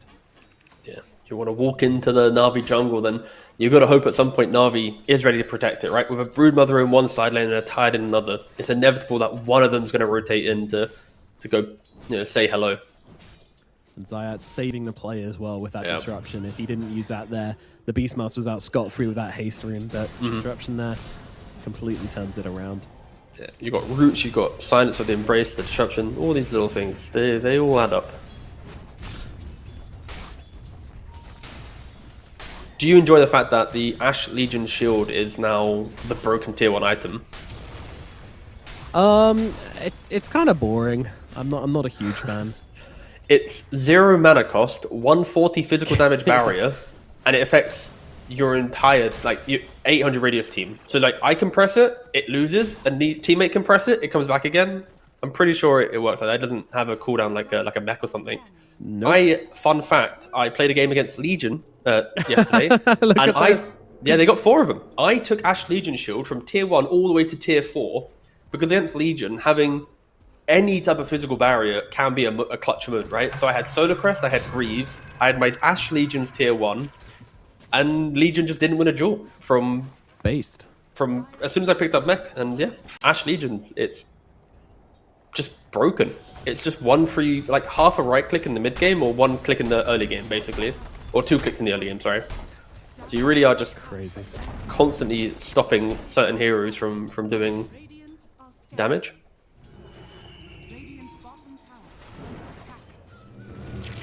Upset that Tide didn't get one. That'd have been nice if they had 5. Oof. One day. And then we hear the team comms. Shielding. Yep. Shield me. They have a discussion. It's like they actually have a hierarchy of shield pressing. I mean, they should. Don't want to use them at the same time. That'd be really awkward. Oh, that'd be awful, wouldn't it? Yeah. Be so silly. You want to get to ESL One Birmingham, play probably in front of one of the most well-respected, loudest crowds in the history of Dota 2, then you're going to want to be able to press your shield correctly. England's answer to Venice, Birmingham. Yamich falls. Soulbind comes out, but disruption there from Zayas just to got the Juice a little bit of space to try and get into safety, but the Rock is going to follow him, but I don't think they got enough damage to cover the Juicer. He will survive thanks to the Ash Legion shield. Celery meanwhile healing up, backing away, Roar coming down onto Niku, but there comes the Ravage, perfectly timed from PMA to call out Boom and keep Niku alive. Boom now has to run just the normal Panda 4, but Celery gets caught as a side thought there, taken out by PMA, but PMA, he doesn't really care. He's on the front lines. He's suddenly realizing that actually they don't do any damage to this Tidehunter, so he's sort of chilling. And ultimately, Na'Vi are kind of fine with all this. They had to dump a few spells into it, but they keep everyone alive. Oh, they waste the roll, they waste the primal split. I think this is okay for Na'Vi. Yeah, for Na'Vi, it's just stall out the early game, right? Just get yourself to an item or 2, fix the fact that Niku got dismantled in the mid lane, and then you turn back into the game, right? At the later stages, and boom, without a split, it's very, very greedy. And I gotta say that this death, it shouldn't be happening, right? Yamich, he wasted a smoke in the river, it instantly got broken by Ember remnanting over, so you knew people were in the proximity, especially with the fact that, the Ember remnant was in play. So then boom, to hit that creep wave without split, you're asking to be honest, you're asking to die, right? And Na'Vi, they identify that and get the kill. Yeah, big mistake there from Boom, punished appropriately. And then for MOUZ, they get themselves basically an even game now because of this. I mean, MOUZ have essentially lost all of this lead, which they worked so hard for, from Celery and from mid one. I feel like they were overperforming a bit in regards to their... I mean, I know Beast Ember, you meant to win it, right? You meant to take the early towers of the Ench. It's more... There is a point where they also need to take a step back. The Aghanims is still coming online for the Beastmaster. Abaddon needs to farm the Radiant, so him being active in the early game is also kind of you still got some big items to buy. They just had to find that sweet spot of the aggression to the farm. And of course, that's where I think Na'Vi just punished it very, very nicely. So we now see Na'Vi rotate to the bot lane. PMA looking for the pipe, and Niku just has Brown Boot Kaya on the Ember. I'll be honest, it looks ugly. It looks so ugly. Yeah. But once you get a phase boots and then you suddenly have Kaya Sanj, and then it's fine. But just seeing this inventory, it does makes me nervous. It is a nice adjustment though. When you're getting destroyed in lane that badly, you know you need to be impactful in the mid game fight. So yes, you're not slighting anymore. You know, you're just getting off that damage with the flame guard, utilizing the chain gang. chains. Yeah, it's chain gang basically all the way. And which is fine. I fully understand that it's Yeah. the Kaya amping up his toolkit, 100%. I just meant on like a. oh no, You take a screenshot of the inventory level. I wasn't. It's got the phase boots. It looks better. You know, it's like it's making It's like me happy. your buddy starts playing Dota. He's like, "What items do I build?" And you go, "Oh, Kaya's really good." And then he turns up. He's like, "Oh, I got brown boots, Kaya. Did I do good?" And you're like, He's just following some random guide. So yeah, I'm just buying the items. Don't mind. I'm not looking at the game. It's okay. Now taking these stacks, which Zayats has been making. Most of these going to actually kind of evenly split between Niku and PMA. Nice sort of 800 gold injection for the Ember Spirit, dragging him back into the game. Okay. Celery's going back for another Crimson, by the way. But we'll get to that in a minute because Na'Vi are smoked up. Zayats hoping to find Chrysalis. Slapping down the Demonic Purge, going for a right click or two. But a hook to save Chrysalis. He will get away.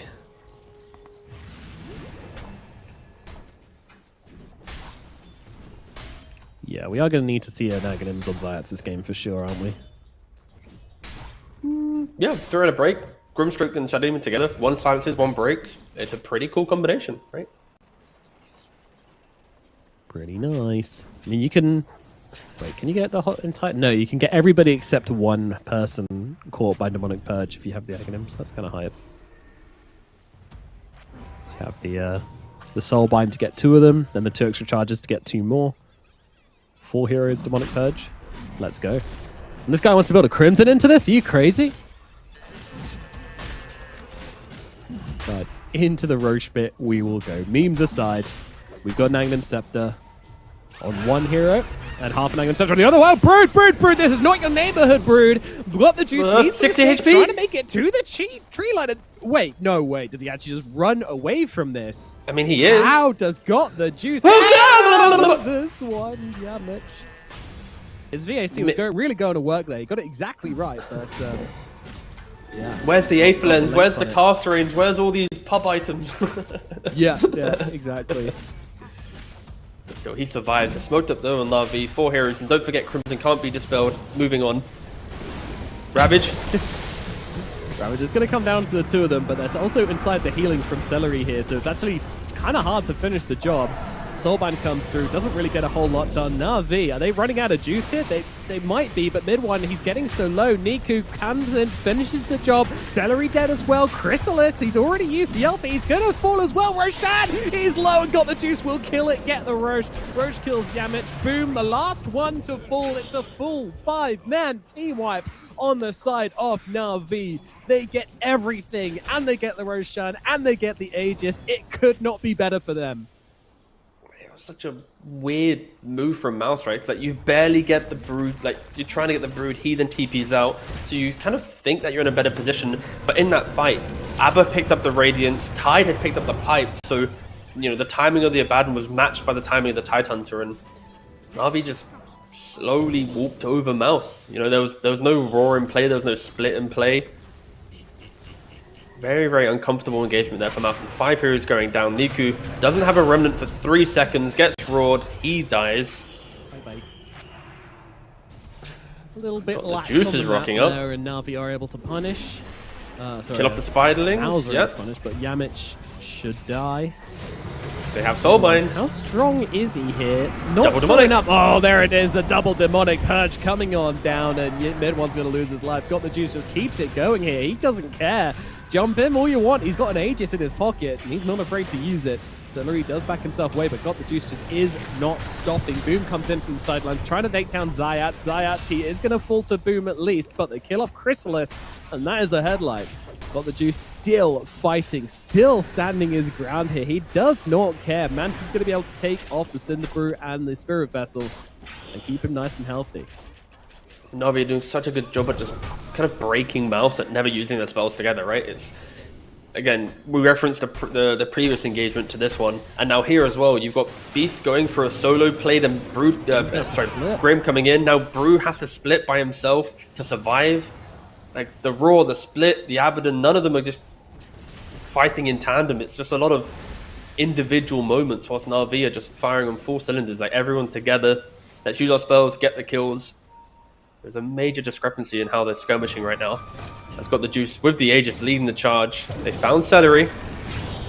It's an annoying kill, but it's a kill which will likely happen. Uh-oh. Hooks in, got the Juice, and got the Juices. Okay, cool, yeah. I'll hang out with you. And they're going to be able to kill Celery the lives easily. Yeah. There it is. Thanks, Yamich. And that's why Yamich will remain on the MOUZ roster, due to him making the captain happy. You got to think about the small plays, all right? It's all about the contract. It's the iceberg of Dota 2, competitive Dota 2, and when you get down far enough, it all comes down to making your captain happy.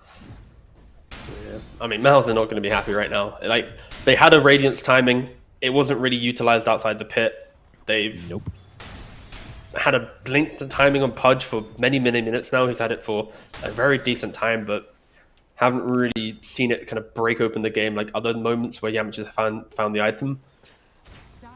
And then just the aggression of Na'Vi. You got the Blink Dagger, I believe, complete on Shadow Demon, and even an Ogre Axe. So you talked about an Aghanims on Shadow Demon, sorry.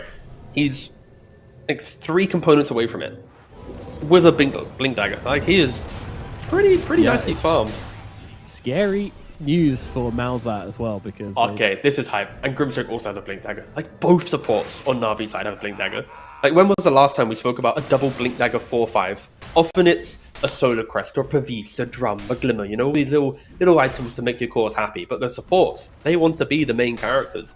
They want to hit the double Soulbind, double Demonic Purges, and I'm hyped for this. I feel like a tasteful Blink on support can actually make the game a lot better compared to just buying a Drum or whatever, or a Pavis in certain situations. And this game is like the game to show it.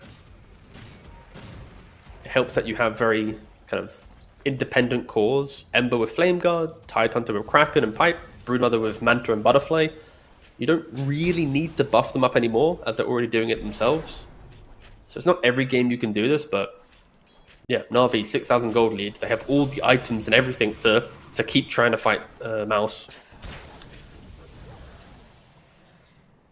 MOUZ, I don't know how many more answers they can keep bringing. Like, the main answer is the BKB on Beastmaster. Sorry to jump in there, but that's like the one thing I think MOUZ has. Like, 200 gold away, mid one picks up the BKB. You need to make him like the focal point of your fight. Like, somehow get him post Aegis on Brood into the middle of the engagement and get him kind of throwing out the damage. To me, that's like the last lifeline to MOUZ having any access to this mid game. Brood just pulled out a full Butterfly. Yeah.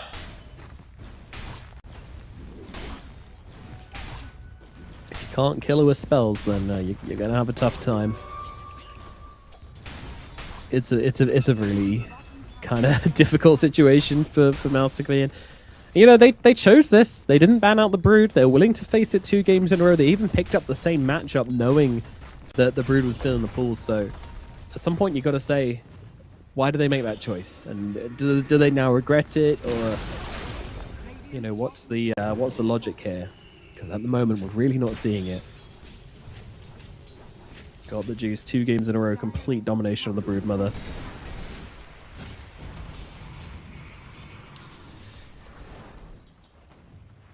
I'm just scared to go back to playing pubs. I don't want carry Broods in my game. I don't have to think about having to deal with Spiderlings and Bloodthorns and all this stuff. He doesn't even go Bloodthorn this game, don't forget. I'm just saying it as the fact that you also have a carry with diverse builds. Other carries, you know the 4 items they're going to buy. Brood, it's like, ooh, I could go Orchid, I could go Butterfly, I could just go straight BKB. I was just thinking, like, often when we're casting... There's a fight as well, but yeah. There is. I don't know if this is so much of a slight fight as a slaughter. There's a BKB from the Beastmaster, but I mean, he's already lost his support, and he's just going to go down pretty much instantly. Chrysalis comes into the mix, but he's got the Blink Dagger to get himself out inside that ulti, so he can at least try and escape. But the Zayats is on the chase here.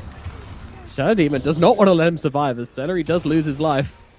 But I'm locked in on this police chase here. WEU, WEU, WEU. Blink away from Chrysalis should be enough to get him out of though. Zayas has a Blink Dagger of his own, and he's got the Tumbler's Toy to close the gap. Chrysalis, round the trees, up to the top side, into the tree line he goes, but he gets caught, he gets clipped by the Shadow Poison. There's a Blink Dagger available again from both of them in a second, and the TP out from Chrysalis does get him out to safety. They will not be killing him today. Yeah, so the one timing that we were maybe looking towards on the Beastmaster, it just fell apart, right? Like, Beastmaster's up really deep down the mid lane, gets caught, and things come spiraling down once more. Yep.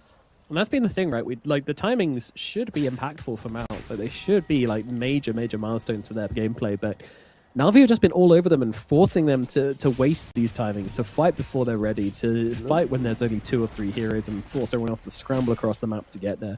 I think and as much as that can be contributed to Na'Vi playing so aggressive, it's also MOUZ sort of being very stubborn in their game and saying, oh, we've hit this timing, so we have to make this fight work. We have to make, you know, this turnaround happen. And I'm not sure in every situation if they do.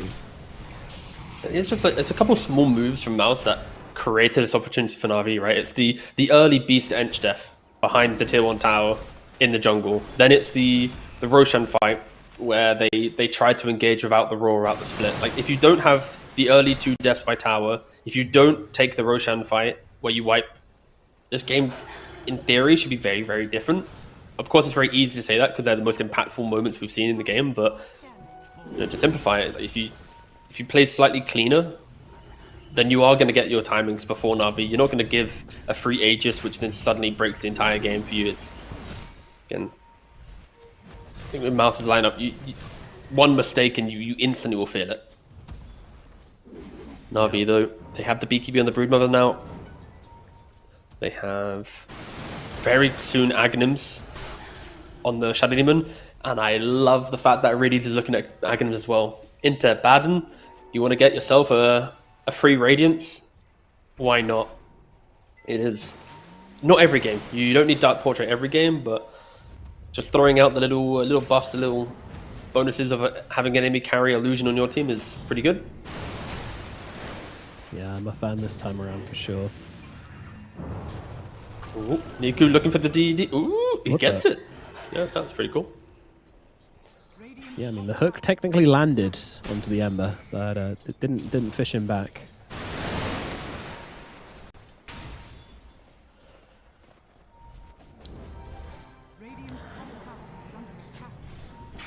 Don't worry, the Celery now has his Crimson. He is ready to play Dota, baby. Woohoo! Everybody is. Well, we're going to start this off go. with the Abaddon's ulti being popped here. And kind of going for the reset. Again, they want to just force another ulti. They're going to be able to do so. Boom's ulti's going to get used as well. He turns around, blows up the Spiderlings and the illusions.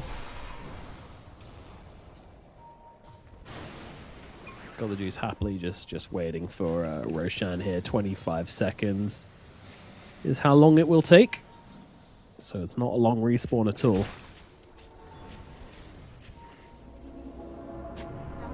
Without these ultimates available on MOUZ, there's no way they can contest this. So as long as Na'Vi are relatively patient, hang around this area, keep their eyes on Roshan, which they are doing, then they will be able to pick up this Aegis with ease. Another step backwards for MOUZ, another step forward for Na'Vi. Yeah.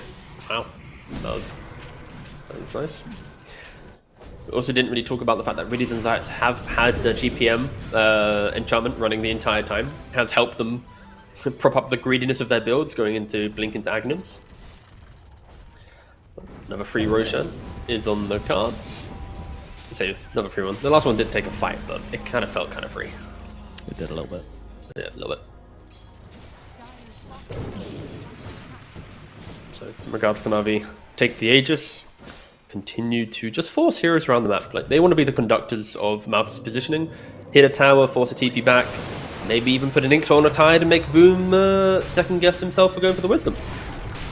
He certainly is at this point. Even if he could get an ulti off, it was on cooldown anyway, so that will be a free kill for Na'Vi. And the Shrine stolen as well as, oh no, Celery also tried to contest. I mean, you have to try. You do have to give it a go. Maybe they forget, maybe you get some way to get a bit of XP into this game, but will not be the case. And now you can see the XP start to drop over the other direction. A 22% advantage in XP, translating to about 11 levels over on the side of Na'Vi versus the side of MOUZ. So, of course, we need to remember the fact, lads, that Na'Vi, if they are to win this game, due to 4 slots being available in Western Europe, they are 1 best of 3 away from qualifying to ESL One Birmingham. And on top of that, they will be playing up against potentially Falcons, who are already 1 game up against Zero Tenacity.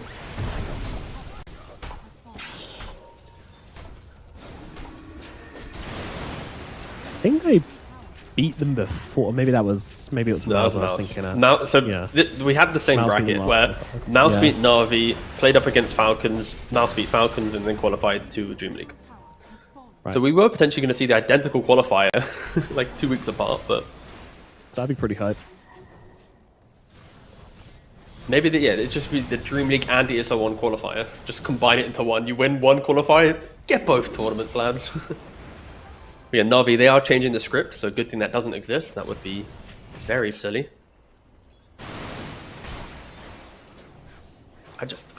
This is desperation smoke 101 for MOUZ. They're leaving their base. They're just trying to find anything. But look, I've got the juice instantly on the minimap drawing. Hey guys, they are here. Like, look at our waves. We're playing top. If there's any place there on the map, it's going to have to be this bot side of the jungle. Na'Vi, they are very protected in this triangle as well. They have multiple sentries, multiple wards. They are very, very comfortable playing up here. We have Zayat's Agnems. We don't have Riddy's Agnems just yet, but he's not too far away. Just 1,000 gold off, really. They have everything to fight. Like if Na'Vi actually enters a fight, an honest 5-on-5 and presses every button, MOUZ just auto lose. Yeah, pretty much. And MOUZ needs to just find this. Ooh, Niku. Ooh. He tried for but his chain was on cooldown. The entire time, got the juices just chilling middle. MOUZ get up to the high ground.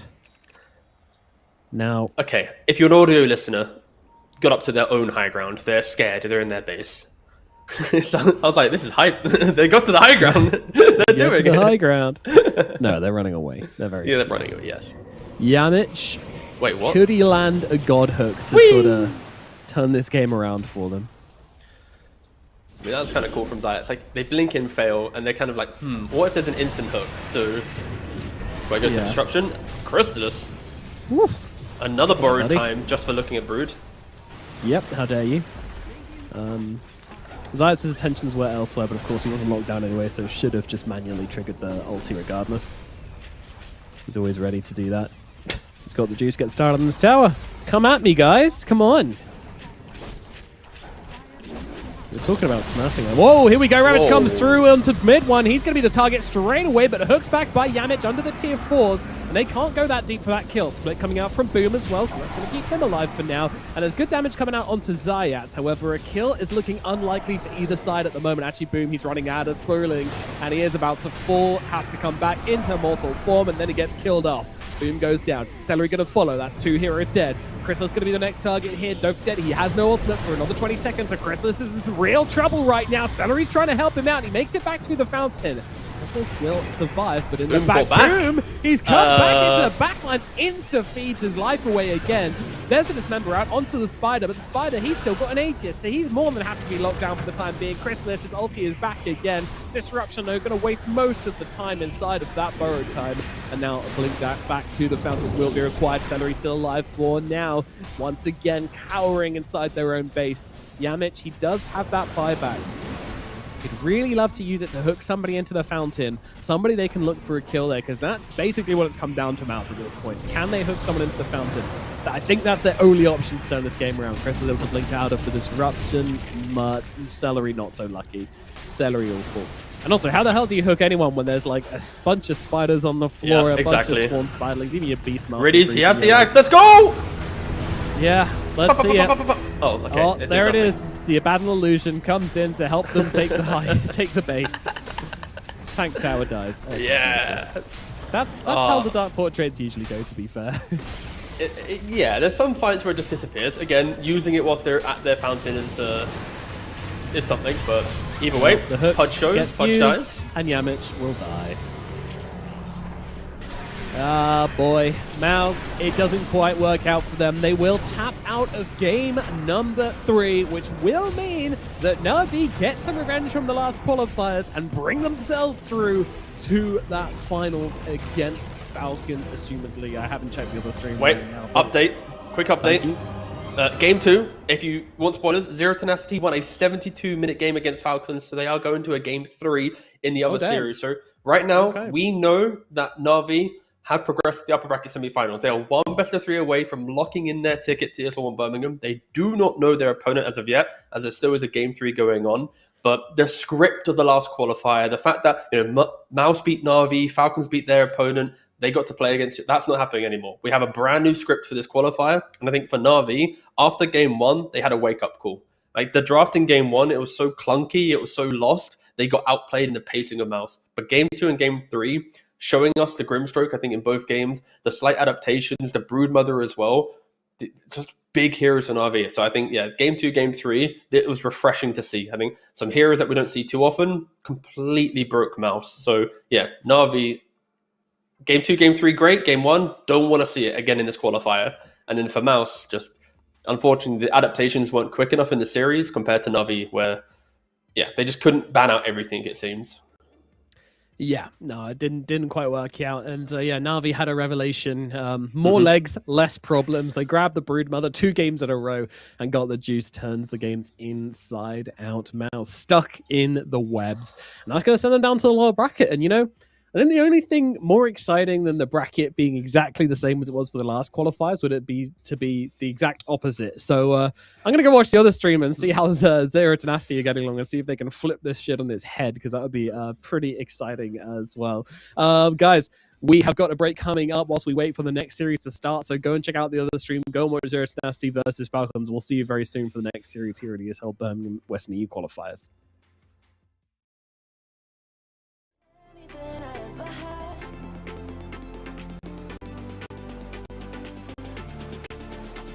Than anything I ever had.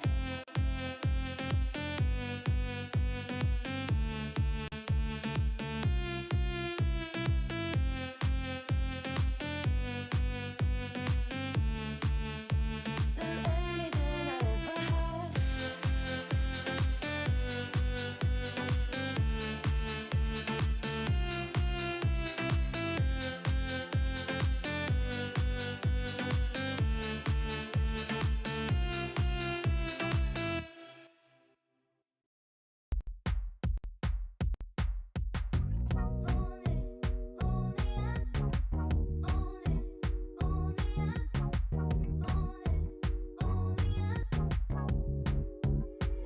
Like a moth to the flame, I'm attracted when the doubt starts saying my name. I can go there easily, and it's hard to maintain, 'cause I know it's not the world I know, it's me. Believe in every little thing I hear, and no, I ain't no stranger to the fire, burning up all my desire to be great. It stays coming in waves.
to the fire, burning up all my desire to be great. I gotta just open the gate. All I need is saving from hitting the pavement, understand it when I'm impatient, that only I give to me. All I need is a little love in lonely places, the strength to stand fear in the face, that only I give to me.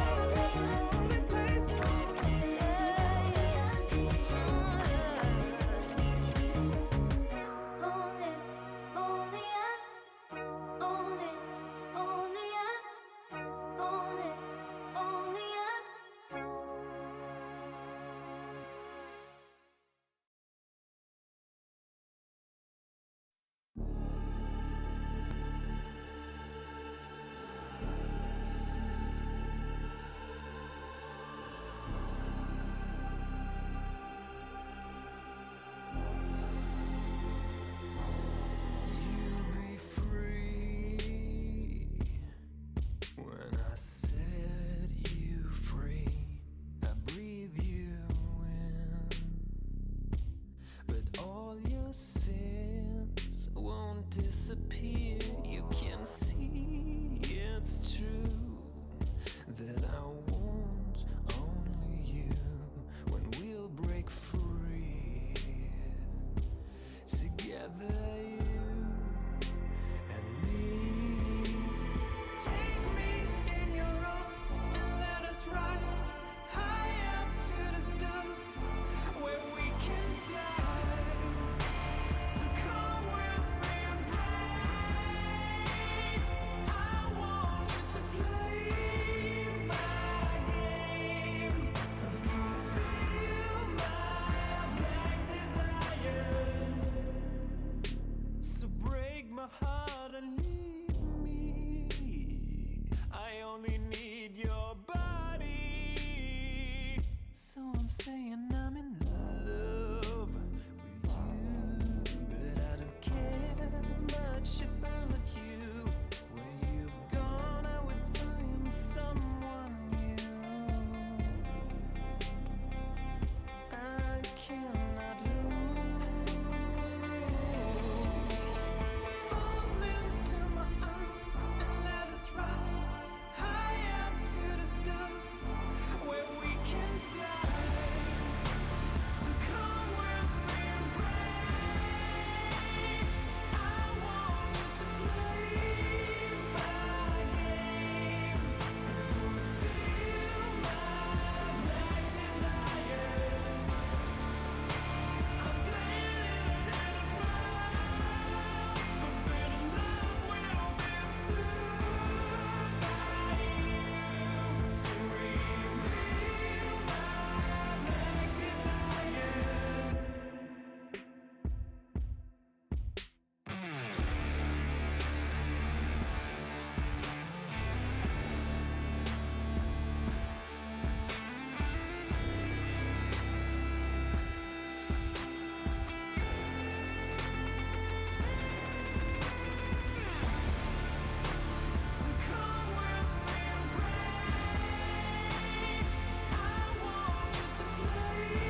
for me to feel, yeah. Tell me why you on your knees, yeah. Never thought I had a dream, yeah. Kicking off the covers, I'm too hot for this bed. Give me space, I need to breathe, yeah. Give a face, giving it beautifully, yeah. Yeah, it's just me and my clique, yeah. We might be the hottest, but we let you in. Angel energy, let you sit with me. Angel energy, angel energy, angel energy. We got sympathy. Angel energy, angel energy.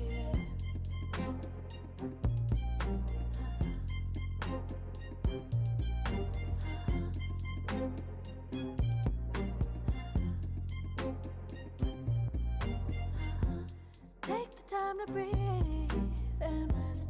Let yourself feel the best. Feel it all so deeply, so deeply.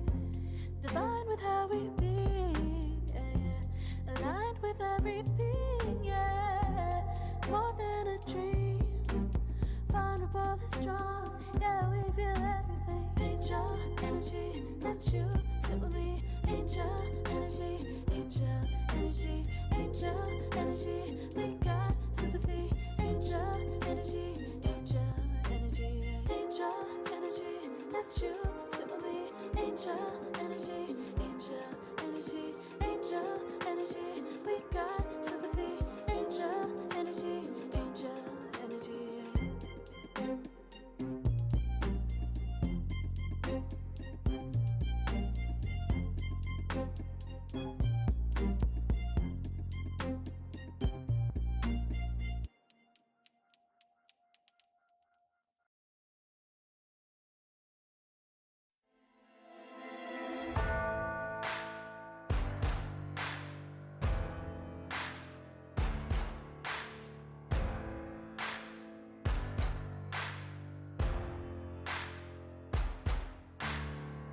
Can you hear the voices calling? Longing for your dirty souls, the wolves are hauling.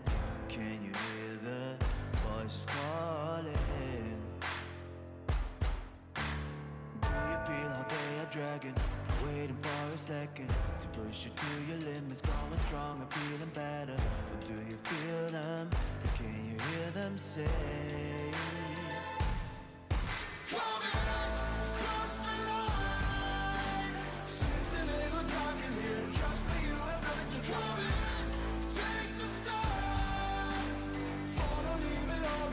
Welcome to the other side.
Far from me.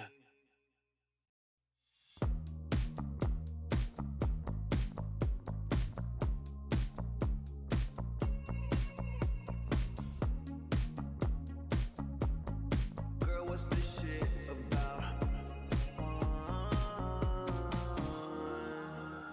You told me I was different than them. Now you got yourself another man. I hate to see you out with him. I guess I'm a little sad about it. I can't let you go. I'm losing control of me. A little sad about it. I'm sad about it. Taste the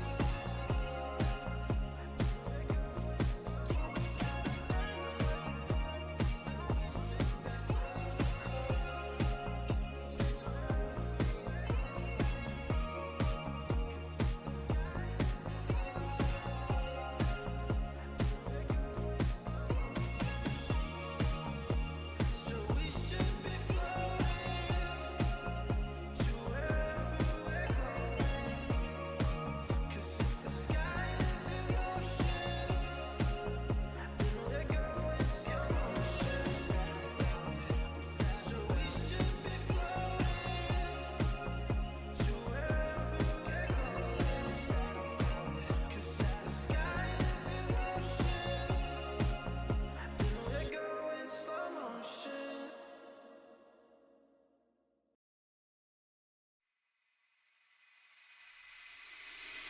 I can feel it in my blood, through my veins like a melody. I can feel it, so alive, floating high, I can finally breathe.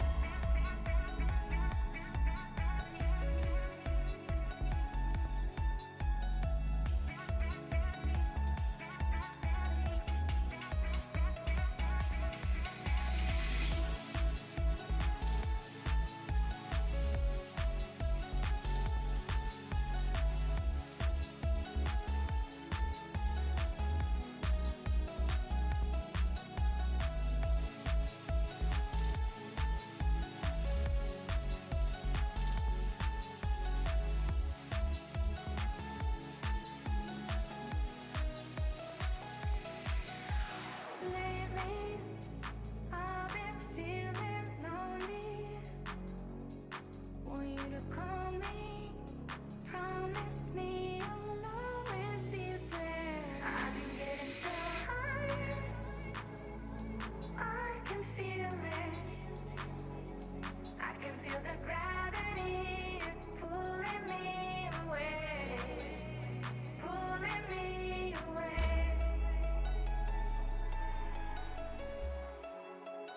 Pulling me away.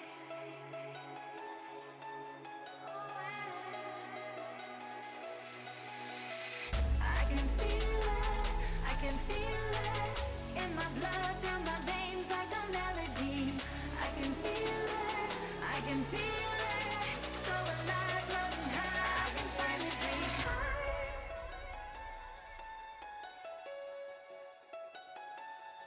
I can feel the gravity pulling me away, pulling me away.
talking my. I've been working all year, getting by. Looking for the high, taking all my time. Breathing a new life, feeling fine. Like I don't gotta be something society wants me to strive to be. Got my own energy. So magnetic in the spotlight. Shaping my own world with my own mind. Don't talk about me unless you alright. You gon' see I'm finna real free, protecting my energy. Gotta protect my mind. I'm breathing in new life. It's time that I realize what feels good ain't always right.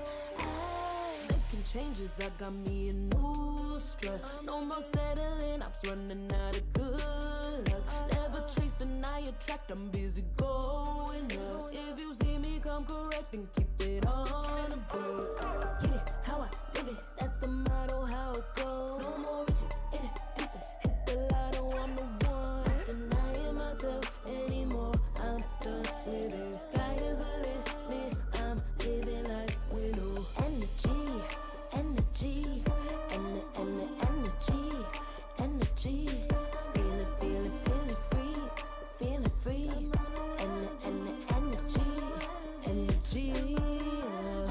Gotta protect my mind. I'm breathing in new life. It's time that I realize what feels good ain't always right. I'm feeling good, feeling free. Feeling good, feeling free. All I need is me and my new energy. Feeling good, feeling free. Feeling good, feeling free. All I need is me and my new energy. And my new energy. Feeling good, feeling free. Feeling good, feeling free.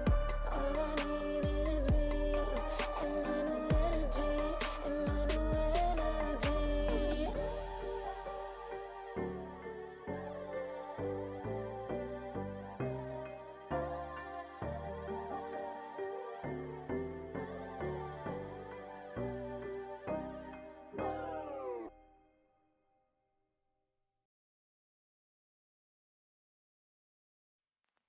I pack my suitcase, headed out the door. I keep my shoes laced. 2,000 miles away from home. A couple dollars in my pocket, never stopped the boy before. I load my bags and hit the road. Miles past, turning back, found my track, face the fact, she a cold one. Never gonna settle for none. Stay up every night till I won. Don't want a slow rise now. I'm confident opulence isn't a long ride out. When I look back now, I'm astounded. A quiet boy from old age, but always felt the world was a stage, yeah. I celebrate one last late night.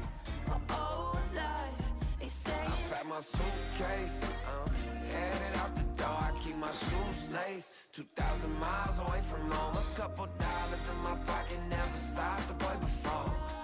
I load my bags and hit the road. I'm headed to LA.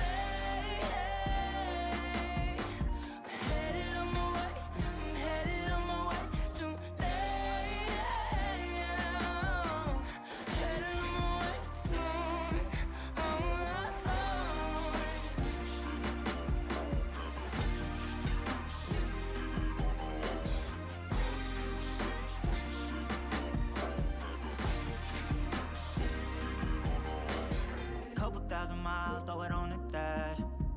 Shit, the 10,000 hours, can't let them pass. Yeah, well, I was putting time in, you was pulled up wildin'.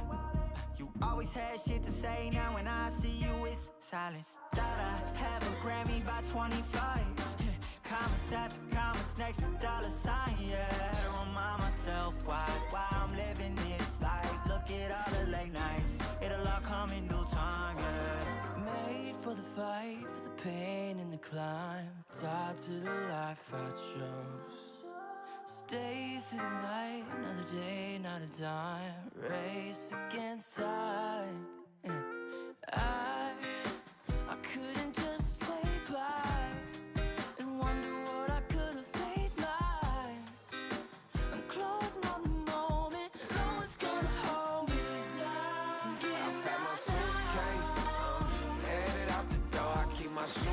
suitcase, 2,000 miles away from home. A couple dollars in my pocket, never stopped the boy before. I load my bags and hit the road.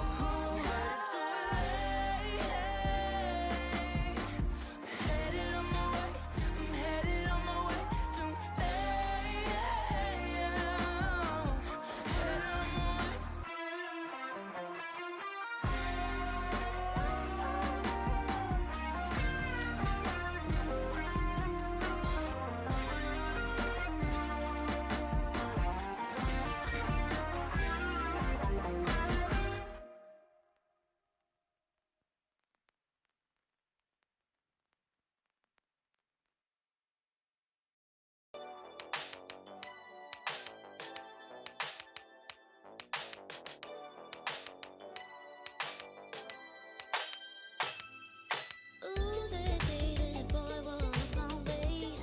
Won't forget his pretty face. It was like we both had something to say. Yeah, but as soon as I saw him, his fine ass was gone. Think I should have followed him home. I'll put my number into his phone. A moment in time, so divine. Hope I see you again. Hope I see you again. A moment in time, so divine. Hope I see you again. Hope I see you again. You're looking so good, made me wanna know you. Feeling the groove, and I got to show you. Come back, better come back. Want you to know that you're looking so fly. I wanna get to know you, but you mustn't be mine. In just a moment in time. Oh my, boy, you better come back. A moment in time, so divine. Hope I see you again. Hope I see you again. A moment in time, so divine. Hope I see you again. Hope I see you again. You're looking so good, made me wanna know you. Feeling the groove, and I got to show you. Come back, better come back. Want you to know that you're looking so fly. I wanna get to know you, but you mustn't be mine. In just a moment in time. Oh my, boy, you better come back.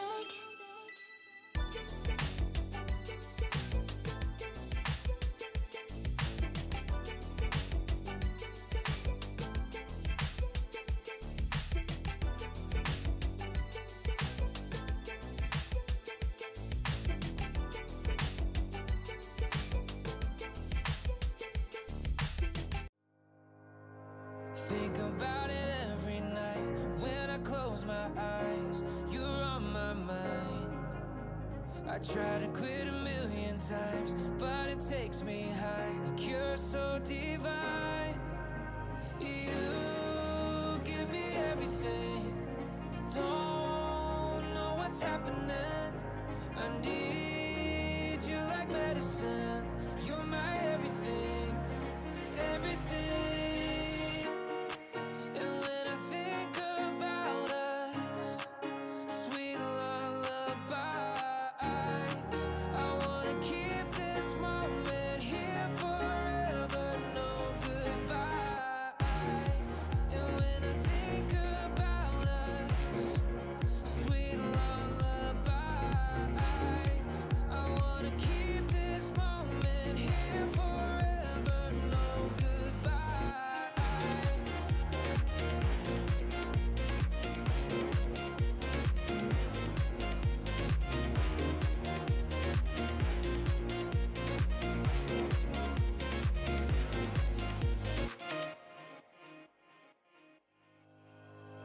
Think about it every night when I close my eyes. You're on my mind.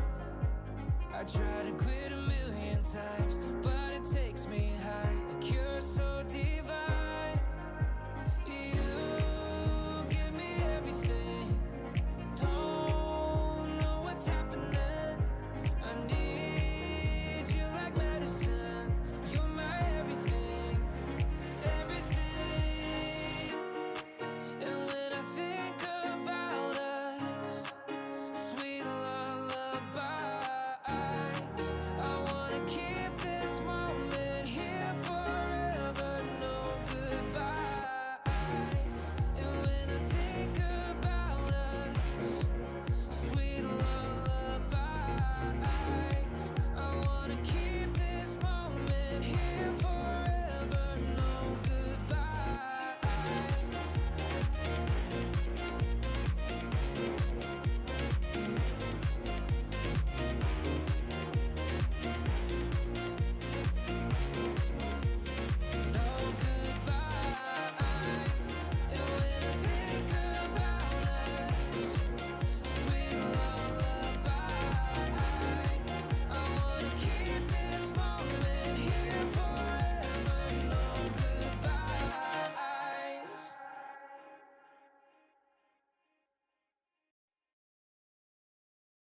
Serotonin slide with me.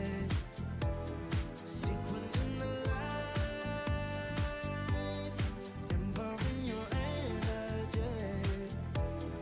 Riding through the night. Serotonin slide. Slide on over here by my side. Stars up in your eyes, deep dive. Caught up in this chemical high. Angel, can you take me high? I'm on fire from the dopamine. You're all I need tonight. Promise I'll give you all of me, darling. Serotonin slide with me. Sequin in the light, embarking your energy.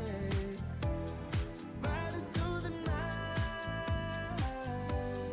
Serotonin slide, slide, slide.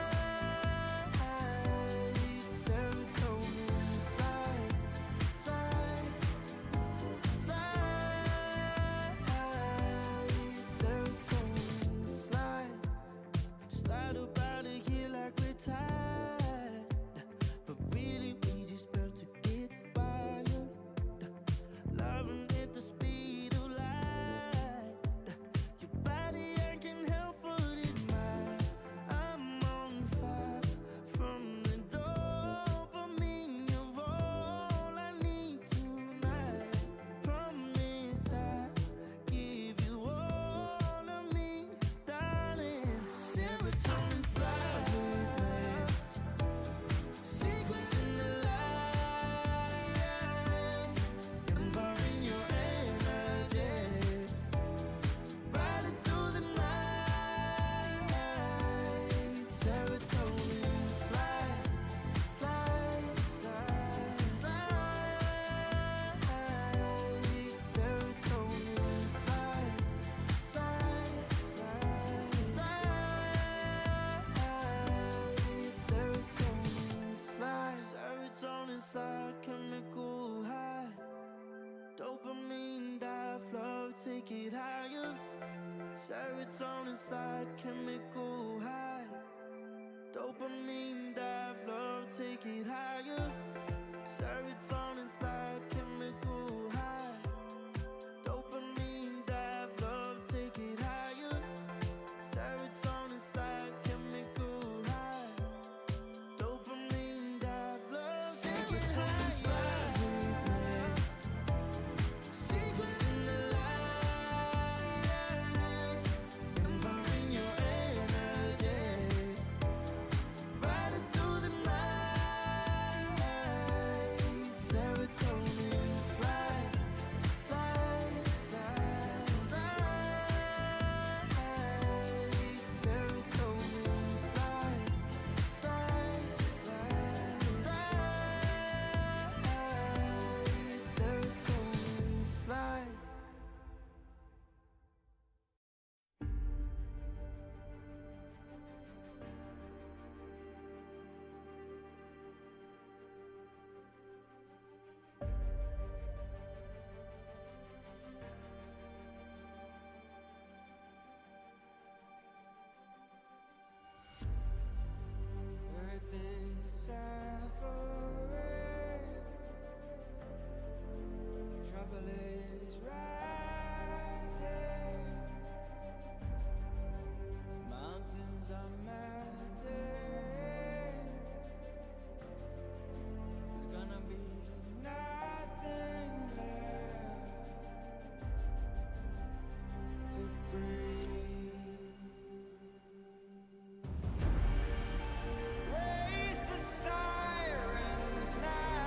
No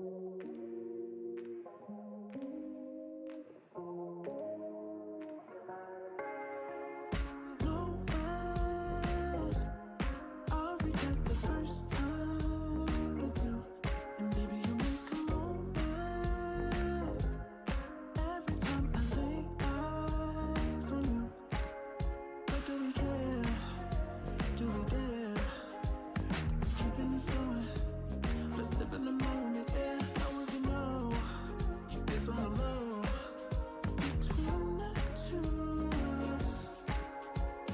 Every time I try to find. Try to avoid it, but I was stuck.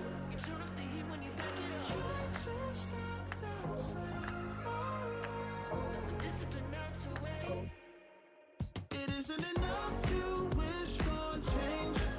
You either give in or pull away. We have the will to choose our fate. Whether it's wrong or right, I'm holding on for life. For the ride.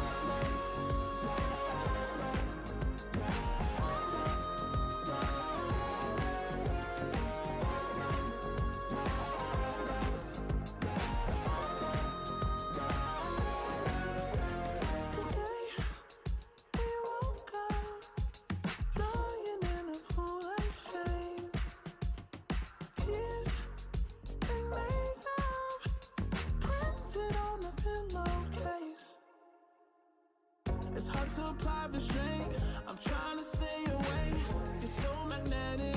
Ooh, I gotta have it now. Let's keep it a private thing. I'll give you a secret name. Let's build a life on a lie. Every time I try to find. Try to avoid it, but I was stuck.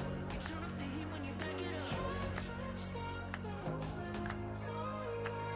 The discipline melts away. It isn't enough to wish for change.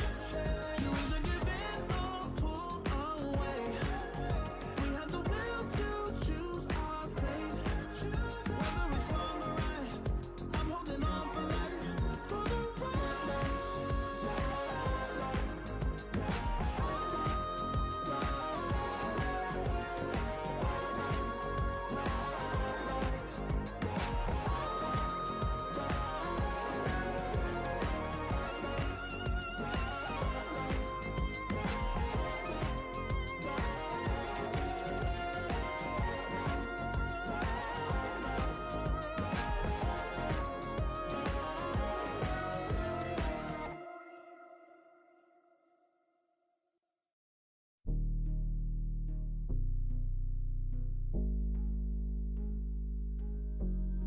Never pressed, but I got the juice.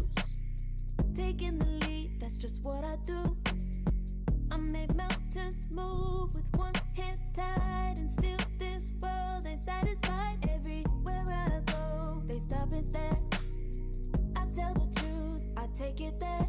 Call me vicious, persistent, overzealous, that's fine. Main character energy, I stay taking what's mine. You need a foot on the gas, so put my name on the line. Main character energy, I'm just taking what's mine. And it's written in the stars, I'm a king like my sign, yeah. Reason the bar, the jaws drop like a surprise. Don't be mad about it. Don't be mad about it.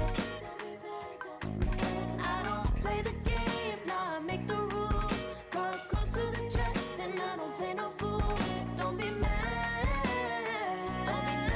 about it. Look, yeah, my name stay in the mouth. Legs got broke, they said cast her. I'm the 911 response in a disaster. I don't ask, I just take. Treat the world like a man, I just blow them away. Yeah, I'm a #1 fan. Don't need a bark, I'm a bite. Switch me on, dark need light. Don't need pity, don't need spite. I just plop, plop, plop on sight. Could take your girl in 2 seconds. I just flash her a smile. I make petty look pretty. They run an inch, I run 3 miles. You need a foot on the gas, I'll put my name on the line. Main character energy, I'm just taking what's mine. And it's written in the stars, I'm a king like my sign, yeah. Raising the bar, the jaws drop like a surprise. Don't be mad about it. Don't be mad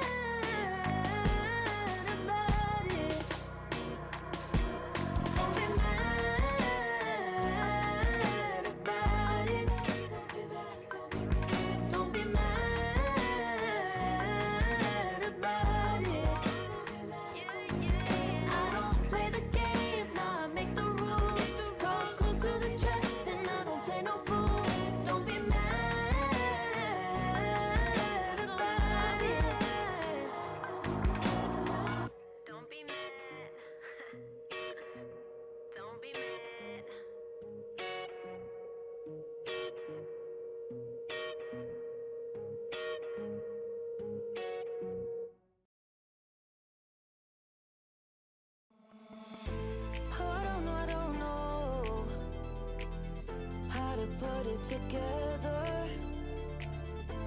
Ever since I found you,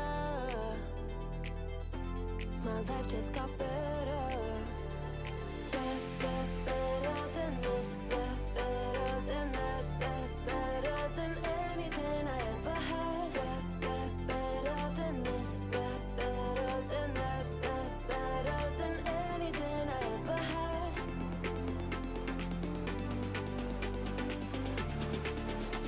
Than anything I ever had.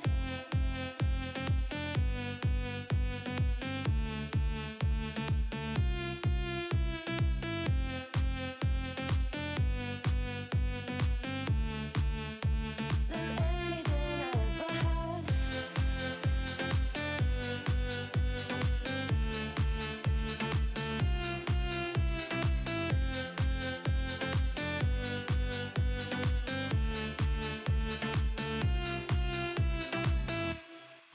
Every time I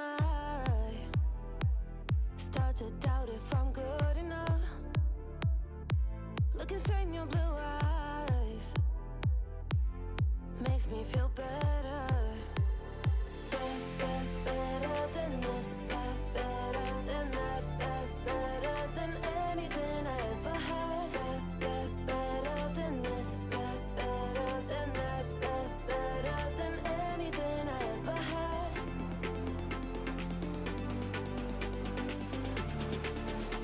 Than anything I ever had.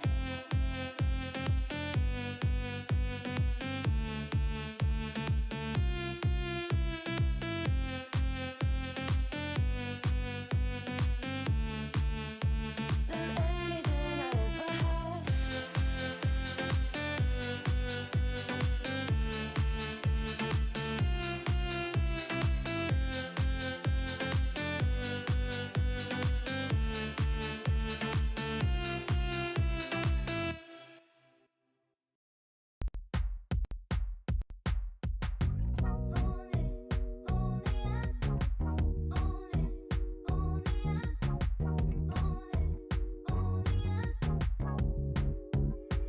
Like a moth to the flame,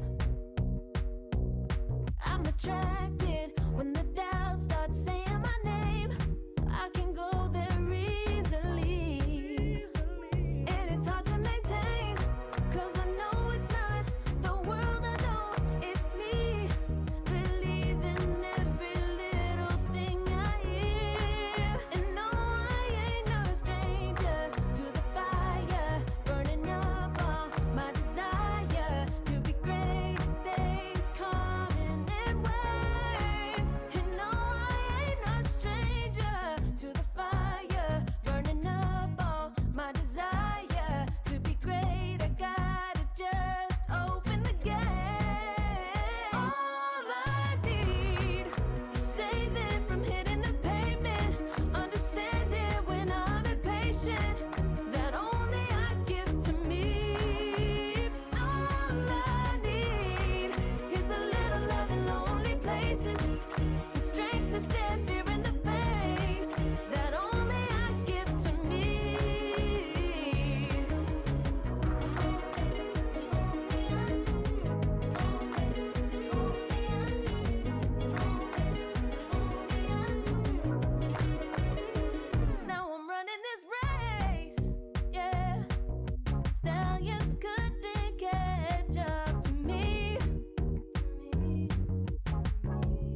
disappear. You can see it's true that I want only you when we'll break free together, you and me.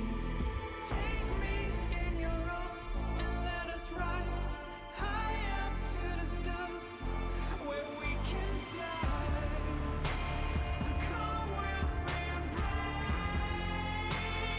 I want you to play my games and fulfill my black desires. So break my heart and leave me. I only need your body. So I'm saying I'm in love with you, but I don't care much about you. When you've gone, I would find someone new. I cannot lose. Fall into my arms and let us rise high up to the stars where we can fly. So come with me and pray. I want you to play my games and fulfill my black desires. I'm playing in a hidden world.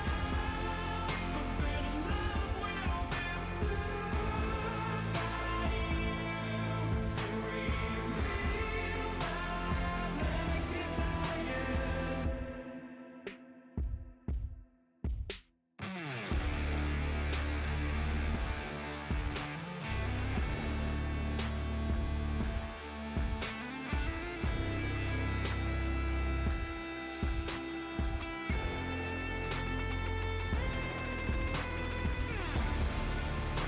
So come with me and pray. I want you to play my games and fulfill my black desires. I'm playing in a hidden world. Forbidden love will be observed by you to reveal my black desires.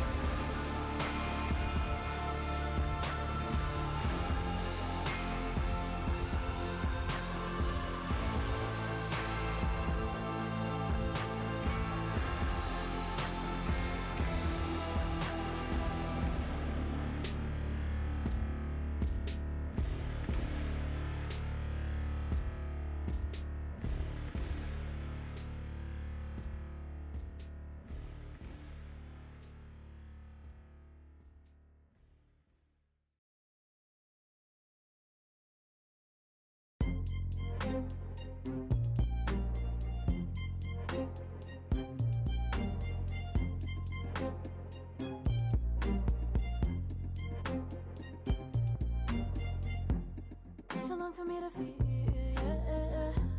Tell me why you on your knees, yeah. Mama thought I had a dream, yeah. Kicking off the covers, I'm too hot for this bed. Give me space, I need to breathe, yeah.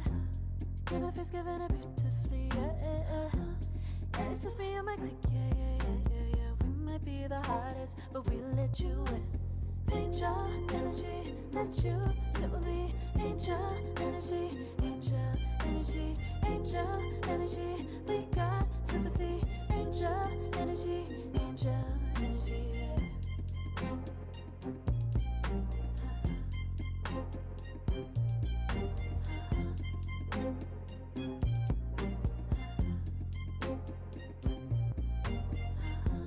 Take the time to breathe and rest. Let yourself feel the best. Feel it all so deeply, so deeply. Divine with how we be, yeah. Aligned with everything, yeah. More than a dream, vulnerable and strong, yeah. We feel everything. angel energy. Let you sit with me, angel energy, angel energy, angel energy. We got sympathy, angel energy, angel energy, angel energy. Let you sit with me, angel energy, angel energy, angel energy. We got sympathy, angel energy, angel energy.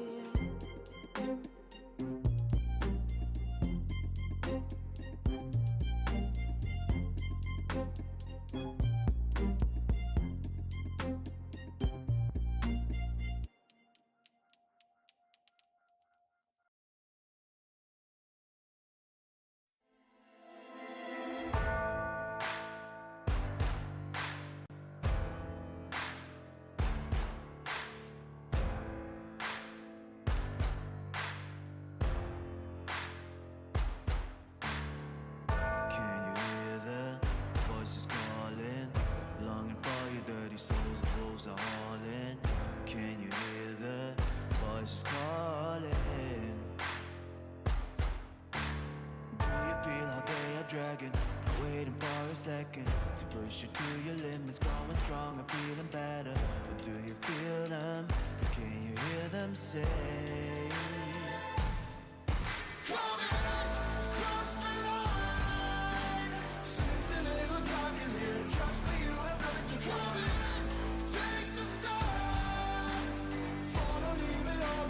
Welcome to the other side.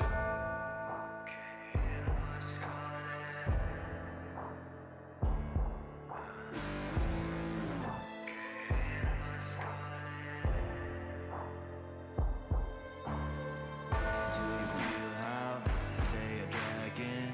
Do you feel them? Can you hear them say? Do you feel how they are dragging? Can you hear them say?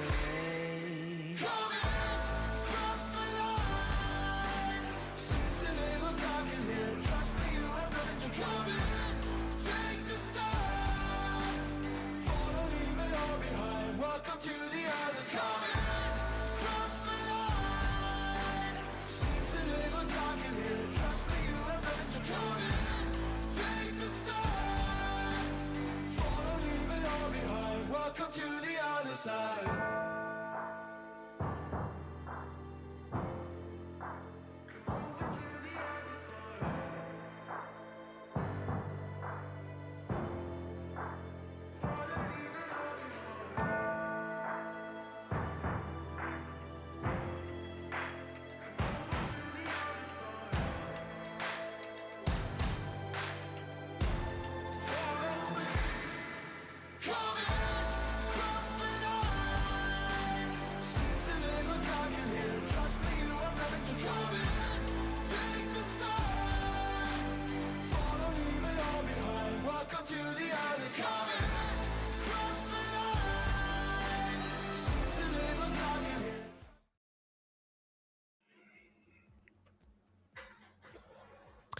Hello, everybody, and welcome to ESL One Birmingham, where we are into the second series of the day. And by the way, I'm pretty sure on the other stream, the first series is still ongoing. They're having a giga-long marathon over there, so sucks to be them, I guess, as we get into our second one of the day. It's going to be Virtus.pro versus Pipsqueak +4.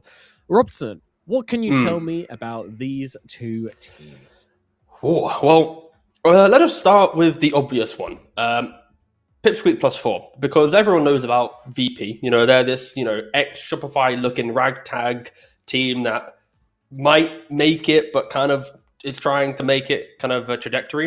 And then you got Pipsqueak +4, which a lot of their player names, we've seen them throughout DPC days, or the Div 2 teams, the Fringe Div 1 teams.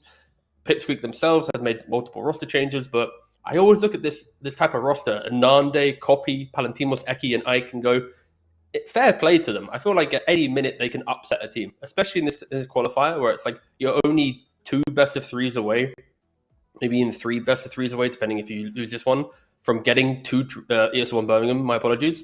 Like, it really feels like if there ever was a team to make an upset, like this team can do it. So yeah, I think this is quite an even looking series based on VP's previous performance. But yeah, Pipsqueak +4, conceptually quite fun. I would go further. I would say that Pipsqueak +4 are the greatest, the uncontested best in the world, bar probably none, actually, in open qualifiers, because they tend to make it through first every single time. They're not a team you want to come up against in the OQs, but yeah, when we see them in the CQs, things are a little bit different. But I mean, in another region, maybe this team can make it work, but here in Western EU, there are a lot of slots available. But it is tough going with the quality of teams here. So, yeah, they're a fun team to watch. One thing is I feel bad for Kadaru. He's not on the team anymore, but I always feel like Kadaru is the POS 5 in these random Pipsqueak teams or whatever. They build a foundation. He's on the roster. And then 2 months later, they'll replace him for someone else. They'll do okay, but don't qualify to anything. Then they'll disband to other teams. And then they'll run it back with Kadaru makes another team, brings them back to a decent spot, and then they go again. So I will give a little shout out to Gadara. He did a good job, of course, being one of the founding members of this stack. He has been since replaced. But one thing to note with Pipsqueak is their mid and carry are very tempo-driven players. Copy wants to be the win the mid lane, get the kills, go crazy, kill everything. Nande wants to be the carry that kills in the lane, goes crazy, nature's prophet. What am I doing? I'm killing you. So it's I'm a bit worried for them that what happens in a game where you need to have cool-headed, disciplined calls in the late game when both your mid and carry are these hyper-aggressive, I want to be the playmaker, woohoo type players. So there's the ceiling's very high for them if they can harness this type of charisma on both these players based on how they naturally want to operate in the game.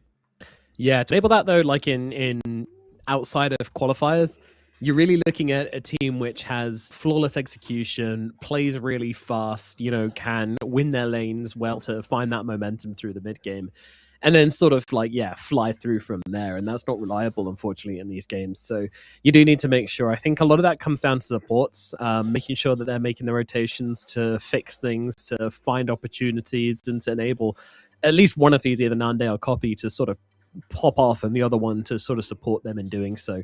But yeah, they are a really fun team to watch whenever they're playing on that tempo.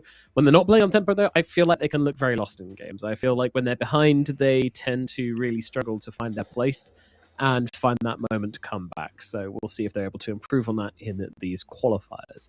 VP, meanwhile, they've been very inconsistent. They have had some good results. They've had some bad results as well. As we've seen both in game on social media as well, that they were able to take down Liquid previously as well, and just generally get down some pretty high profile wins. But they haven't really made any deep runs yet. So still looking at this team and kind of wondering how it's going to form and how far it can go. But you looking at the names on the team, you'd be pretty insane not to think this team can't sort of start qualifying for events and put in some good results here and there.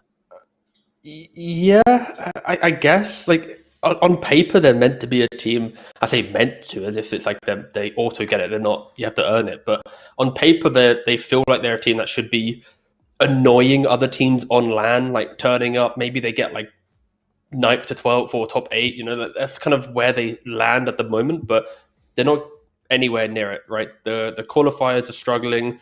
Dream League, they did break top 8 for sure in season 27, but then the tournaments before that, it was losing in an open qualifier. It was last place in an online event. It was just despair, right? So they are quite a turbulent team, but you never know. At some point, it could work out, and you got to give props to them, I think, a bit, because it's going to be weird to say, but VP as an organization have tried to play in as many different regions, probably compared to other orgs in recent time. They went to the MOUZ region, they had the Eastern European region, now they're in the Western European region.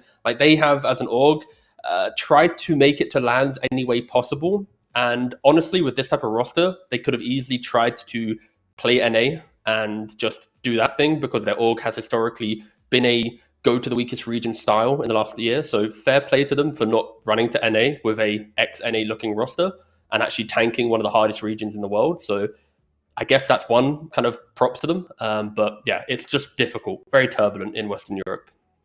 Yeah, I mean, I think it's a realization that like you kind of need to train your team in Western Europe because you can qualify all you like. We've seen it time and again. If you look at the stats from teams that qualify from NA and SA, like they just don't do well on LAN.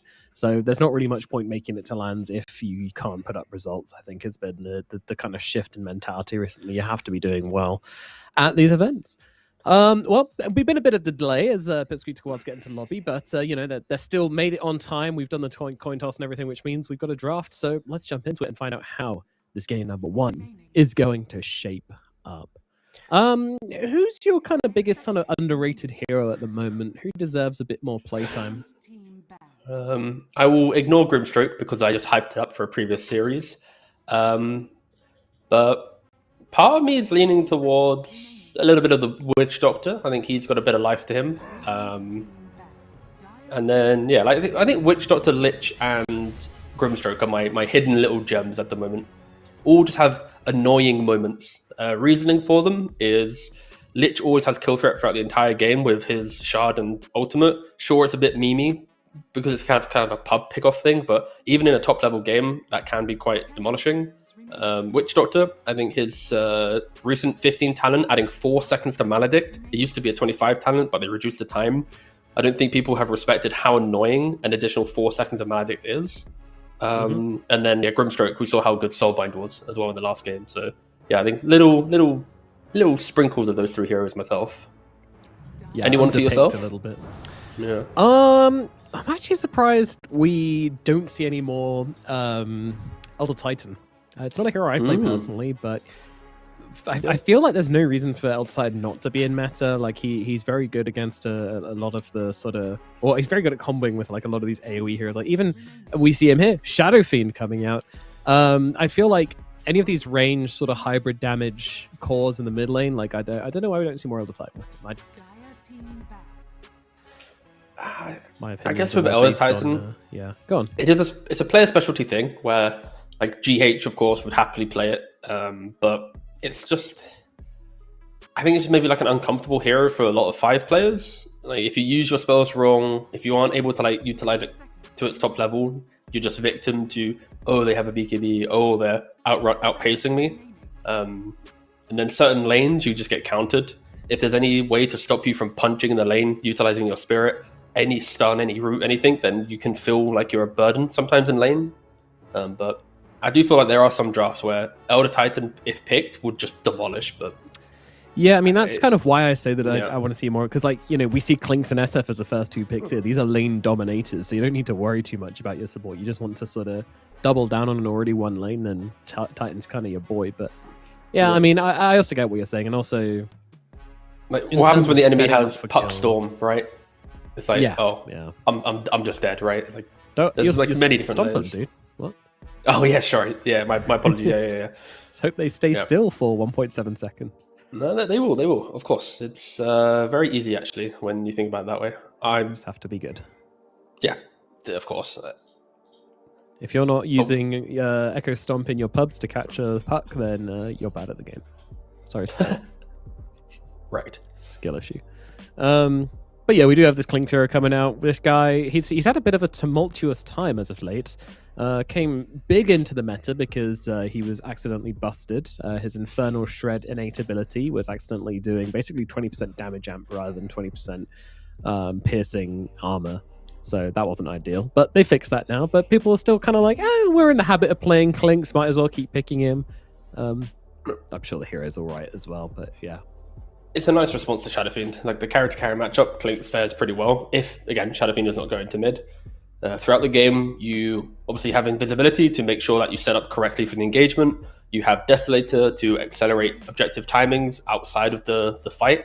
And then with Aghanim's and the stacking buff that you mentioned, if Shadow Fiend ever like steps up and he gets caught by a couple of these searing arrows, gets the debuff applied, throw in an extra stun on top, Shadow Fiend will just die to the big burst damage. And yeah, it's just kind of annoying, I think, for Shadow Fiend the entire time to play into. Like, Shadow Fiend is a turret-style hero from carry, and Clinks exploits that through, like, poking in and out of the fight, positioning, putting down these little skeletons. So, yeah, good response pick, if Shadow Fiend is, of course, going to the carry role.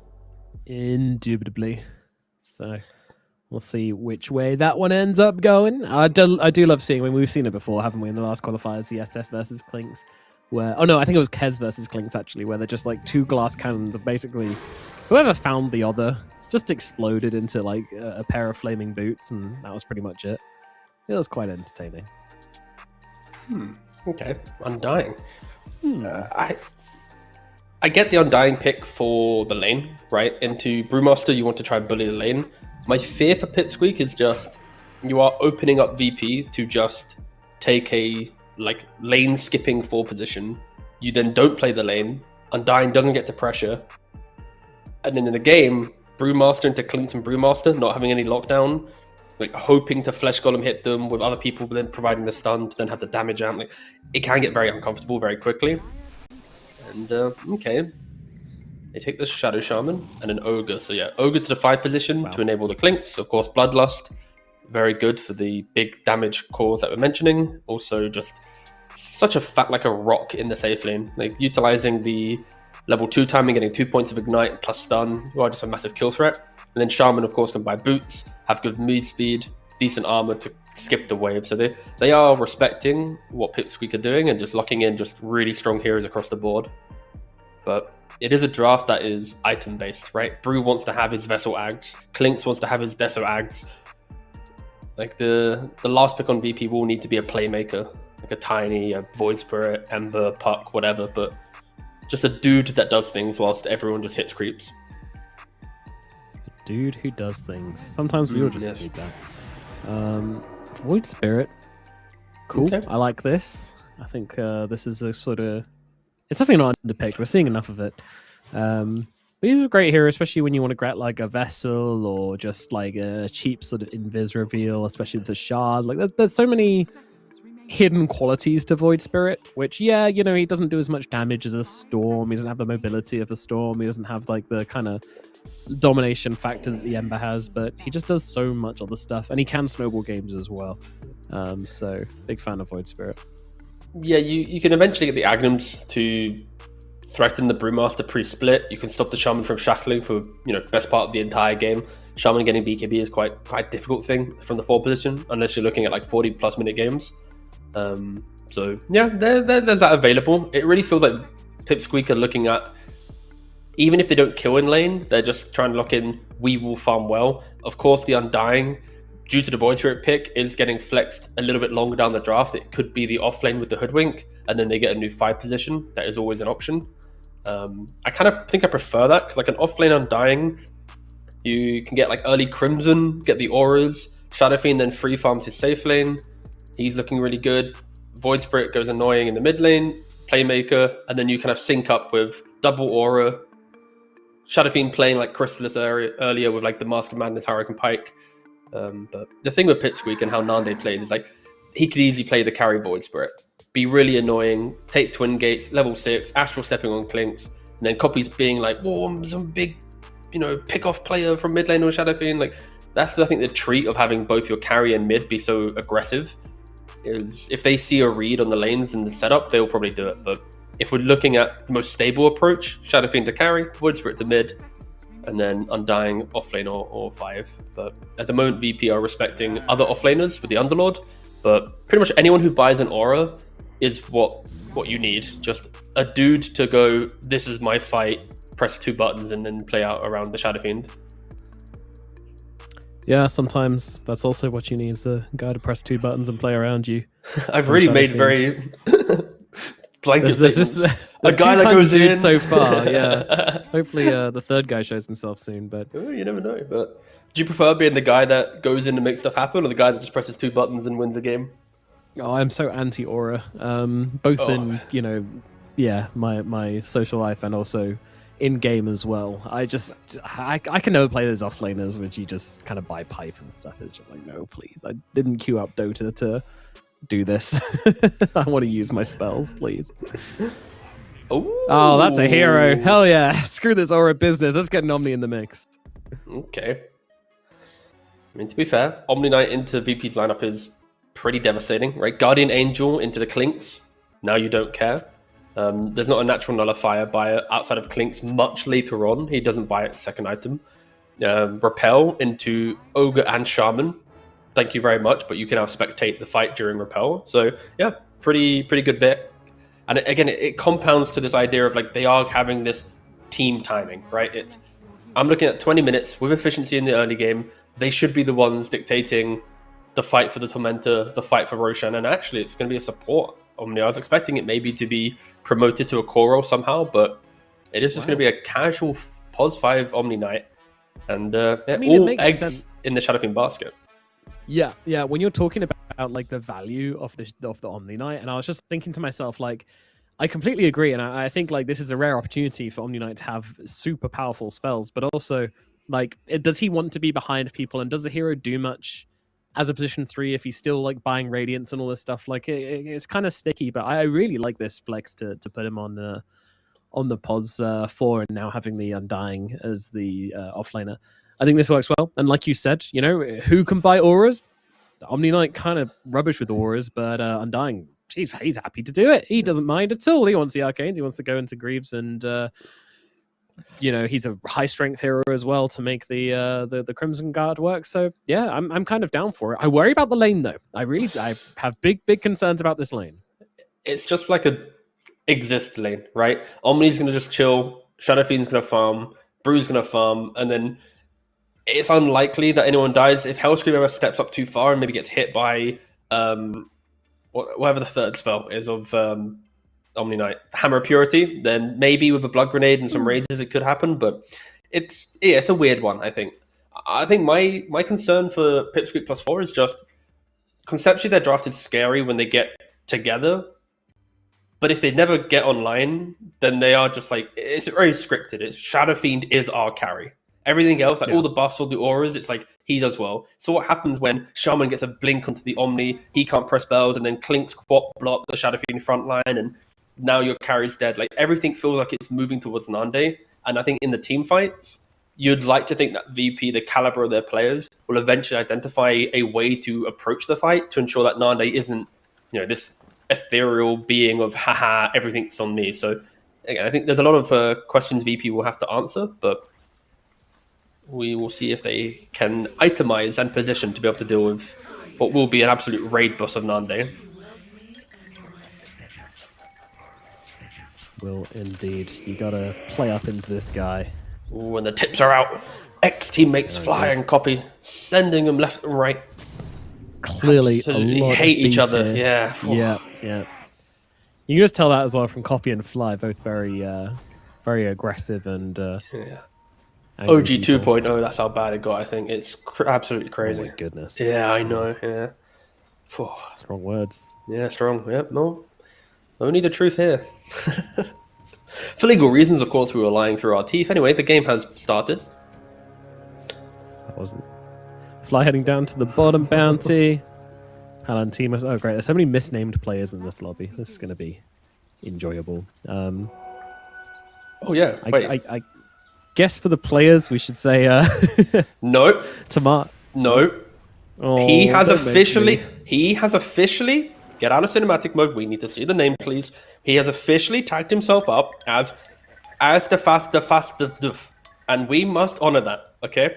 Because he has ruined his previous history of Tomato and how become this lad. So, and then we have Yayo, Alliance.Yayo nonetheless. I mean, there was a tweet about Alliance wanting to get back into Dota. They just didn't say it'd be through a hidden agent instead of VP. we just got a random few players from different teams. We're not going to make them play together. We're just going to tag them up. Yeah. Said the wrong team. Well. At the very least, Ogre's not going to love playing into a Undying, I suppose. Have his decay thrown out a bit. We'll see how much the Hoodwink can take advantage of this. Up in the top lane, of course, it is the Nande Ike lane. The threat in this lane to sort of survive here. Yeah, I think the main problem though is going to be on Ike. I think if he misplays his hero, he can make this lane very bad for them. Like you have the Hammer of Purity, you have the Windlace, you want to step up and be aggressive. But if you mistime the level 2 timings, if you get hit by a chicken fingers hit plus a shackle, you can die very quickly. and that can then create opportunities. But he's trying to get the body blocks. Couldn't quite keep it going though, but it doesn't really matter. They've still got the chicken raise. No, it doesn't land. Bloody chicken, always getting away, always clocking out into the abyss. I mean, this is going to be the treat at the top lane, right? It's does Ike overstep his mark? Does Hellscream overstep his mark? Of course, both heroes have a way to have that kind of secondary life through the foul play of the Shadow Shaman, or even then the kind of the heals and eventual repels of the Omni Knight. But yeah, the cores are fine. It's just the supports who dies first, because someone's going to die in this top lane. Like the way that they're playing. Oh yeah.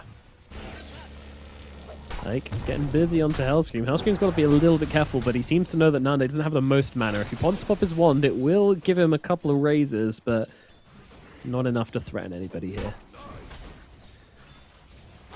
Although Saberlight going forward for that deny. Has to back himself away very, very quickly. They're really playing on like the edge of everything here. It's like, whew, if Nande just had a mango or just any form of like mana. He does have that wand. Can get himself a raise or two if he needs it. In fact, I think he's just coming up on 2 raises now. Yeah. So you've got to respect that. But yeah, I completely agree. Like if bot lane, we have a bit of a Lotus fight. Ooh, Faster. With a tombstone down, there, but Fly's going to be able to take it. That's minus 20 right there. And oh my god, Asdaf is going to die. God. The thing is, though, you know, if Tomato was playing in the safe lane, he wouldn't have died there. That's the thing, but unfortunate. Yeah, I mean, going for Lotus into a dying Hoodwink is extremely scary. There's a tombstone that you have to hit. There's multi-hero acorn shots and just so much just throw it in. I don't even know how you want to word it. Just everyone knows in Dota, if you hit it's just stuff on the ground you don't want to be close to. Yeah, maybe in the situation where I didn't see the start, like the first half of that fight, but top lane, Saberlight, gonna get raised up and killed off. Bye-bye. Good start so far for Pipsqueak, getting kills in both the cores of VP. Arbed blinked in and didn't get the rune. Yeah, now he's tied to a Blink's tree, on cooldown. he's stuck inside a remnant, and now he's being clicked down. His blink is still 4 seconds away, so Copy can easily clean up this kill. He didn't even... Very aggressive. Yeah, I don't think he even blinked on the rune. He like blinked like to the left of the rune, or like diagonally above the rune, so like it didn't even look like he was close to clicking it. It was just... Yeah. Ugh. Yeah, just died. But, okay. Did just die. The thing is, that type of death, it really empowers the other mid lane. Because, like, mid lane, you have to have a little bit of ego to want to play mid, right? It's like the 1v1 battle, I'm better than you, I can do it. And Copy there is like, what are you doing? You know? Like, that's going to empower Copy to probably play just better for the next, like, 5 minutes until, like, the next event happens. That is true. You want your mid laner to think they're better than everybody else. As Tomato again dropped in the bottom side. Eki runs him down with the help of Palantimos. Between them, they have more than enough damage to kill off this squishy little bone boy. There's Eki found in the trees. Hellscream going to be tied to said tree, but Ake's coming in as well to help out. And oh my god, that's a lot of damage coming out from the Omni Knight. The Shackle will be there to heal himself up a bit, but Palantimos, oh my goodness, he's just faking him out. Cancelling the attacks and all sorts going on down here. I think he was waiting to see if the chicken would trigger from anything else, but it didn't, so... Had to just smack him twice, but wow. The biggest winner of all of this is Fly, right? He hasn't died, and every time his carry dies, he's like, thank you very much for the XP. Like, Ogre is going to be level 5 soon, in like a couple waves time. You know, you talk about multicasting at, you know, pre-Wisdom Rune. There is a world where you can like potentially force the Undying back, get some more regen, bring in the Queen of Pain to contest the Wisdom. Like, there's a line in which VP can like kind of fix how kind of difficult the lanes have been, but it really is on Fly on getting that level 5 as soon as possible. As they try to go for the 6-minute rune, it has spawned top, which means Queen of Pain will probably get it due to Hellscream's positioning on the top rune. And now Copy's thinking, you couldn't beat me with 1v1, you gotta bring the supports, what are you know, like... Yeah. I don't know why I'm doing the psychology of Copy this game, but... Let's be real, if this was a pub game, he'd have gone for that top rune, he'd have died to the shaman, they would have typed in all chat, haha, takes 3 to kill me or whatever. Yeah, it 'cause wouldn't be that's how Copy it though. goes. Copy wouldn't type that, but other players. Copy would literally never do that. If they were your teammate, dear chatter, Yeah, it's really got to put yourselves deeper into the this audience thought. member. Yeah. Well, it's 5-0 for Pipsqueak. Yeah, they're destroying them. Holy moly. This is not how I expected the start of this series to go. In fairness, though, Virtus.pro did lose their match against Zero Tenacity in the last qualifiers. So, Yep. Is that game still Zero going on, by the way? The Zero Tenacity Falcon. I'll load it up whilst we're in the pause. All right, guys. Just quick update for you whilst we're paused in our series. The other stream right now are still in their first series of the day, Falcons versus Zero Tenacity. It's game 3. Spoiler, wait. 17,000 lead at the 50-minute mark. Falcons are trying their best to choke them out of this game. oh my gosh, they're going for the 5-hour best of 3 series over there. Enjoy. They've only taken 1 Rex as well. So Shout out Gareth and Wagamama. Enjoy that one, lads. I mean, it's going to be a banger, to be fair. I'd like to see at least one 60-minute game today. I want to see the I'd joy like of one late, as well. but Yeah. One's tasteful. 2, you got to ask questions to the teams like, "What's happening, lads?" Yes. Yeah. Let's get a little bit of discipline coming in there. Yes. Take off the belt.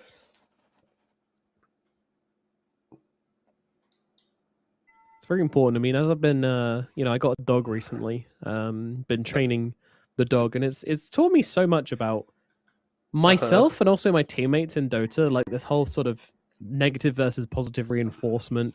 Negative reinforcement.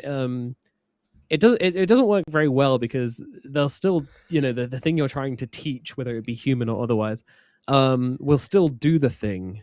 They'll just try not to face consequences for it, which is interesting. But positive reinforcement teaches them that, to do the other thing, they want to do the other thing. So positive and be nice to people, good idea.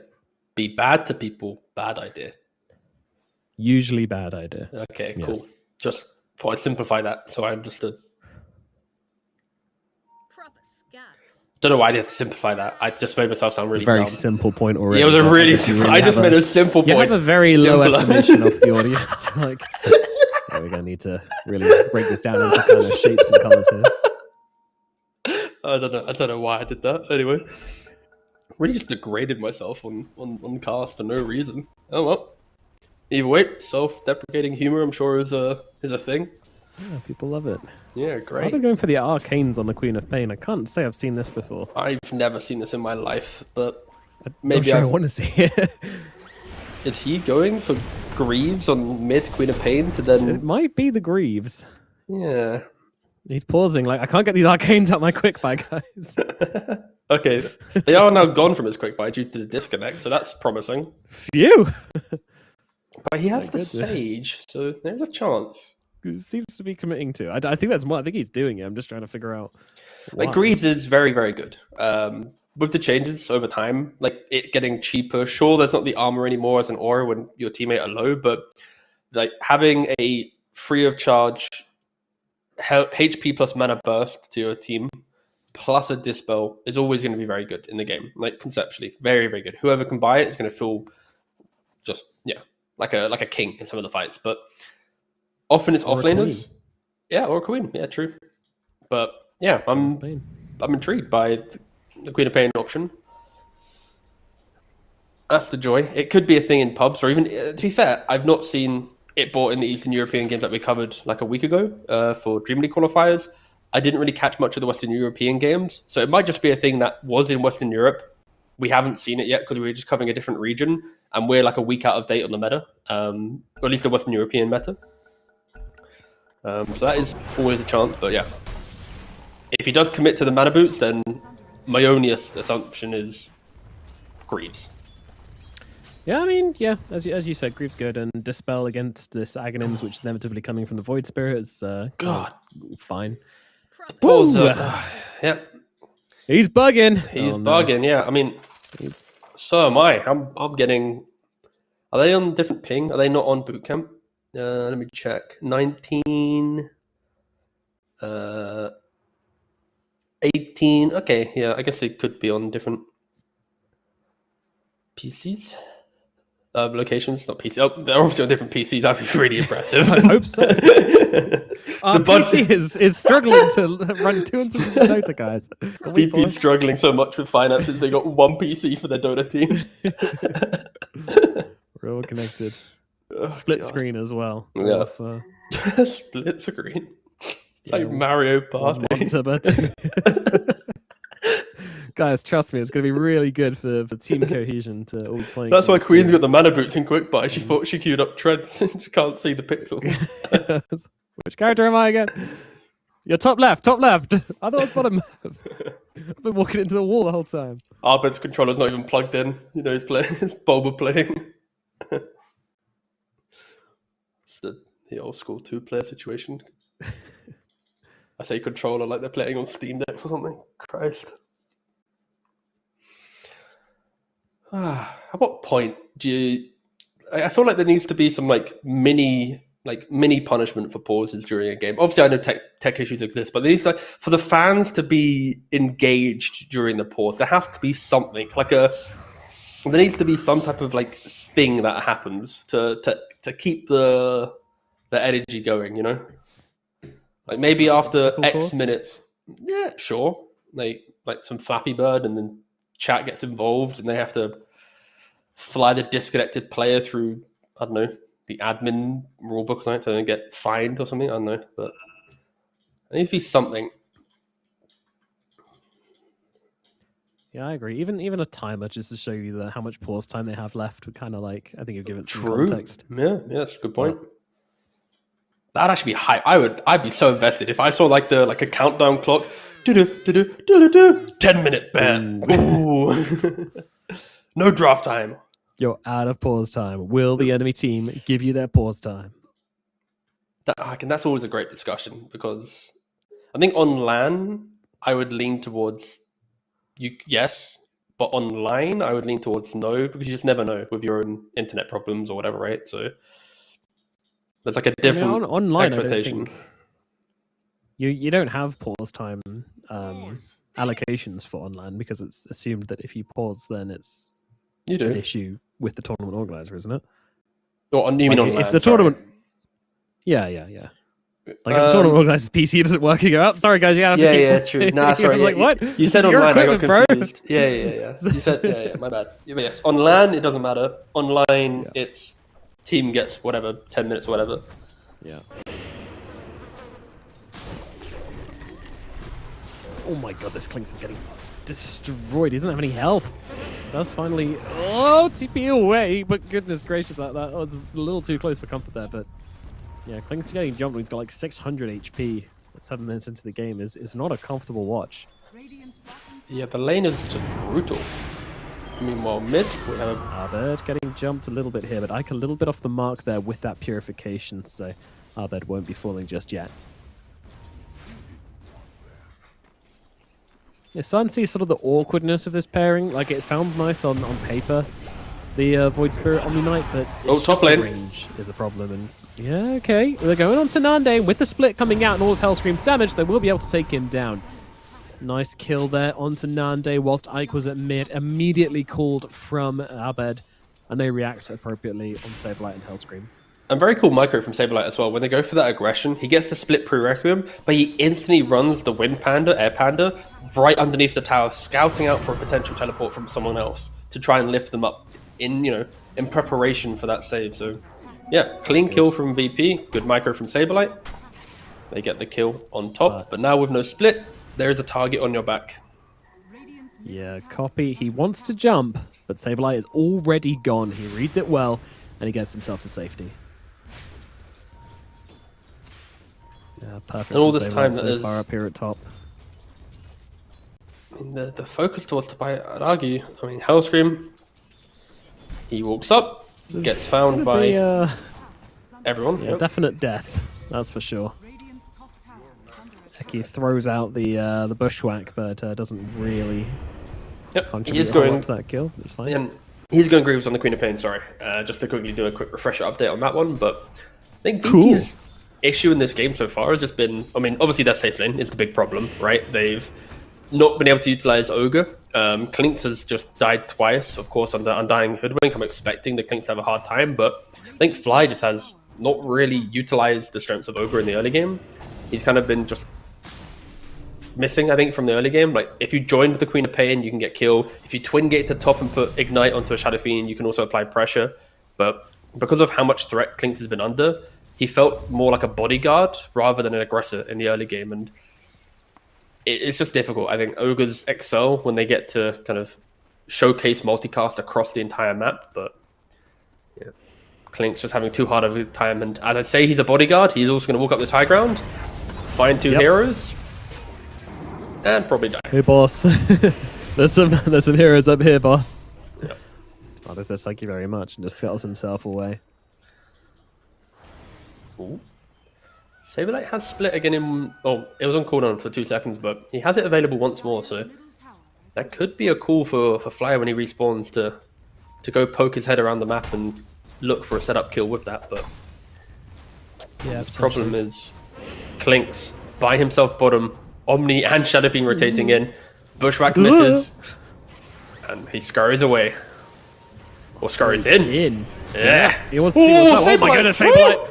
Goodness gracious, he's going to be very low when he comes out of that panda form, but nevertheless, look at a Yayo here as Abed, considering the Sonic Wave, finally throws it down, manages to catch Eki at the back as, oh my goodness, Abed jumps in, immediately gets both of them killed off, but does get himself killed as well, as Ake brings Abed down. Nande looking over towards Saberlight, Saberlight trying to run away, but as expected, he does fall after that primal split ends. Copy able to grab that kill there. So a little bit forced there by Virtus.pro, a little bit too much pep in their step, and they do end up getting cut down. They were showing some signs of life, at least in regards to, you know, trying to be the aggressors, bringing the Brew, the Ogre, the Queen of Pain together, but it didn't connect clean enough. Of course, the Undying just picked up the mech. He used the Lotus to then mech. He had the Flesh Golem as well with some multi-hero decay. Like, everything added up to buying more time. Of course, with the aggression bottom, they then run to mid, utilize the catapult, so taking mid tower, and their tower not falling. It's pretty important. Clinks teleport gets cancelled. Abed jumping in. Copy. Yep. Abed. Oh, he gets caught by the bushwhacker, and he is going to fall. See you later, friend. It went a little too deep for his teammates to come and help him. And... Okay. Yeah, screw that guy. Did they accidentally click him the first time and then just realized, like, oh, we just need to kill him now? But doesn't he live? It's 5-second duration on repel with the regen. Well, either way, I mean, obviously the deny is good because it's full resource back to base. So I respect the deny. But it was just funny because it's like he puts the repel, stops the damage, then tries to deny, fails, then Copy's like, don't worry, boss, I got you. Bam! Get out of here. But yeah, in theory, it's actually better to deny just to reset the resources and to get back onto the map as quick as possible, rather than keeping him alive, running to base, and all that stuff. So it just looked funny in the moment because it looked like indecision, but maybe it was just lack of damage. Oh, there was no indecision there. I just want to kill their teammate. Jumping on him. All right, now walking top. Nande setting up the Requiem. He certainly is. The damage comes on down on Saberlight. Can they combo him out? Yes, they can. Sharpshooter is there. No follow-up, though, as the rest of Virtus.pro just backing themselves away. They see the corpse of their panda up in the top lane, and they say, we're good. We're all right with that. When he's back, he'll have the split, and maybe they can make a defense on this top lane. Yeah, they wanted to take the tab, but again, they're doing it without full resource, right? The Queen of Pain didn't rotate in. The Clinks is starved, so he's chilling as well. And they don't even take the tower with the Serpent Wards. And a full Greaves is now available on the Undying.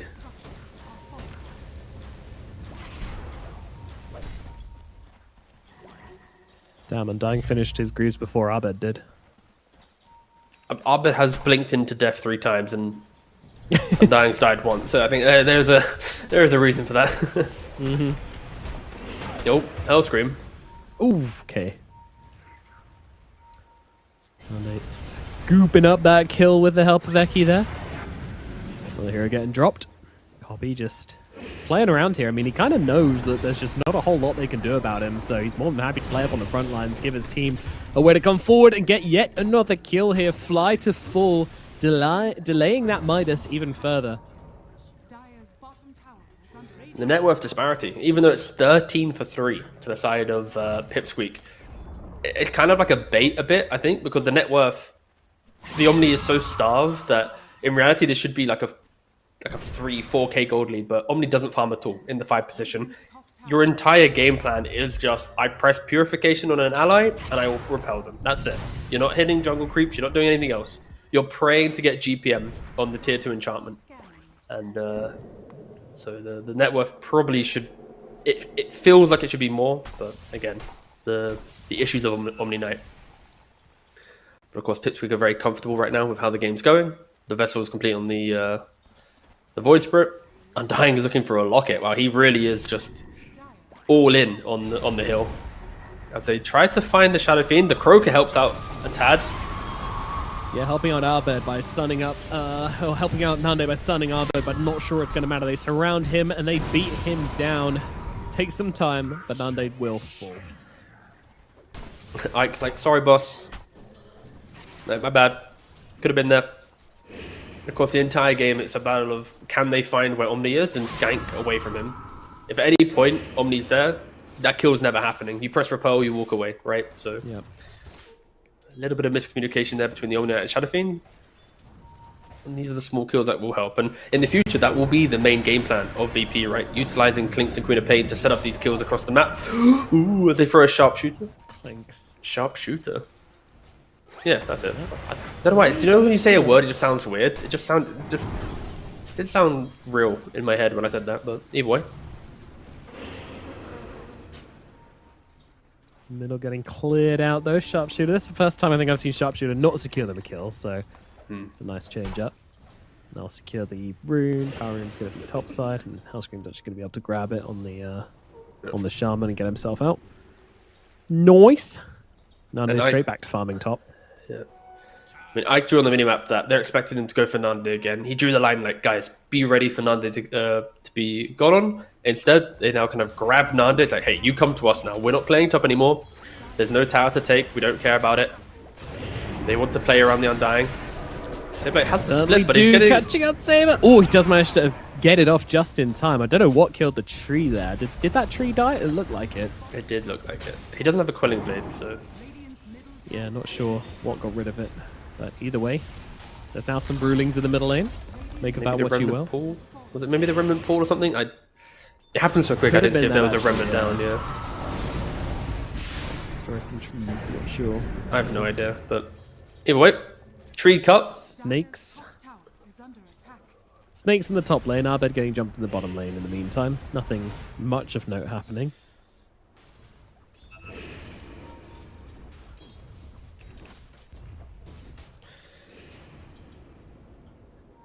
Now Aether's complete on Shaman. Okay.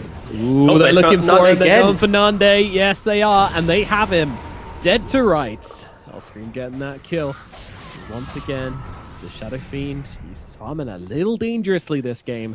Not really respecting the fact that there's a Clinks running around in Viz.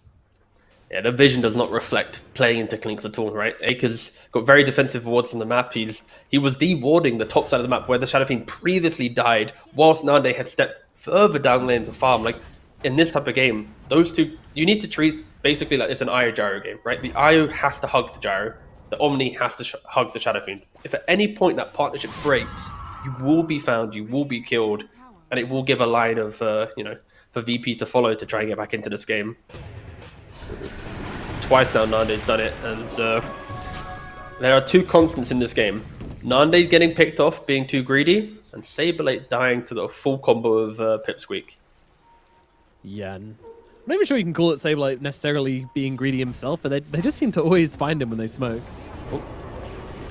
Bushwhack connects. That's a really good one. Tomato in trouble once again. He's got no way out of this one. Tries to turn around and get a last-ditch kill onto Eki. Doesn't make it work, though. Hellscream TPing out. He does make it work, so... One escapes, one does not. But another key core kill for Pipsqueak 4. Do you think he was called Astafastafastafaf in the previous qualifiers. Like, do you think we're the first casters to take the low-hanging fruit and call him that? Or do you think it's just been an ongoing thing the entire month and everyone's like, oh, God, I feel stop. like he's not been called Tomato for ages. I just don't know if this is a new name as of recently or... Yeah. Again, a while, but yeah. I will play the... Oh, 1 second. Saberlight throwing out the barrel.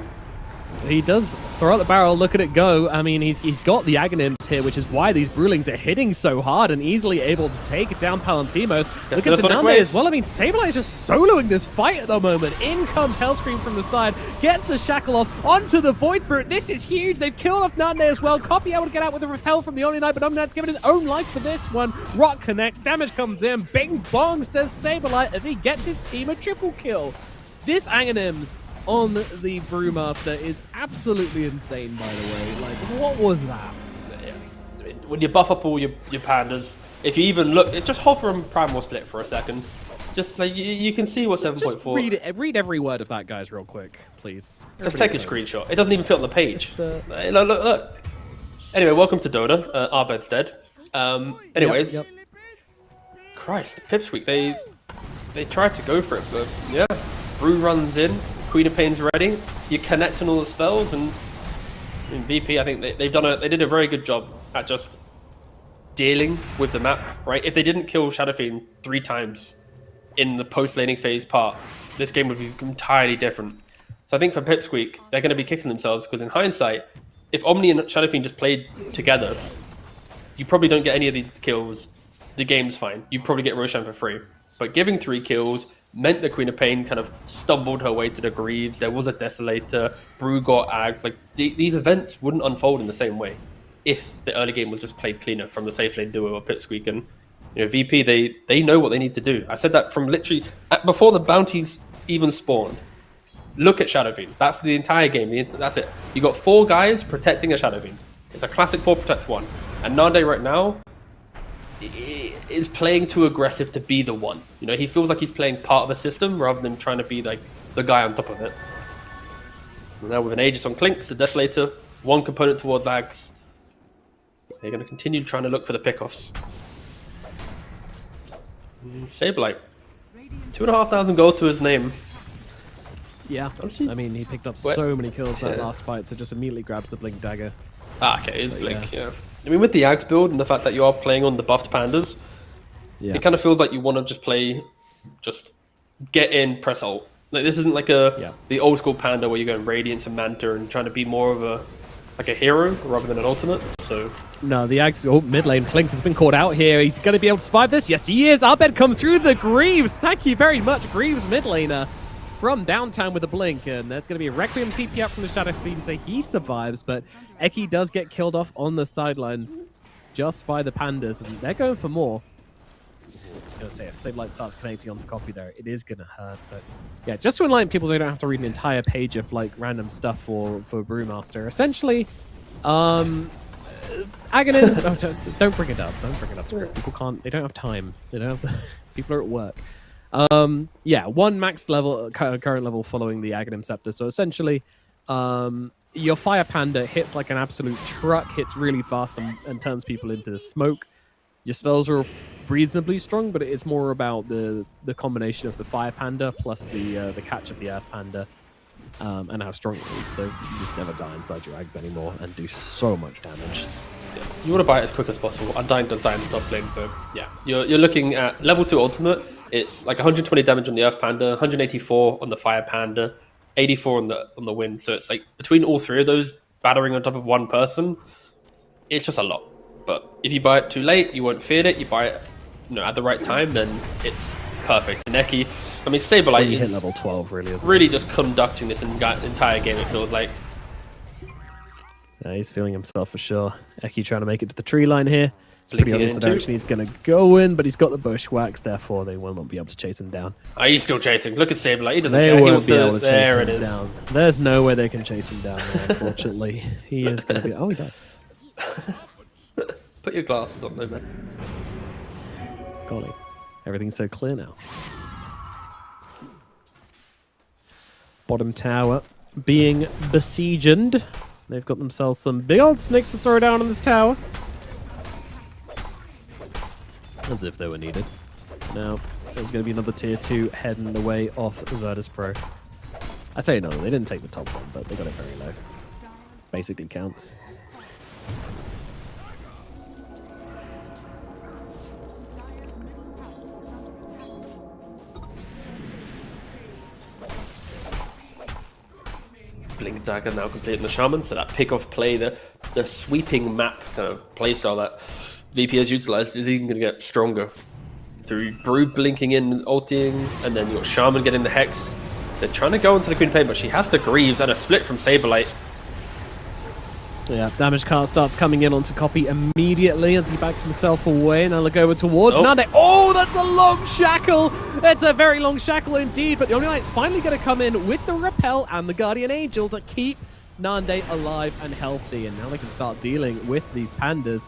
Saberlight has only got the one panda left, but thanks to the Aghanim Scepter, it's got that strong Brawler form, so it's pretty hard to kill off. But now, back into regular panda form, still tanking a whole lot here for his team. Everybody's unloading onto him, and he's just absolutely fine. Goodwin gets thrown up into the air. He'll be taken down there by Tomato. He's got the damage. Now the Hex comes out onto Nande. Nande's in trouble. Saberlight's on top of him as well. And Tomato keeps on firing with those arrows. It does take him down. It's a double kill for the Clinks. As now he looks over towards Palantimos as well. And now they've got the Hex onto the Void Spirit. Void Spirit in trouble. Shackle's there. They don't even need it. They'll kill him off regardless. And it's another kill going the way of VP as they take down just about everybody on the side of Pipsqueak 4. What a beautiful fight from them, and what a beautiful fight from Tomato as well. Yeah, they are just cruising through the game now. They have all the tools. There's no one waiting for another item, right? It's just blink in, go, and the fight for Pipsqueak is so difficult, right? Like, you need your Shadow Fiend to be able to stand ground, but you also want the lockdown of Void Spirit because Hoodwink and Undying, it's a pushback on Hoodwink and then just kind of slows on the Undying. So it's just difficult to fight. Like, Pipsqueak's entire lineup is built on win the early game, get Aegis, walk down lanes, and use your auras. Their lineup is not built to take, high skill, long, drawn-out skirmishes where you're poking and prodding. It's like you're fighting for the moment. And that moment just isn't presenting itself. It's, Nande is not converting any damage into these fights, whilst you've got just so much elusiveness, control, and picker from VP. I'm honestly really scared to Pipsqueak. I don't at the moment see a line in which they can fight outside of like Nande getting a big Requiem on like a Clinks or a Queen of Pain if they're just not paying attention. But yeah, VP very much in the driving force.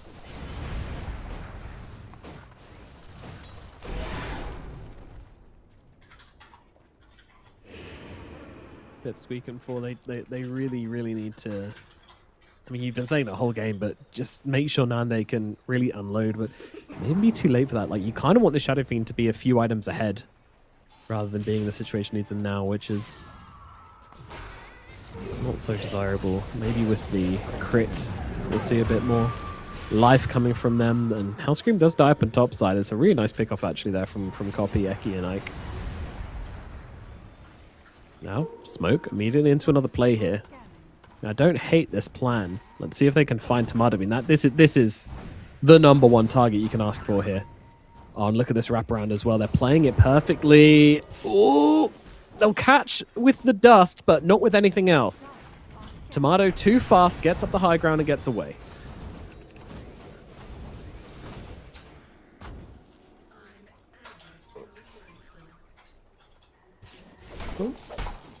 Get a kill, run away. Doesn't sound too bad. They're trying again onto Brewmaster. He has split, but I mean, there's also an entire team behind him, so Copy optimistically probably should go for this. And Eki just runs into, oh my, there's a team here, Eki! Oh, there's so much damage coming out from the Clinks right now, but there's a Guardian Angel on top of Eki, so he's absolutely chilling at me. Saberlight jumps in, drops that ulti down, tries to find them another setup here. It's Hex out onto the Shadow Fiend. Uh-oh, Ike is behind, but he doesn't have the repel. He already used it onto Palantimos, trying to get him out. So Nande, he's just got to run away from these Brewlings, the Clinks. Is it too much damage? It is too much damage. They're just taking him down. You cannot use that repel onto your Undying, my friend. That is not in the rulebook. It is not allowed.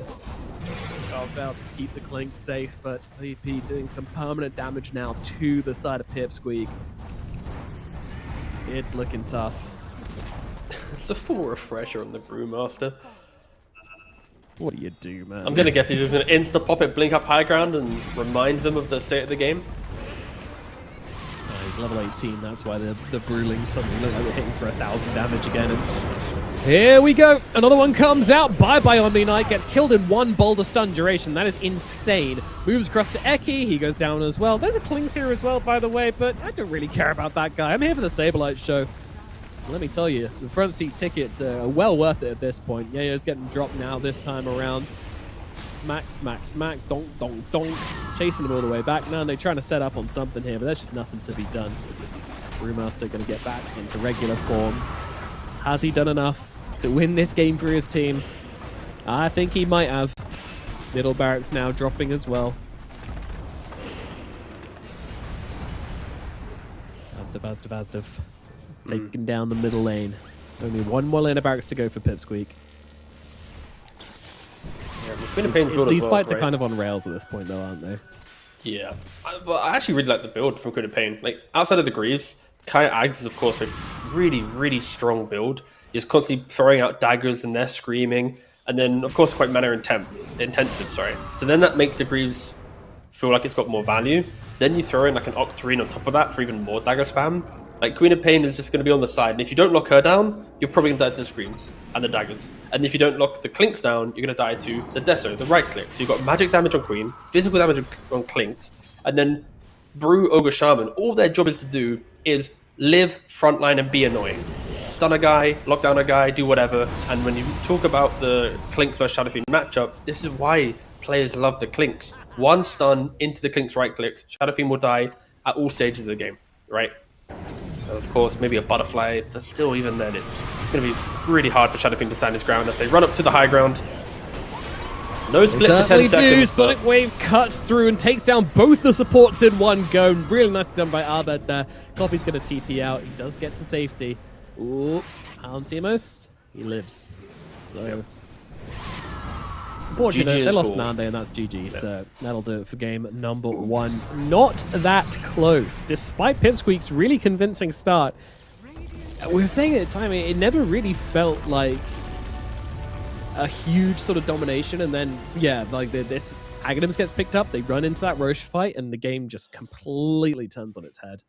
Yeah, the problem for Pipsqueak, unfortunately, is after draft, we can very clearly see their path to winning. It's very clear how they need to do it.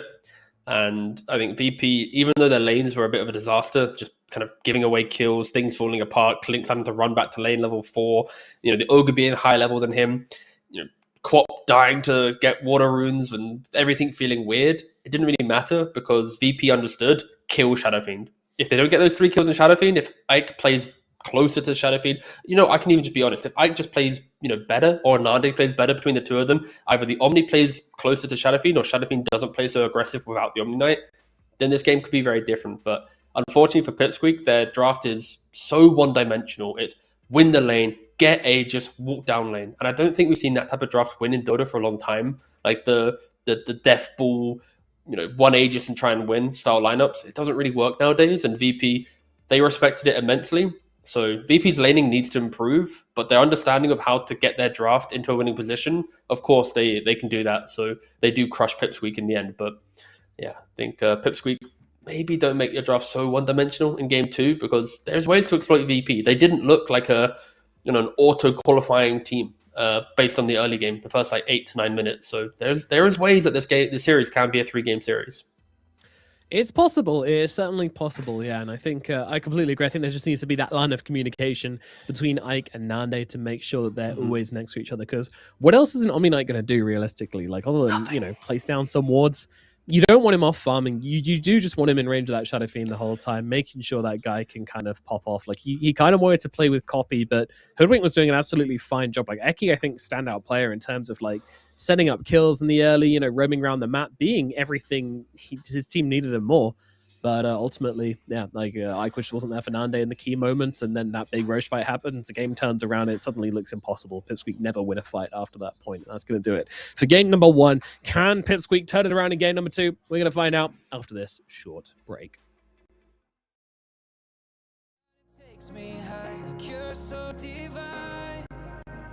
You give me everything. Don't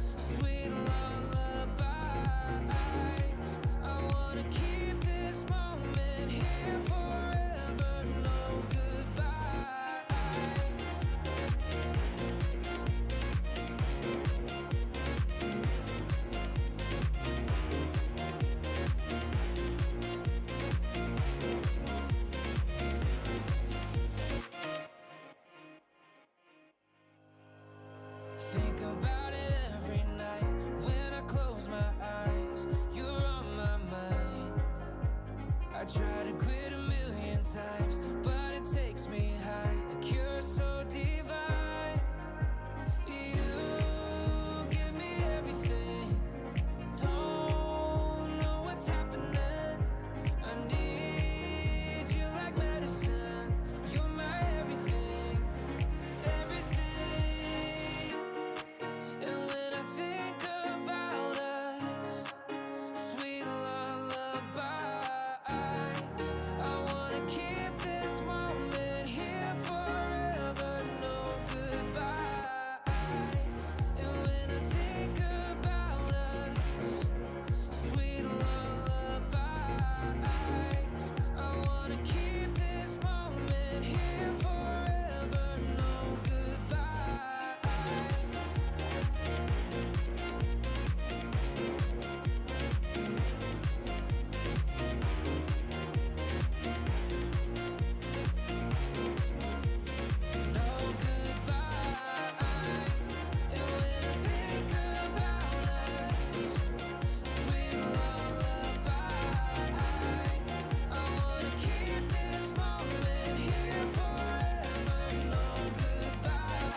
I got the juice.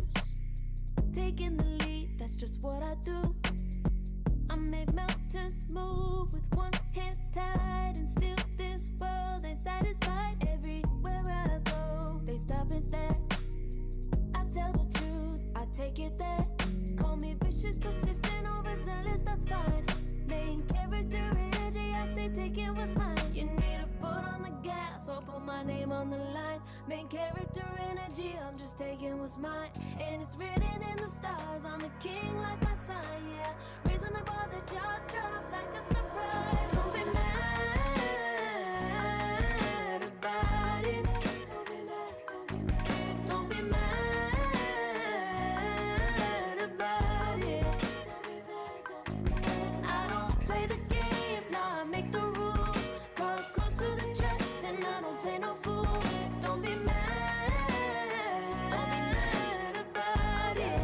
Look, yeah, my name stay in the mouth. Legs got broke, they said cast her. I'm the 911 response in a disaster. I don't ask, I just take. Treat the world like a man, I just blow him away. Yeah, I'm a #1 fan. Don't need a bark, I'm a bite. Switch me on, dark need light. Don't need pity, don't need spite. I just plop, plop, plop on sight. Could take your girl in 2 seconds. I just flash her a smile. I make petty look pretty. They run an inch, I run 3 miles. You need a foot on the gas, I'll put my name on the line. Main character energy, I'm just taking what's mine. And it's written in the stars, I'm a king like my sign, yeah.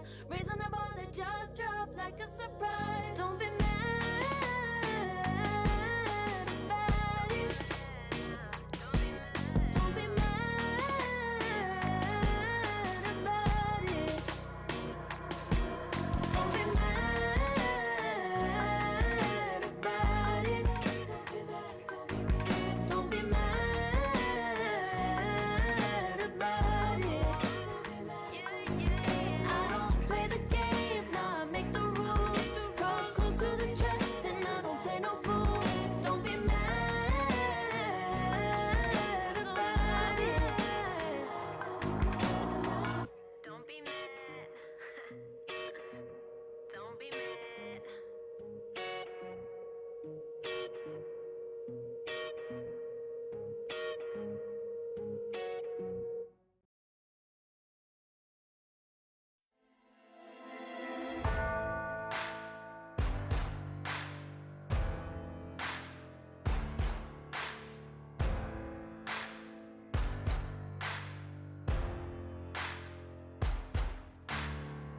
Can you hear the voices calling? Longing for your dirty souls, the wolves are hauling. Can you hear the voices calling? Do you feel how they are dragging? Waiting for a second to push you to your limits, going stronger, feeling better. But do you feel them? Can you hear them say?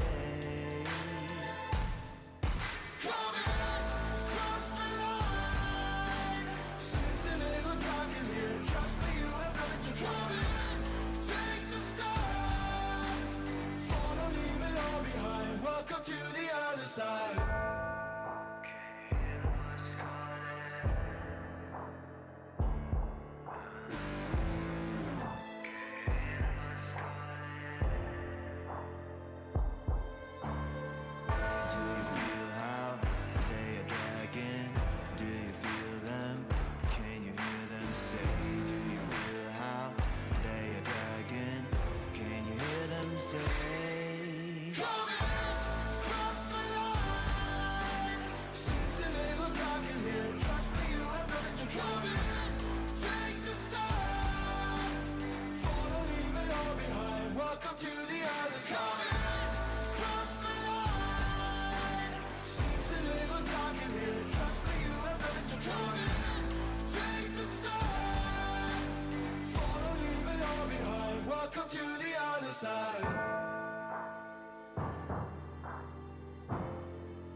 pocket mine. I've been working all year getting by. Looking for the high, taking all my time. Breathing in new life, feeling fine. Like I don't gotta be something society wants me to strive to be. Got my own energy. So magnetic in the spotlight. Shaping my own will with my own mind. Don't talk about me unless you alright. You gon' see I'm finna real free, protecting my energy. Gotta protect my mind. Hello, everybody, and welcome back to ESL One Birmingham as we are getting into. Oh, I pronounced it like an American. I pronounced the H. What is wrong with me? What are you doing? Welcome back, though, everybody. Yeah, we're jumping into the second game here as Pipsqueak +4 take on Virtus.pro for their spot at ESL One Birmingham 2026. And game number one. You know, there's a little bit of back and forth, nothing like the other streams getting, but there was a little bit of excitement there, a little bit of spice in that series, which was quite fun. But ultimately, it was Virtus.pro that came out, and you know, once they hit their timings, they looked pretty clean. They looked like they knew what they were doing, and they took this first game relatively convincingly. So we'll see what Pipsqueak can pull out in this second match, T. Yeah, and to summarize, if you are just tuning in and didn't really catch game one, there was just like a disconnect, I think, between Pipsqueak and the timings of the Undying weren't enabled, the Shadow Fiend overstepped, the Omni wasn't in position to enable. Like there was like things that just felt wrong post lanes, and VP exploited it. So I'm looking at the same quality of laning from Pipsqueak, but with a slight adjustment to their positioning. Because of course VP will look to try and break that and punish it. But yeah, VP's laning, that does need to step up just a tad. They did struggle in the first like 9 minutes of this game, 10 minutes. Yeah. Tomato fed like crazy in the bottom lane, and the Clinks. It wasn't Tomato. Sorry, Asdaf Thank got you. destroyed in the bottom lane, so we'll see. I mean, you know, Clinks, he's a squishy boy. He can dominate lanes if he's got people to bully, but nobody was being bullied by the Clinks in that lane. So let's see how the second game goes. Let's see what heroes are picked up and banned down in game number 2. It is time for the draft. Radiant team back. I like when you do that, and then it's like we're still in the ban phase. So what do you want me to hype up? Oh my god, they've banned Coddle! Oh my god. Why be are fair, they like- banning Coddle? Is Coddle meta? Player to player, like Hellscream and GH are like the two players that come to mind at least for the supporting Coddles. There's also like a whole another realm of like mid Coddles from like China, but no, I think it is a respect towards Hellscream and what he can do on the hero. Like imagine playing into like any of Sablight's offlane annoying heroes with Chakra, constant spam. It becomes too much to handle. What's your favorite unconventional pairing with Chakra Magic? Favorite unconventional? Yeah. Or conventional. Honestly, a cheeky one is Gyrocopter. Just when you have like the shard, and again, it's a really meme combo. But like support Gyro, support Kotl, and then you have the 15-minute shard. You're putting one rocket with barrage, and a second rocket's coming in like seconds later. It's like it's a lot to handle. So that's very memey though. Like it kind of expires at like 10 minutes later after you start playing it, but it's good during that 10-minute window. My pick is Beastmaster with Wild Axes because it's like 8-second cooldown from level 1. It's kind of crazy. True, that is quite potent. That is it's annoying. Like, I do feel like there are some heroes which are enabled in side lanes or something by other heroes, but we still don't ever really see them coming out because I don't know why. Let's see a bit more creativity, in drafting. But then also, why do that when you can just pick something stronger and easier to draft? Yeah. Well, VP's made a statement by just first picking Clinks. They clearly do think the hero is absolutely bonkers and they're going to play it every single game no matter what. Yeah, Clinks and Brew seem to be the two heroes which have come out of like most people feeling like it's just kind of crazy. I think the only other like constantly banned first phase hero we see is probably the Shadow Demon. And again, to be clear, in Western Europe at least, Clinks has been first picked by Nigma, first picked by Falcons, first picked by VP. It's been banned in the first phase as well. Like it obviously is hotly contested. at least us coming from Eastern Europe qualifiers before, it was maybe not as hotly contested, but also that was maybe just in the kind of the bit pre Clinks kind of stepping up.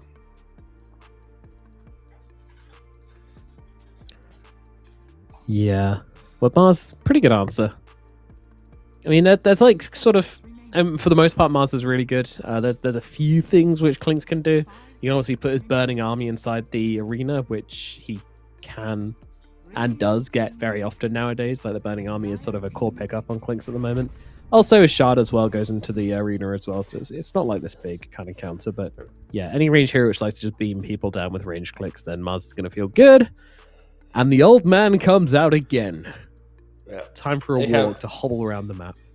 They've changed their tune for sure, right? Because like game 1, we're looking at like 1.5 stuns. What can Shadowfiend do by himself in the tempo? And now it's like, we have Golem, we have Arena, we're going to spear you, Fatal Bonds you, like we have all the team fight. But again, like we saw earlier today, when you have heroes like Warlock and Mars, there's always a window in which they get exploited in the early game, where they don't get to utilize their spells correctly, they get outscaled, and then at a net worth deficit, you feel like that your big control is never really impacting the fight. So I am looking at Pipsqueak to get a couple more earlier heroes thrown into the mix to enable them, because VP, they are looking to try and win the lanes this time around with the Ogre, the Clinks. Tiny's getting flexed between mid and 4. Once they see the next 2 heroes, they'll decide where it's going to go. But VP's all skirmish, no real cooldowns, and Pipsqueak, it's, like I mentioned, bigger cooldowns, higher execution. So I'd like to see 2 heroes that don't play into the high cooldowns and can just bring life to both the Warlock and Mars and give purpose to their spells.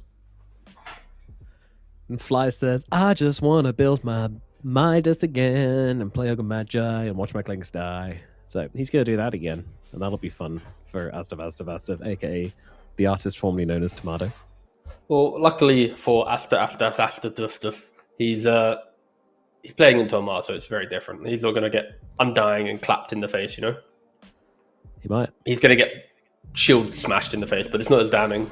Get pinned to a tree and eaten by bugs. Oh god, that sounds like a horrible fate. Sounds like some medieval torture. Kind of like the one where they put you in a log, throw you out onto a lake, cover you in honey, and watch you get eaten by bugs.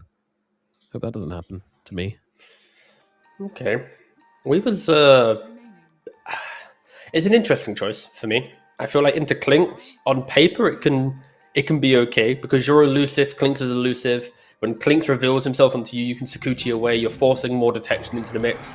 You also have time lapse, so when you are brought low, it's like, Clinks used all of that to kill me, but you didn't, and then your team utilizes that to take the fight elsewhere.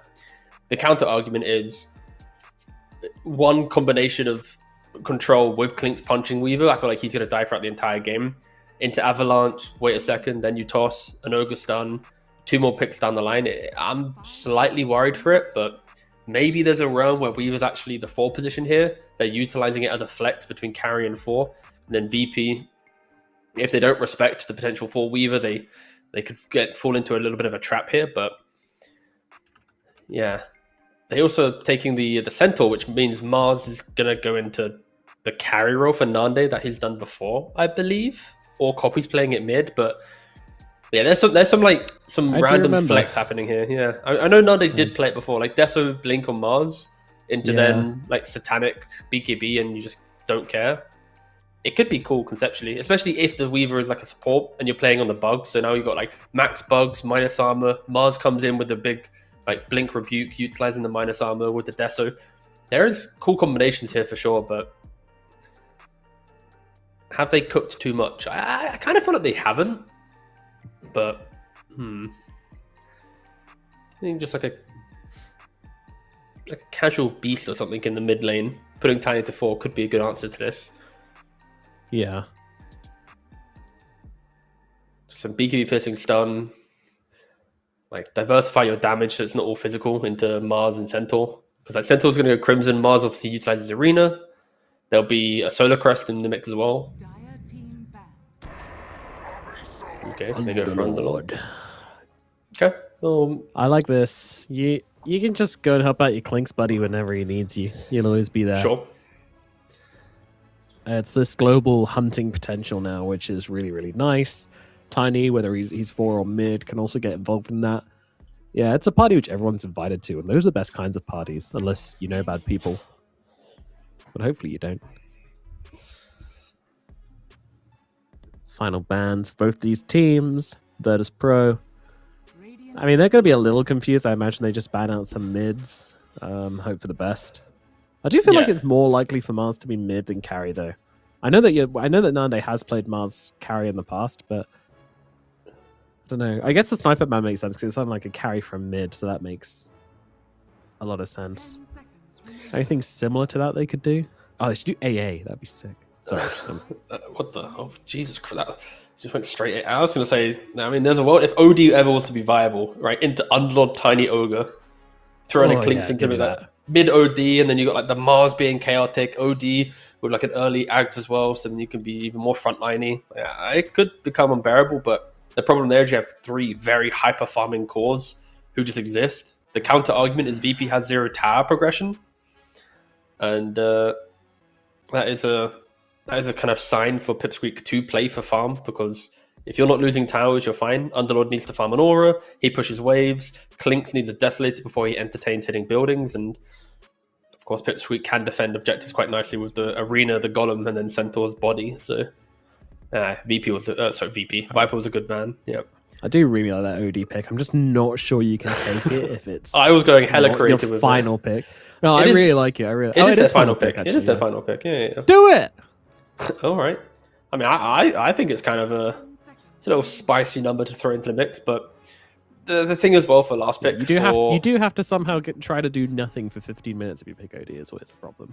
There's other options, though, okay. right?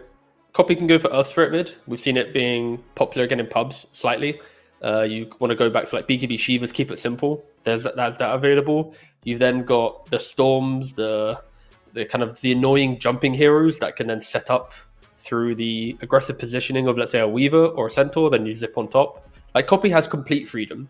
He can go, I'm the carry now with OD. For him. Yeah, the jumpy guy with Storm. He can go for the other hero that I just mentioned that I already forgot. What did I say? Storm, OD. What's the third one? I don't know. I wasn't listening. You wasn't listening? What the? No, I was looking at all the heroes. You have one job. I know. Listen and to me. I'm not doing it right now. I'm trying to cook. I'm trying to find this. I was thinking if the Death Prophet would be good, and I decided it wouldn't be, so that was what I was doing. How's my memory that bad that I already forgot the hero that I mentioned? So oh VP no, they takes stole Storm Spirit. All I know is that if he doesn't pick something good here, and he's being kicked from the team. I mean, he's the drafter, so he sees everything. Yeah, exactly. So all the pressure you've given yourself, like, I'm just going to give myself 2 offlaners, a Warlock and a Weaver. I'm going to give myself last pick. If you don't knock this one out of the park, buddy, then I'm sorry, you're on the chopping block. Come on, Copy. I mean, isn't the easy pick just Puck? Isn't that like the easiest option? No, come on. Sorry, I went for easy predict rather than. I know. Oh, I said Earthquake. That was the one I was cooking earlier, but yeah, not into Storm. Oh, yeah. The easy pick for Copy is Puck, because you can call the Storm. The lockdown on VP is, lackluster. Trying to utilize a Fire Blast of an Ogre, an Avalanche or a Toss of a Tiny, even the Root of an Underlord, it's not reliable. So yeah, I think for Pipsqueak, their draft is spooky, really, really spooky, but there's also a potential damage problem, because every hero sets someone else up to help do damage, right? Puck has the Coil before he has like Witchblade Plasma. Centaur has Stomp and Stampede before he gets the auras to then continue buffing up people, never really doing the damage himself. And then you've got Mars, where you need to get Desolator as early as possible, get the charges to then get kills. So there's a world where, what if Mars doesn't get the Desolator at the correct time? What if Puck doesn't get kills with a Coil, and then Saberlight has Greaves, Crimson, Pipe at like the mid game, and then every fight is like triple aura. What do we do? Like there is this potential concern for them, but I like the fact that they have stayed true to themselves with like the quirkiness of their heroes, right? Like throwing out the Mars carry, flexing the Weaver as well a little bit longer in the draft, like doing these small things to make the draft look more annoying. Comfort is critical in a potential series-ending game, but VP just have the tried and tested, the classics, the heroes that work well for them. So yeah, both teams kind of comfortable, but I'm leaning Pipsqueak. I see it looking really cool, but He can also fall flat so quickly. I think I am too. Yeah, it can fall flat. However, when we're talking about mids, Puck is that late game carry as well. He's that guy. Like Puck is just good at every phase of the game. He's always doing damage. He's always has scaling. So it kind of was the pick, if we're being honest with ourselves. So yeah, let's see how this one goes. The only concern is if they are able to get these timings sorted out. An Orchid on Arbed or an Orchid on Tomato, and this Puck has something to worry about.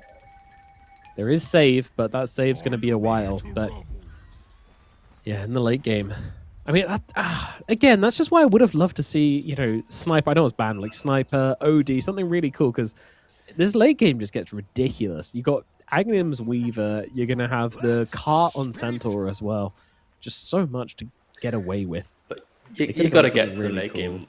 You could have, but you got to get to the late game. And if they go too greedy with a Storm Spirit, you're asking Arbed to 1v9 the game, right? Like, you got to put some respect on the Storm Spirit player himself. Like, if there's a player who's going to play a Storm to the end of time, it will be Arbed. And if there's no pressure on him in the first 25 minutes, then he's probably going to 1v9 the game. But also, I don't think Arbed gets it. Yeah, there's a nice little steal there from Hellscream. Arbed doesn't really get a choice if he plays the Storm Spirit for them. It's like, as long as he's working with Bulba, then it's in the contract. I know. Yeah. It's break glass if not sure what mid laner to pick. I'd love to know if Arbed thinks about Greaves as well on Storm Spirit, or if it's just like the Queen tech, right? Might be getting carried away, but Storm Queen both want free mana. They both want to spam stuff. They absolutely do. Okay. It happened again. I mean, they started with three heroes top, game 2 was going to be different. Wrong. So Clinks just walked up to the wave, got stomped by a Centaur, and then both supports of Pipsqueak were top to just throw in additional spells. Level 1 Bug with the level 1 Fatal Bonds. Plenty of damage to kill him off. Yeah, 600 damage coming out from that Fatal Bond, so clearly showing. Oh, and he... that spell is. Look at his quick buy already on Clinks. Wow. I mean, he's looking at Fly and saying, not this time. Not again. Fly's like, oh no, I'm getting all this XP on Ogre again. What a shame. Maybe it's like tactical play. Maybe Clinks feeds on purpose to make sure Ogre gets his early level 5.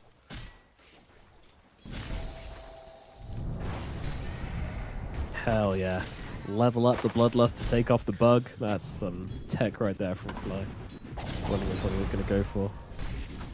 Ignite doesn't spread to Pantimus there, actually, so... Oh, Fly, chill, buddy. You know, it's just... My god. So much aggression. This is a man who's being shouted at by Tomato. Why didn't you save me? Why were you level 1 with 0 spells? I hope they never remove this. Like, just the thought of a hero having no spells level 1 is so fun. And Pipsqueak abusing it perfectly. Like, I love to see that. It's really sick. But to be fair, there's also an argument that the other facet for Ogre should be taken in certain lanes. Like, when you see aggression level 1, just take the other facet, have a spell level 1, play into the lane. Sure, you delay your multicast, but it actually gives you some ways to stop your carry dying in the first 2 to 3 waves, depending on denies. That's an argument for another day. Ogre's only being respected by pro players now, even though it didn't really get changed in 7.4 or the letter patch. It's been very, very soft changes to the hero. Yeah. Kind of the heroes around it that have enabled it. Start the game. Storm, of course, the CS well. Oh, there's a little bit of a scuffle. Just securing the Lotus, really. Making sure they can grab that one and doing a lot of damage to Nande at the same time. That's what we call 2 birds, 1 stone. I always wonder where that saying came from. Who's out here trying to kill birds with stones? People who are hungry back in the day. I don't think they killed birds with stones. Do you think it's like you throw one small stone at like a crazy hard velocity so it just like kind of penetrates both the birds at once? Just completely Nah, it's kills gonna be him. some ricochet action. I'm not thinking like it's one part. Oh, I'm thinking like ricochet, you interesting. I didn't you even hit consider bird and then insert random angle. Like, you know, like a big flock migrating. Yeah. You yeet the stone okay. into it, Just and it's just like, blast. yeah, Yeah, rampage, bang. 5 birds. Yeah, Yeah. exactly.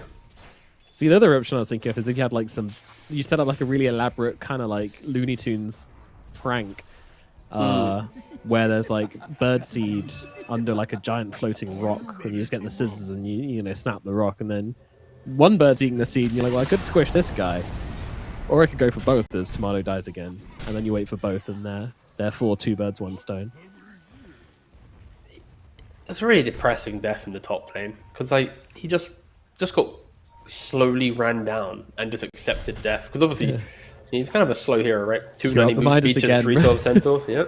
Yep. He's gone Falcon player. I think it might be time to go back. Don't Google Tomato Clink's laning phase. Yeah, average deaths at minute 5. No, he, not I again. think he's highest of all the players in the series. No, what is happening? Leave him alone. Tiny's TP coming TPing. from the Tiny. Is he okay? Does he get out of this? Does he live? No, he's I very think the dead. Warlock's going to leave him alone, unfortunately. I think Old Man's got... Oh, he's got the 11 wand. Maybe very alive. Fatal Bonds. Uh-oh. Now they just need to do They're damage. now to punching Ogre fly. instead. He's the vessel. Okay, they got Lotus. They saved him. He's- He actually yeah. lived. Very not Wow. dead. Huge. I said it, clicked on him, saw wand, and was like, I regret saying very dead, but it's too late. I put the words out into the world. Calling yes before checking the wand, I would never do such a thing. Nah. I definitely didn't do it like Roll the once I replay. cast. Definitely didn't do it literally last game. Oh shit, they're on him again. Killed the bug though. Think he's okay. Ike's there, but no mana. Which means no dead clings. He kind of wishes he was dead at the moment though. Like, just running around on 0. And but even the bird gave him a blast. What the hell was that? Neutral cap just blasted him for no reason. Everybody hates Tomato. Poor guy. Oh, He seems so lovely. Copy just jumped in, sorry, not TP. Yeah, he's going Hellstream for this gets rune, the but it's shield. Hellstream who's going to get it. His shield rune on the Tiny as the coil comes out onto Storm. Spirit Storm He missed the trying to bugs. survive within the coil. Not sure he's going to. The leash does end. Now he jumps up to the high ground, trying to zip away. Arbed might just survive this yet. Hellstream is Fatal Bondsed it up, but it's not going to be enough to kill up Arbed. Arbed gets away. He's sent back to base. He misses the bug on the Storm Spirit. I don't know how, but if he pretty connects crucial. on the bug, then Storm's just dead. But Arbed's going to be very, very grateful there. And he is the top net worth hero for VP, so him getting shut down, not getting the rune, these small little actions are going to help Pipsqueak. And whilst all this chaos is unfolded, we are just seeing like a 1v1 in the bot lane, right? The MOUZ versus the Underlord. Double Bracer Soul Ring on the MOUZ. We got 1 Bracer, ooh, okay, into Treads on the Underlord, but 2 beefy boys, exciting. just, I know. The switch up as Arbed getting a kill up onto Ake. Oh, Clinks, don't do it again, Clinks. man. Oh no, he goes down again. Arbed was busy, not looking after his Clinks. He is going to get another kill from this by the looks of it, as Yo will fall. Is it worth the mental state of your safe laner? I don't know. Oh, he's looking at his really group don't file know. on Clinks. No, no, they get it. It's back. Oh, it's back and it's on auto buy as well. Oh, he's committed. But he's got the tasteful treads in there as well. 'Cause he's going to buy the glove. And then if he dies He's again, going to pull the old switcheroo. yeah, Just kidding. It was the just- ban's gone. But if he doesn't die, he might go for treads. You know, it's exciting times up in the Clink safe lane. Both our side lanes, very thrilling. To be fair, I not to be too critical, but I feel like Ogre Clink should be a little bit more like farm chill. You know, like block hard camp, unblock small, hold each other's hands, play on ignite. Ogre bodies the damage. Maybe Ogre dies once, but Clinks doesn't. Either way, we have a bit of fight bottom. Spear, but no arena, but a coil. Then Storm Spirit's dead. Certainly is. Scriff saw that one coming. He was hovering the coil the whole time. He was like, this guy's just getting coiled and died. He's very good. The observants are weird though, because they spend so much of their time trying to like predict things happening. They do actually have a bit of precognition. It's very weird. Huh. hang out with them. You go for dinner, and you're like, oh, I think I'm gonna get like the loaded fries, and they just go, oh, you won't like that.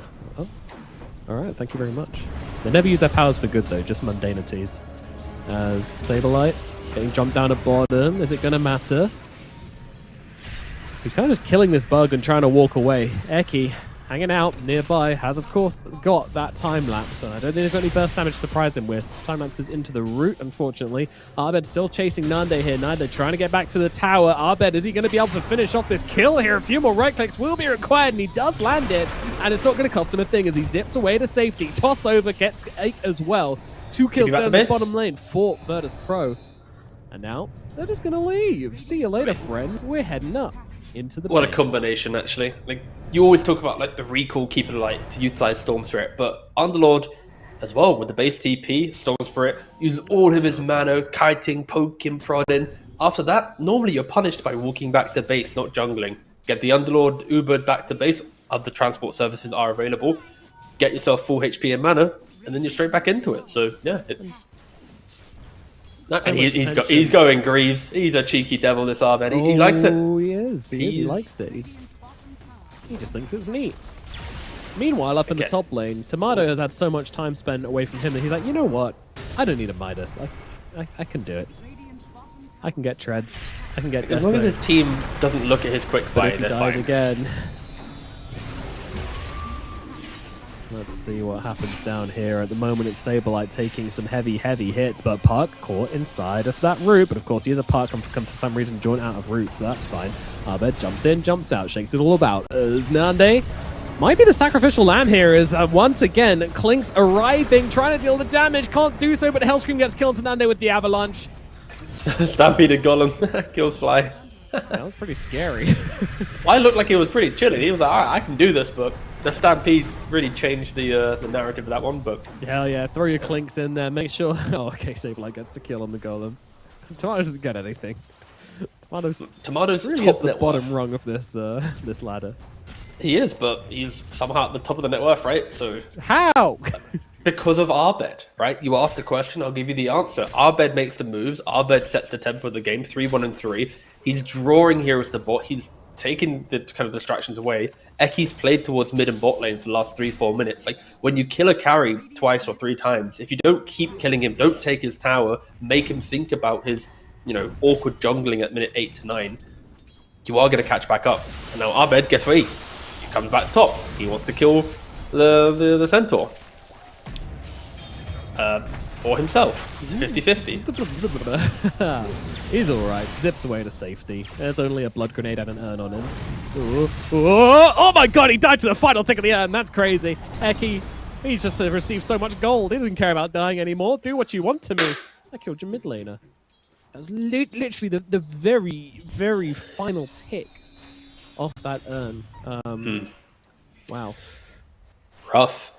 But still, opens up the point that's being made. Because of Storm Spirit, Klink's his top net worth. He actually has a game. Saberlight's able to get a couple of assists. And it was kind of a weird early game, but Underlord never really crushes lanes. He just kind of stumbles his way through the game. Like, yes, I press Firestorm. I think any carry player watching this game, the takeaway is if you're 0-3 in lane and not top of net worth, it's your mid laner's fault. Yeah, pretty much. And also don't buy Midas. Like, don't fall Also, victim yeah, to... that's also true. Yeah, just buy real items and join the team. Like, if he had Midas now, we would be talking about like a 16-minute Desolator, 17. But he's looking at like 13 and a half, right? It's extremely different trajectory. As they jump onto the Weaver, Vortex and a toss. Yeah, he's gone. Good lockdown. Nicely chained. Of course, Fly with the double damage for some reason helping out there. For some reason. I don't know why he's got the DD. He's griefing, I think. Well, he's allowed to be, the star of the show at some points in the game. No, these are What's that's this the problem support with supports. Yeah, getting out of line. Gotta keep them down. I'm sorry, boss. I'll buy wards and just exist. No, that was the Omni Knight in the last game. Ooh. Damn. we're speaking honestly here. Okay, Hey, come on we're now. Speaking come on, freely. Come on, don't. I don't think you I get would awards. He couldn't afford them. Yeah. No, like my pet peeve in Dota is like I hate the metas where POS 5s need to go full sacrificial to the point where they are only pressing a buff on an ally. I think that's like a step, like that's obviously old school Dota. I loved that back in the day, but like new age Dota is like POS 5s having stuns or kill threat or doing something in the fight to change the balance no matter the minute. And Omni, unfortunately, it's like every button you press is to an ally. There's not a single button you press on an enemy outside of Hammer of Purity, which doesn't count, that makes you go, haha, I've made your game more annoying. And conceptually, to me, that's just like, you are so victim to other people that you don't get about to get 2 Shrines of Wisdoms, by the way. Probably, yeah, sorry, I was yapping. But yeah, he did. He just jumped in. Dire's top tower has fallen. Easy. But yeah, no, I definitely agree on that. The only thing I don't agree with is like how hard it is to kill supports at the moment, where it means that like only super powerful spellcasting mid lanes and Hellscream dies to an arena, that's fine. Can actually kill supports anymore. And even then, you usually need a support to help you kill a support, which is a lot.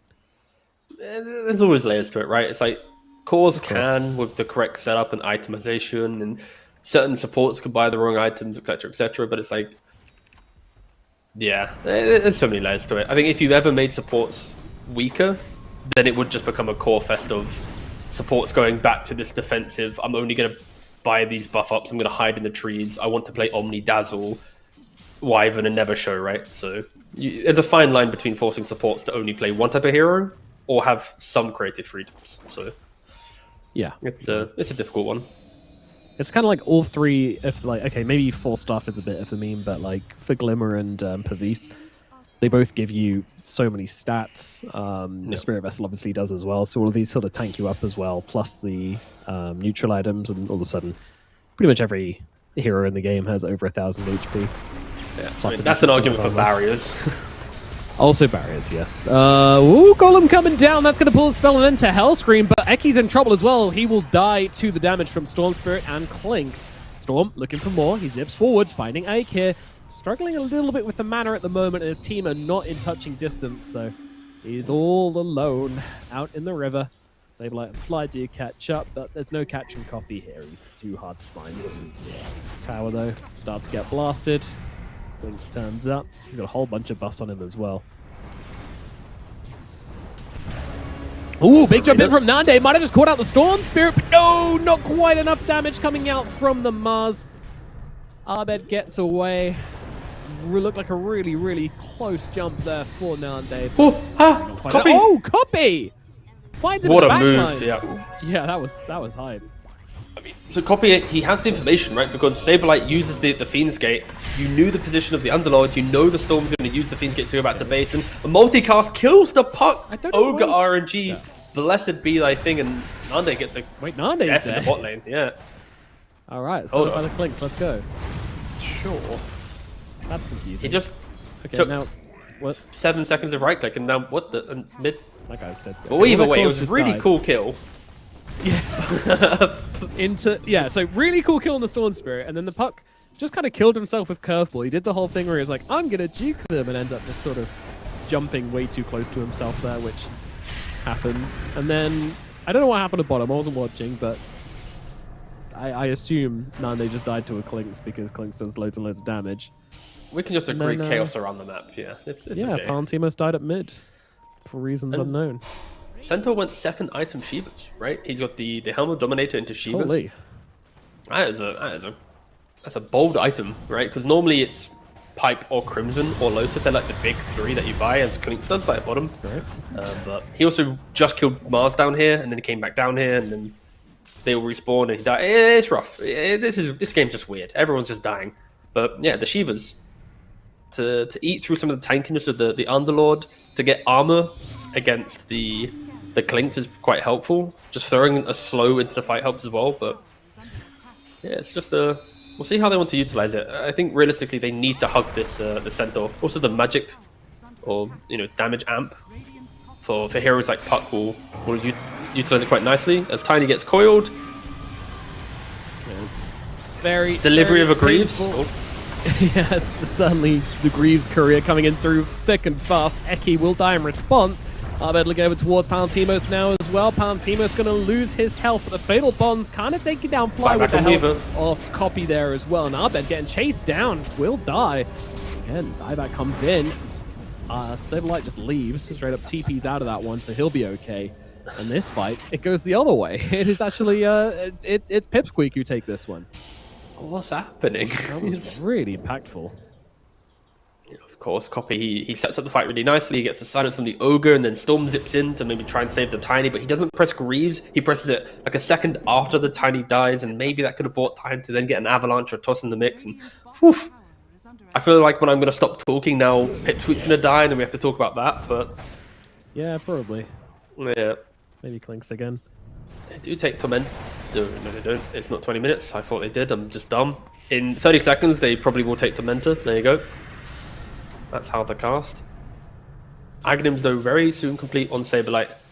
That will give him just instant lockdown as Hellscream misses the Avalanche, but gets the toss. Yeah, I'm not sure it's going to matter here. Too much damage coming out from Tomato to blow him up. Now look into the Clinks. Eki's gone too. He just brought back in the last fight, so has a 70-second death timer at this 20-minute mark. Now, well, I guess it's VP who's getting the Tormentor.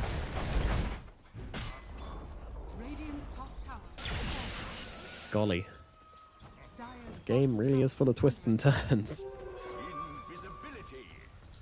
Up to the top side we go. There you go, toss in your slug, get in there Saberlight, and they will kill off the Torm, and Fly gets himself a shard to go along with his Midas.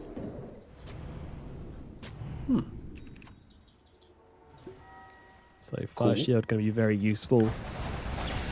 This is actually a really good shard. Like, I don't think people have really, like, again, Ogre's been a hero that's been viable, in my opinion, for like the last 6 months, but not picked up until very recently. But Fire Shield is just so nice. And to heroes that have that, like, the one right click to try and open up the fight, you know, eating a percentage of that damage feels really, really good. As they do jump onto the Centaur in the bot lane. Yep, it's a lot coming down onto Palantimos. He will fall. Bye-bye, Yayo. Saberlight getting credit for that one, utilizing the new Aghanims with the Fiend's Gate just to really make sure he cannot get away. Now, Well, Hellscream was looking. Didn't find it, though. yeah, almost connected there. A fraction earlier. Flies found the puck instead. They're hunting on all fronts.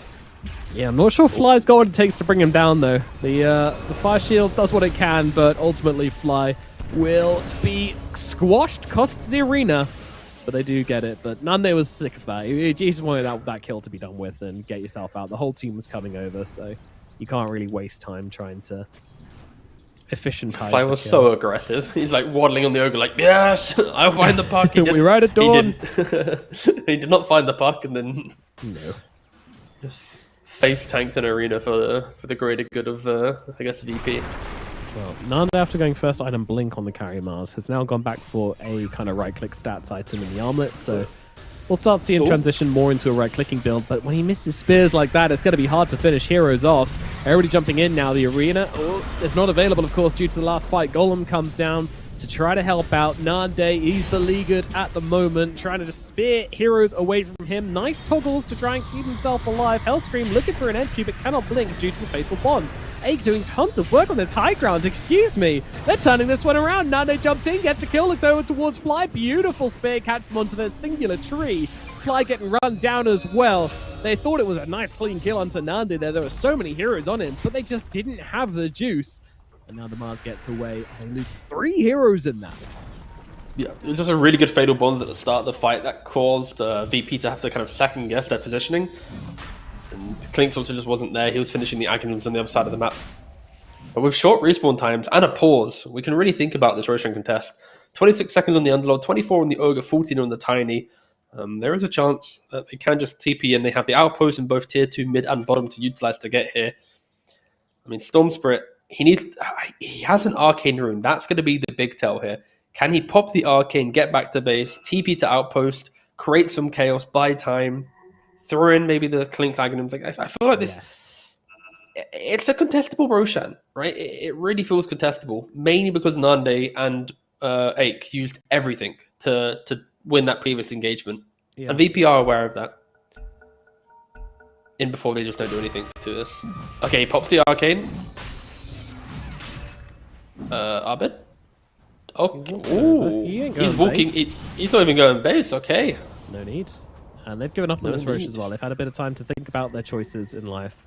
And decided Oh, that their choices Ecky's- in life were not good. Okay. No. Eggy. Yeah, that is the correct call from Radiant. Hitting Roshan there would Yeah. have been highly illegal, where you don't really have any major rush taking potential outside of Weaver Swarm and But- everyone right clicking. It would have been very fitting for the game, though. It would have been very fitting for the game. It is a back and forth roller coaster tennis match of Oh, yeah. quirkiness, I guess. Keep your arms and legs inside the vehicle at all times. When was the last time you went to a theme park?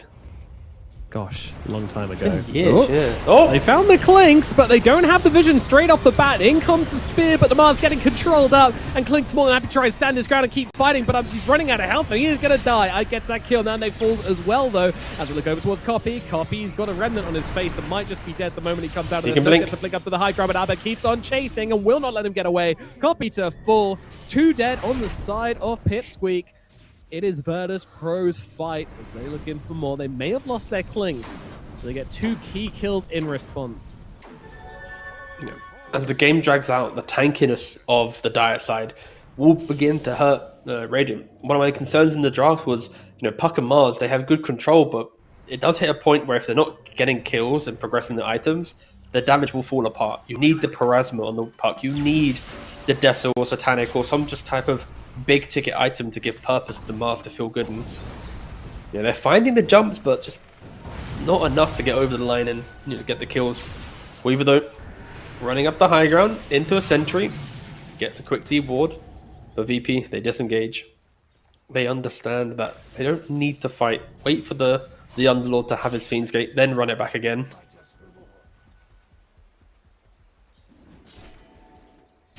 What's Ogre going? He went for a Yules. Okay, so now there's a potential multicast Yules going to be in the game. Might accidentally grief his team. It's kind of hype. Yours is one of the most enjoyable items on Ogre, because when you go to stop one guy, you might lift up the guy that you were trying to kill, and then it gets all funky, but double Yules are in play now. Tiny and Ogre. Both ready to cyclone a Pipsqueak. Get them up in the air, take them out of the fight. Especially good against this Centaur. Also just nauseous, right? Spinning around. Oof. And windy. Mess up your hair. I don't have hair, so excellently hit. Oh, sorry. Too soon. that's why. No, it's okay. It's why I did it on purpose. I didn't want to be countered by yours anymore. So Oh, I see. yeah, not because of my Created receding strong hairline and bad gusts of genetics. wind. Yep. What do you think the end of Copy's name means? Like the sponsor part. Kind of looks like a paint value or something. Yeah, maybe it's the color of his wall. Yeah, Just- that'd be pretty good. Yeah. Very attached Or his to hair wall. dye. Most people have their girlfriend or something, but he's just got his wall. What was it? What was it again? They're doing Roshan, but I'm more intrigued. 1007 E5. 1007 E5. It also sounds like a meaning- petrol. Or like a tax code or True, Or maybe a car, yeah. here's some banking details. Would be brave. I've googled it. It means nothing, but this Roshan Okay. might mean something.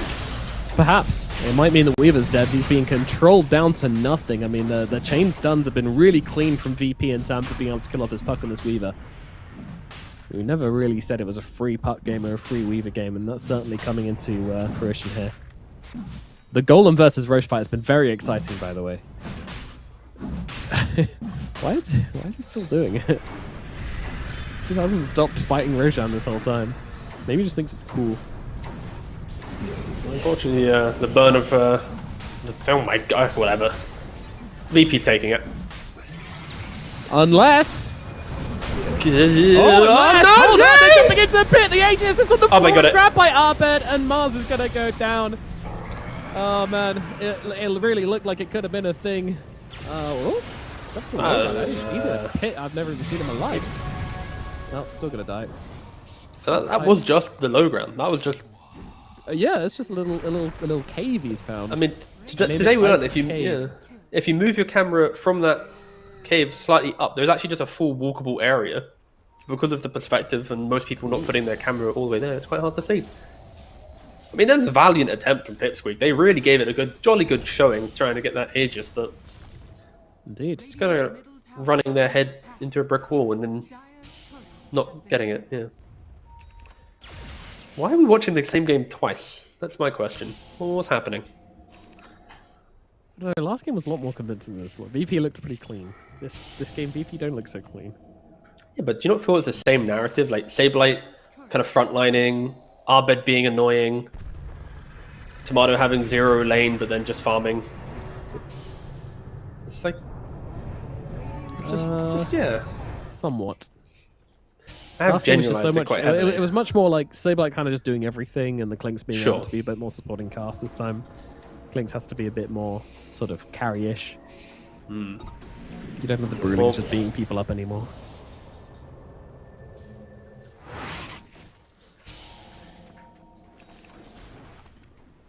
Okay, MOUZ has a BKB. Oh. Jumping onto Sableye. He has a pipe. It's damage. It's damage. They've almost got him to half health until he uses a pipe, and now can turn around onto the puck, and the puck's gonna die. So I'm gonna go ahead and say it's not really worthwhile. Looking like he's in some trouble here as well. Arena coming down from Nande. They're popping the BKB, really trying to finish off the job, and he will shove his spear into Sableye to take him out. And now Clinks letting Leash from the low ground, finding yet another kill for themselves here. And he's dead as Arbed gets on top of Nande. Nande trying to get away, but there is no escape for the MOUZ. He pays the price for killing Sableye, and he will die as well. Arbed getting 3 in that one here. Yeah, I mean, Another Arbed really is... kind of forced move there. I mean, of course, we can easily praise Sableye on his optimization, his just general tankiness, but I feel like Arbed, what he did in the early game to break open this game, the Greaves again, 2 games in a row, I'm really loving it on these spell casting mid laners. You're not trying to buy a mech and use mech timings. It's not like some old school Father Shadow Fiend where it's like, haha, mech can go. It's I'm buying the full Greaves and then using that to dispel myself and just keep going, keep moving forward. Queen of Pain and Storm, out of the the top of my mind, make the most sense to wanting to buy it, and it's just working out really, really well. Yeah, and when you're playing into like this singular silence, the singular spell which could ruin your day, like the Waning Rift. Last game I can't remember which spell. I think it was I don't remember which silence they were against, but again it was the same thing. And yeah, just but not many heroes can do it it off. from the mid lane, right? Like Leshrac wants a Blink or a Kaya. Like a puck obviously isn't going to buy it. It's not every hero that can really utilize it, but I think from the 2 games we've seen, without any doubt, Queen and Storm makes sense. I'm intrigued to know who would then fit the next. Like, what's the 3rd hero that could potentially do it? But still 2 very good contenders for it, and they are utilizing it really, really nicely. Yeah. A minute left in the Aegis for Arbed. They did do a really deep smoke, but they did not find anything, as all of Pipsqueak were on the top side of the map smoking themselves. They were looking for the Tormentor. It was taken soon after 20, so it is back up. It looks like VP don't care as of yet about it. They do have the Fiend's Gate, so there is a potential chance that if they see the Tormentor falling, Sableye just ults on top of the dead Fiend's Gate. Instead, they're just going to preemptively go there. All right. Tower's super Sure. dead. No. That was an ult and a half from Sableye. It certainly was. But are they trying to bait it? I have no idea. You could just thought, they have they might be doing it. Let's try to catch them out, and just kind of give it a guess. Ooh, in the backlines, Palantimo's jumping onto the Clinks. Clinks getting super low here. Might actually just be losing his life. He's going to heal himself up with the death pack, try to run away, but a spear will do the job. Nande clicks him and kills him off. They've lost the Clinks. VP have to run. Hellscream running for the hills over here on the side. Should be able to get out. Storm's absolutely fine. He's got a haste rune as well, just in case he needs it. Gonna bottle that one up. Aegis is gone. Yeah, they just walked high ground into Mars Puck Warlock and died. Shockingly, yeah. They used their spells and they died. I mean, it was a bit of a wraparound, to be fair. They didn't really see it coming super clearly, so Sure, the but I BKB think wasn't able to come off from the clinks in time.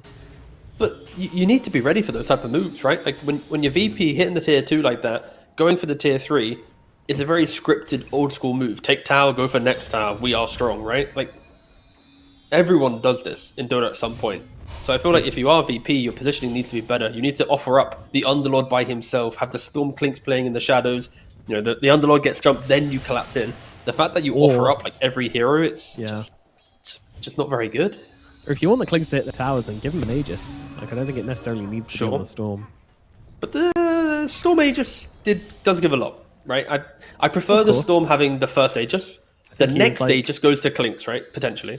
Unless you want to go high ground on that first Aegis. Sure, yes. Saying.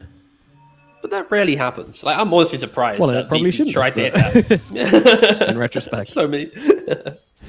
Again, I think the play from VP is fine as long as they set it up correctly.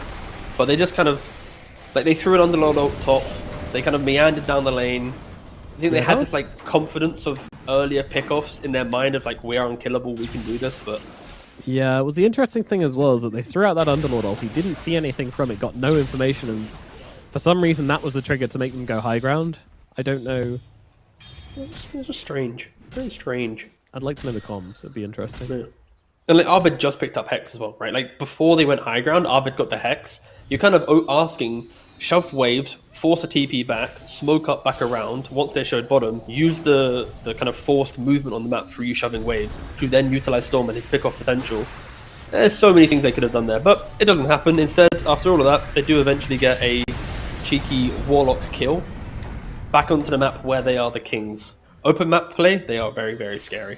Oh yeah, very, very hard to survive against this. And same, like looking for the Assault QRS very shortly. He pretty much has it in about 5 start out onto the puck here. Yule's going to come out, but they don't have the lockdown to keep on this puck. However, Copy still going to be able to... Hex. Oh, Hex. Okay, never mind. He did not jump away to his orb in time. And silence, Jaunt, phase shift, get away.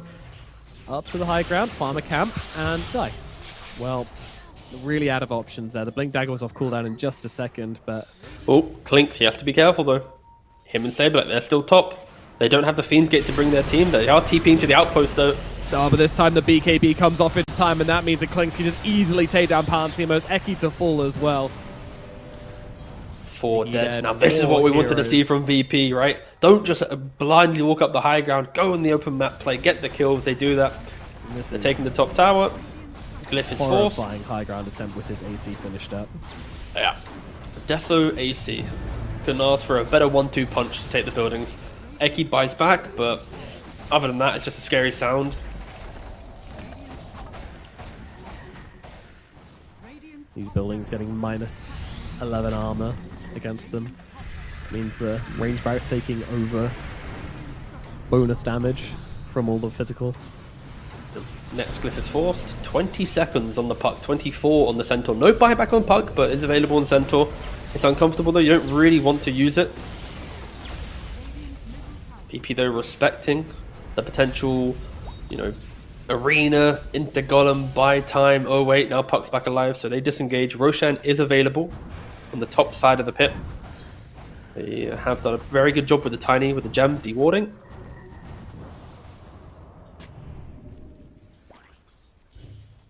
Sablet's about to be level 25. He is, whew, he's a big boy. Flying. Yeah, he's doing great.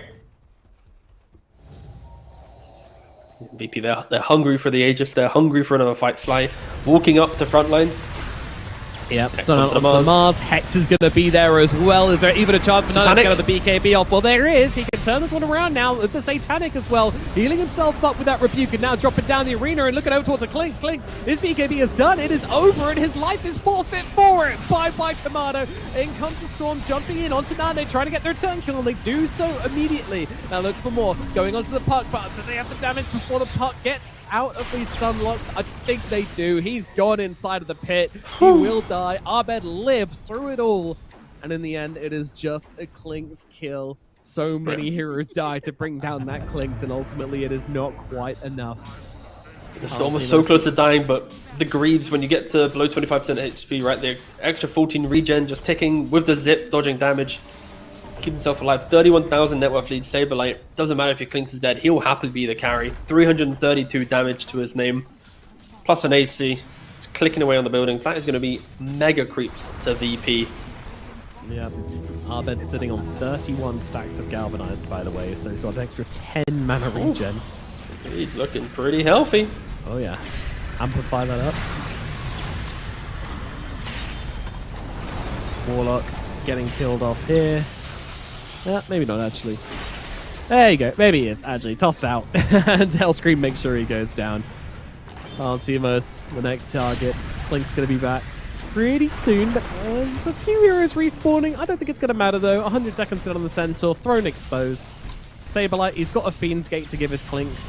I don't even think it's needed though. Saberlight's doing this without him. There's so much damage coming through. Nande pops the BKB, pops the Arena, trying to make the defense, but the Ancient unfortunately has died. GG is called, and game number 2 goes to VP. They get the 2-0 over Pipsqueak, sending them down to the lower bracket in these qualifiers. Yeah, just a very, very good showing from VP in the mid game and the late game. I think Saberlight had a very good series with his Brewmaster into Underlord. You got to say, I think Arbed as well, the Storm Spirit, and the Queen of Pain. Queen of Pain game 1, Storm game 2. I think they had really, really strong series. I think the laning of Flying Tomato was a little bit of a problem potentially for VP in the future series. If they are to qualify, they need to win another best of 3. So even though they did very well here, both in draft and general mid to late game play, I do want to raise that question to VP that if they do want to lock in a qualifier, they do actually want to progress from a qualifier team to a LAN team. I am looking at potentially that safely.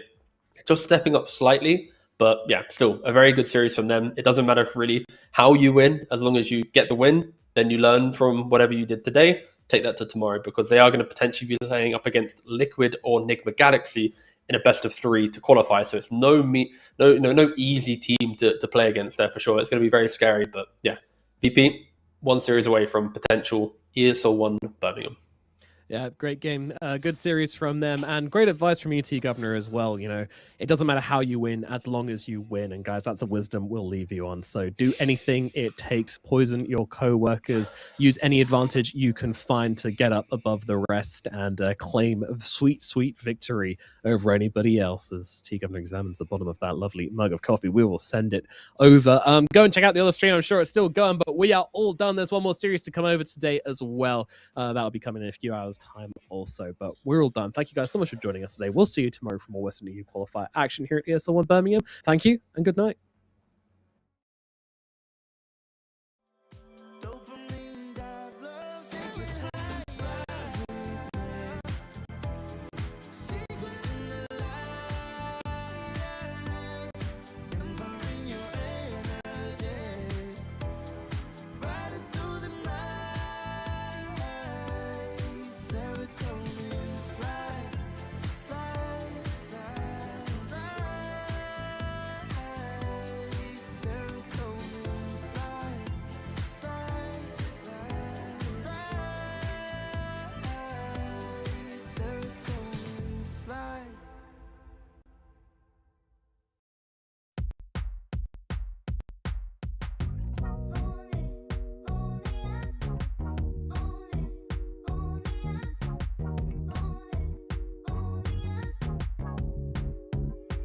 Like a moth to the flame,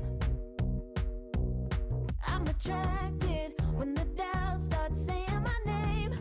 I can go there easily, and it's hard to maintain, 'cause I know it's not the world I know, it's me. Believe in every little thing I hear, and no, I ain't no stranger to the fire, burning up all my desire to be great. It stays coming in waves.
the greatest days coming in waves. And no, I ain't no stranger to the fire, burning up all my desire to be great. I gotta just open the gate. All I need is saving from hitting the pavement, understanding when I'm impatient, that only I give to me. All I need is a little love in lonely places, the strength to stand fear in the face, that only I give to me.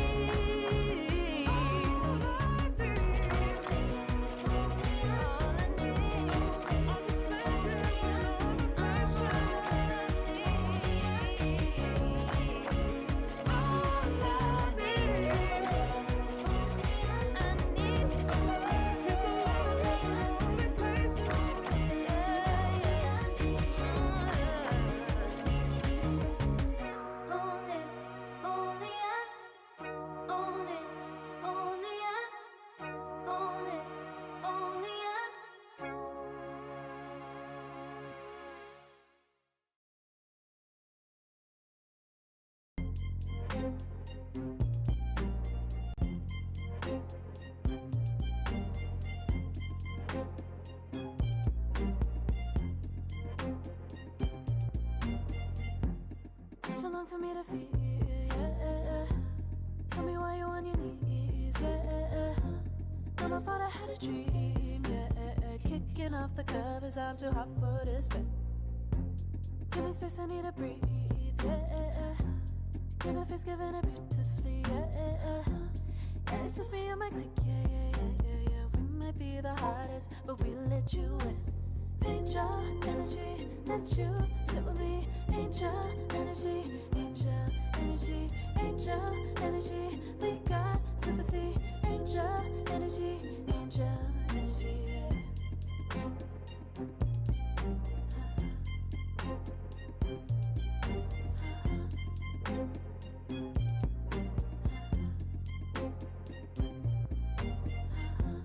Take the time to breathe and rest. Let yourself feel the best. Feel it all so deeply, so deeply. Divine with how we be, yeah. Aligned with everything, yeah.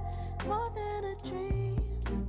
Vulnerable and strong, yeah, we feel everything. Angel energy, let you sit with me. Angel energy, angel energy, angel energy. We got sympathy. Angel energy, angel energy, angel energy. Let you sit with me. Angel energy, angel energy, angel energy. We got sympathy. Angel energy, angel energy.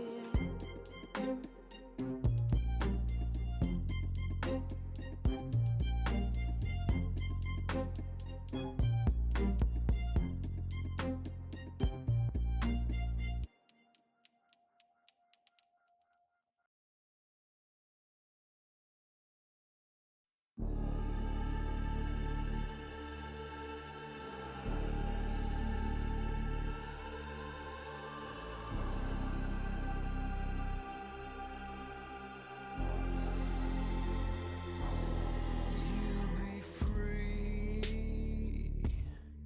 When I set you free, I breathe you in. But all your sins won't disappear. You can see it's true that I want only you when we'll break free. Together, you and me. Take me in your arms and let us rise high up to the stars where we can fly. So come with me and pray. I want you to play my games and fulfill my black desires. So break my heart and leave me. I only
get mine.